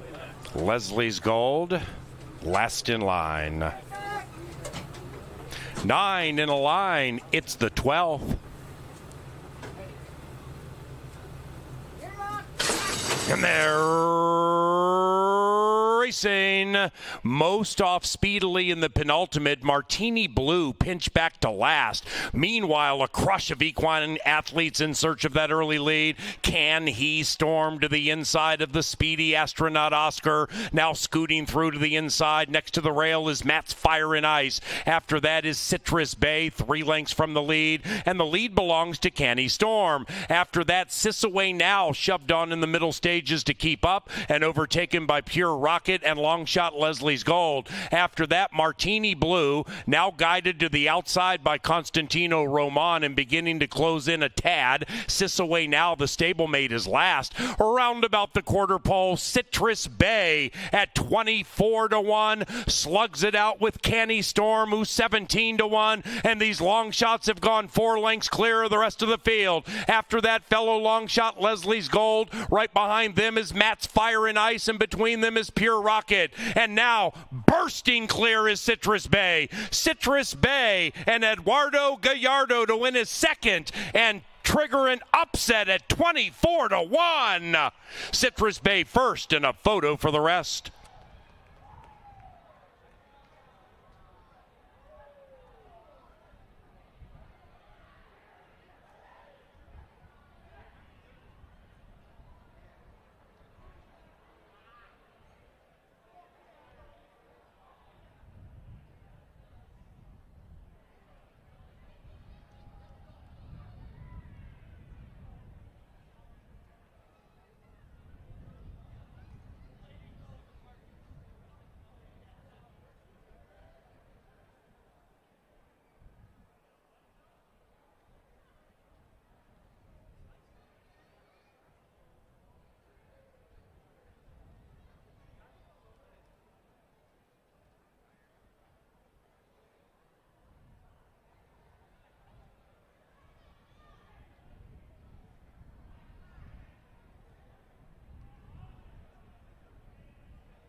Number 8, Citrus Bay, first at 24-1. Pure Rocket, second at 13-1. Canny Storm, 17-1, ran third. And Leslie's Gold ran fourth at 30-1. Let's check this superfecta out when this race goes official.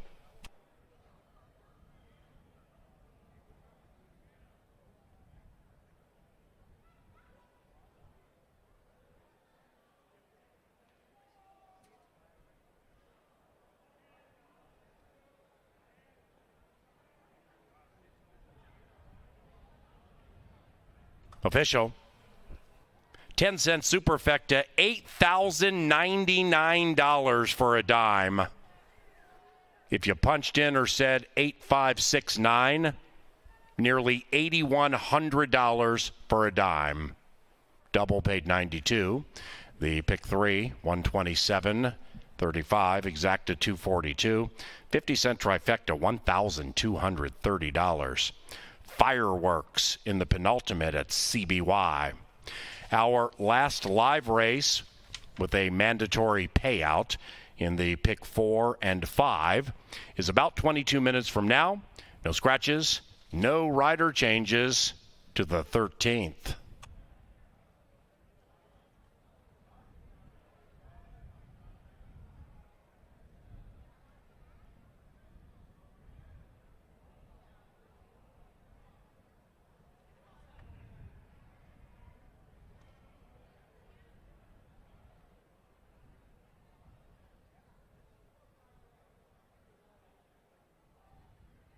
Now entering the winner's enclosure, the upset-minded Citrus Bay and Eduardo Gallardo. The winning owner, Maribel Nova Campuzano.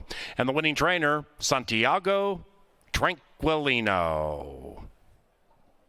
The 13th to close the 2022 Canterbury Park season is next.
And they're racing most off speedily in the penultimate. Martini Blue pinched back to last. Meanwhile, a crush of equine athletes in search of that early lead. Can he storm to the inside of the speedy astronaut Oscar? Now scooting through to the inside. Next to the rail is Matt's Fire and Ice. After that is Citrus Bay, 3 lengths from the lead. And the lead belongs to Canny Storm. After that, Sisaway Now shoved on in the middle stages to keep up and overtaken by Pure Rocket and long shot Leslie's Gold. After that, Martini Blue, now guided to the outside by Constantino Roman and beginning to close in a tad. Sisaway Now, the stablemate, is last. Around about the quarter pole, Citrus Bay at 24-1 slugs it out with Canny Storm, who's 17-1, and these long shots have gone 4 lengths clear of the rest of the field. After that, fellow long shot Leslie's Gold. Right behind them is Matt's Fire and Ice, and between them is Pure Rocket. And now, bursting clear is Citrus Bay. Citrus Bay and Eduardo Gallardo to win his second and trigger an upset at 24-1. Citrus Bay first, and a photo for the rest.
All right, for the final time in the 2022 season, it's a paddock preview, Angela.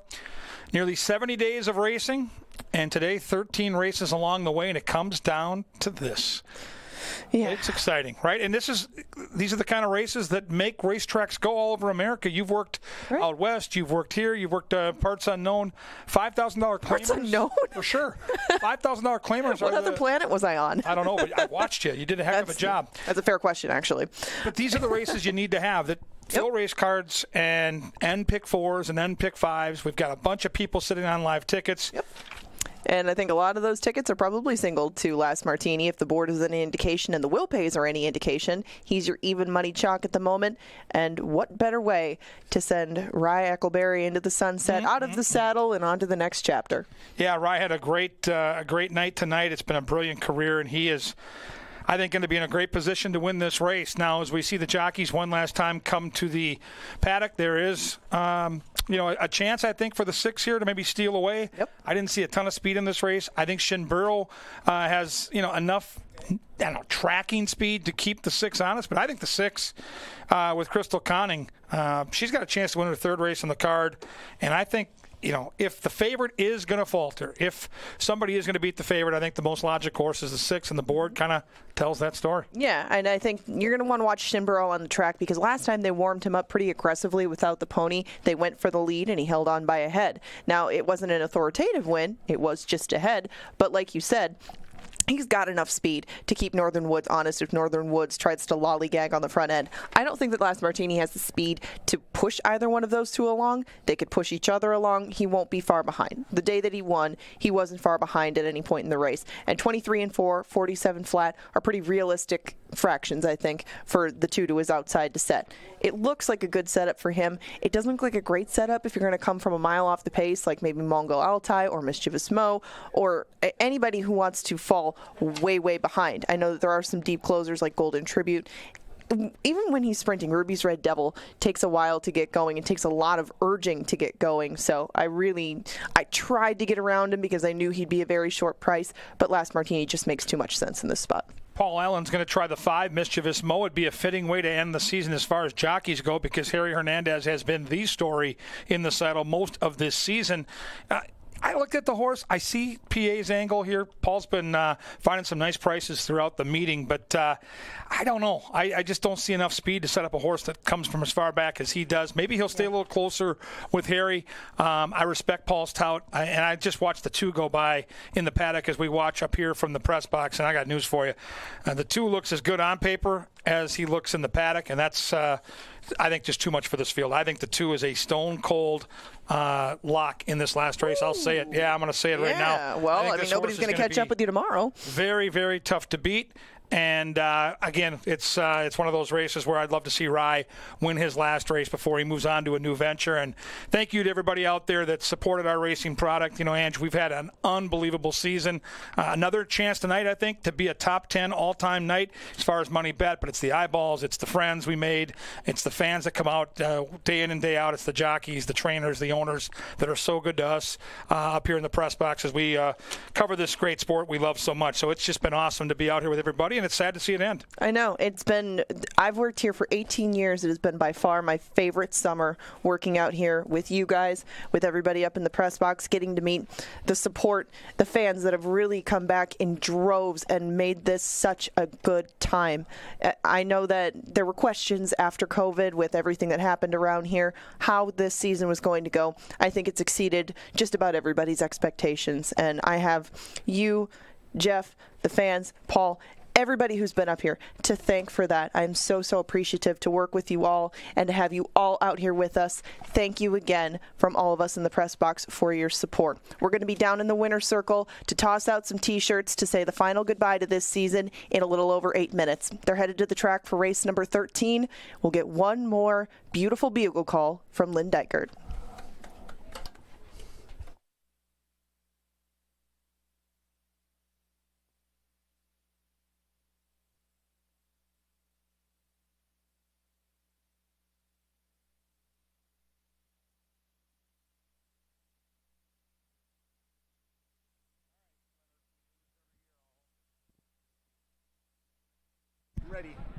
Ladies and gentlemen, the best bugler in the business.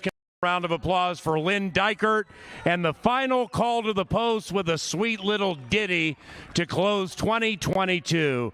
Gone, and take it away, Duke Ellington.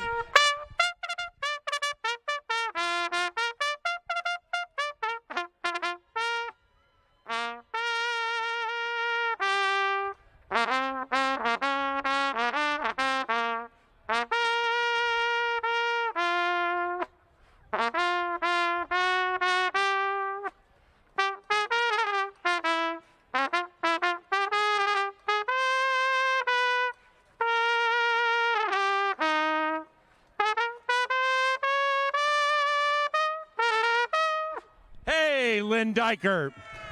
And here they are coming onto the track, Mongol Altoy. Carlo, best of luck to you, man. Great getting to know you this year. Rye Eccleberry, ladies and gentlemen, the final ride of his career.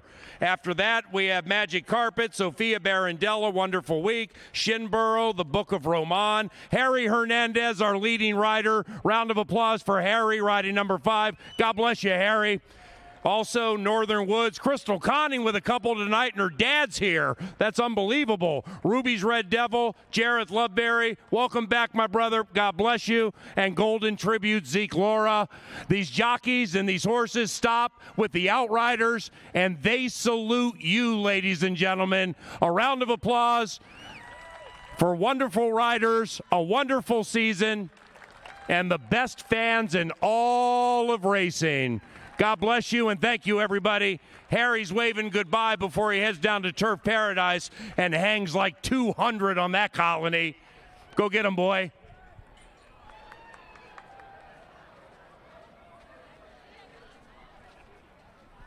Stand by for a celebratory video full of memories coming up here after the post parade.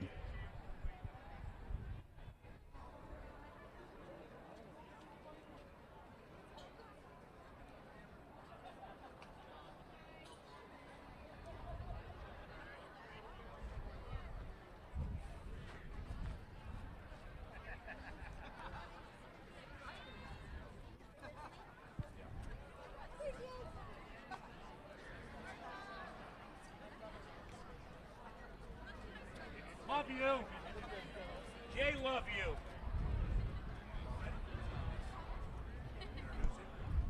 Ladies and gentlemen, this 2022 season has been vibrant. It's been full of fun. It has been full of many, many memories. Take a peek at the big screen in the infield or TV monitors now.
Excellent memories. Wonderful. Johnny the Mouse Mickelson here in the winner's circle put that together. Round of applause for our TV department, ladies and gentlemen. They did bang-up work this year. All right, our final live race coming up momentarily. And we have a surprise for those who have been kind enough to brave all 13 or stick around. T-shirts are flying into the crowd. Here they come.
Hey, right next to me, my son, Derek Allen. He called a couple of races with me this year. He's going to fire one into the crowd, so make some noise. Let's see that arm, big boy. Hey, Larry the Smiley.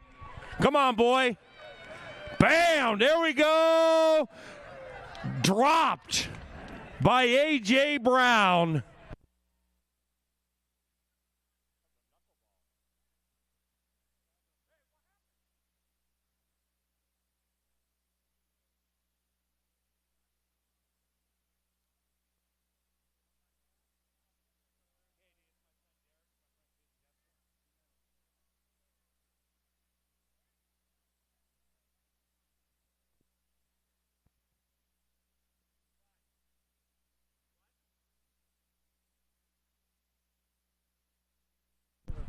And the horses are approaching the starting gate for the finale.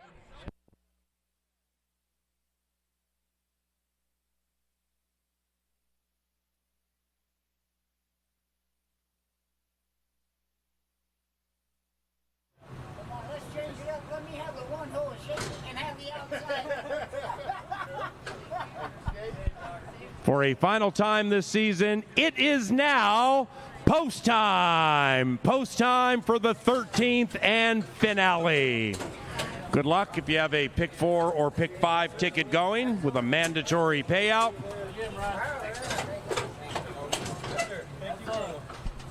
Our starter, Darren Hall, and the starting gate crew, excellent work by you guys this year. God bless all of you, man, and safe travels when you leave, okay? Wonderful people with whom we work. And looky here, we got jockey Patrick Conchari making his way up to the winner's circle. Holy cow, and he's walking up to the winner's circle, which is absolutely beautiful. A few years ago, within the last 3 years, in a bad car accident in Phoenix, and just to see him walking like that, man, God bless you, Patrick. Come on, boy. All right, let's close it up. Here they come, and there they go.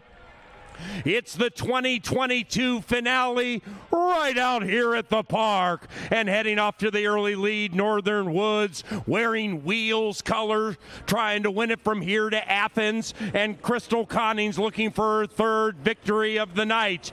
As they go around the turn for the first time, Northern Woods bet down to 2-1 in hand and in command. Outside of that is Gold in Tribute. Then it's Mongol Altai. That That one's about 3 lengths from the leads. Then we come to Magic Carpet, looking to get that carpet ride into the winner's enclosure from about 8 lengths out.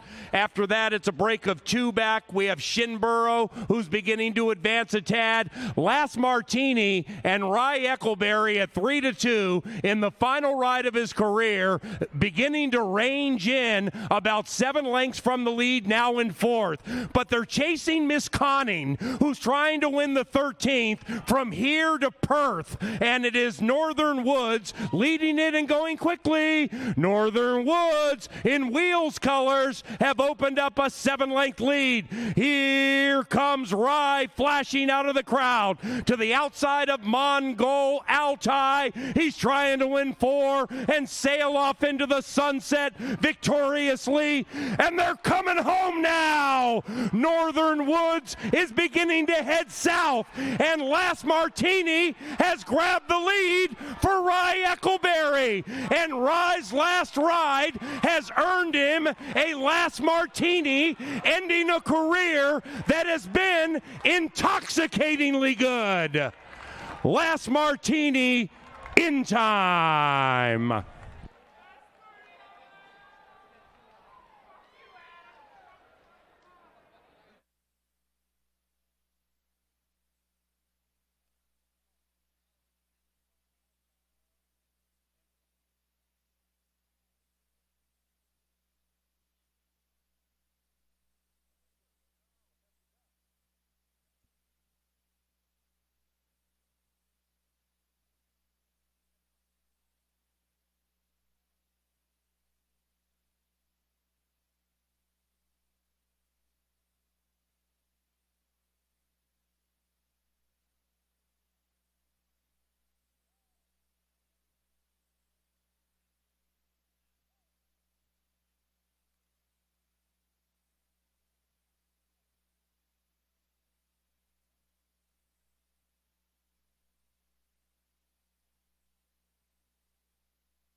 Number 2, Last Martini, the final winner.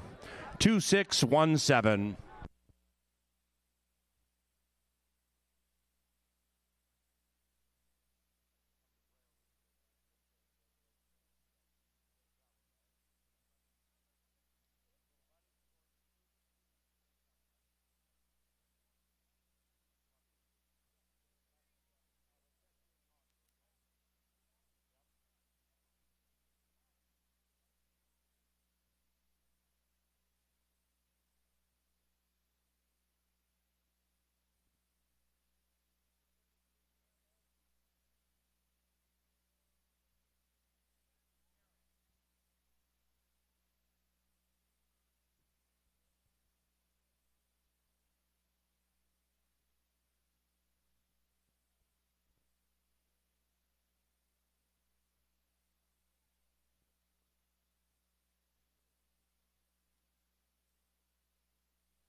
Holy cow.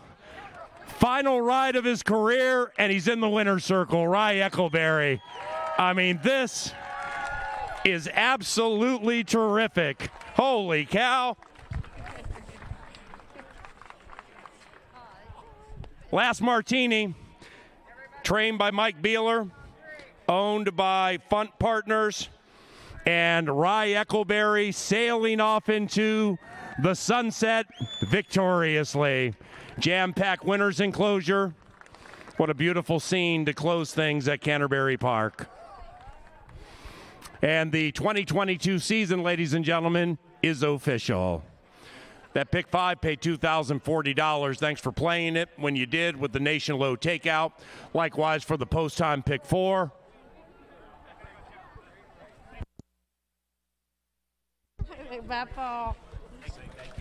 Thank you.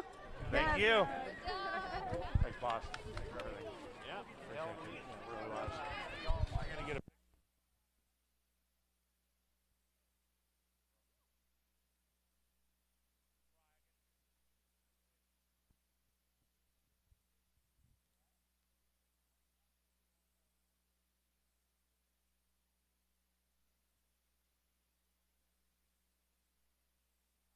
Let's close it up. Here they come, and there they go.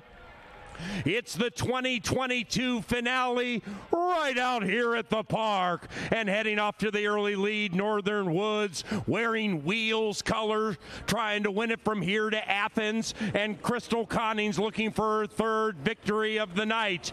As they go around the turn for the first time, Northern Woods bet down to 2-1 in hand and in command. Outside of that is Golden Tribute. Then it's Mongol Altai.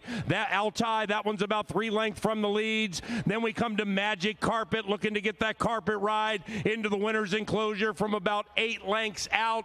After that, it's a break of 2 back. We have Shinboro, who's beginning to advance a tad. Last Martini and Rye Eccleberry at 3-2 in the final ride of his career, beginning to range in about 7 lengths from the lead, now in 4th. But they're chasing Miss Conning, who's trying to win the 13th from here to Perth, and it is Northern Woods leading it and going quickly. Northern Woods in Wheels colors have opened up a 7-length lead. Here comes Rye flashing out of the crowd to the outside of Mongol Altai. He's trying to win 4 and sail off into the sunset victoriously, and they're coming home now.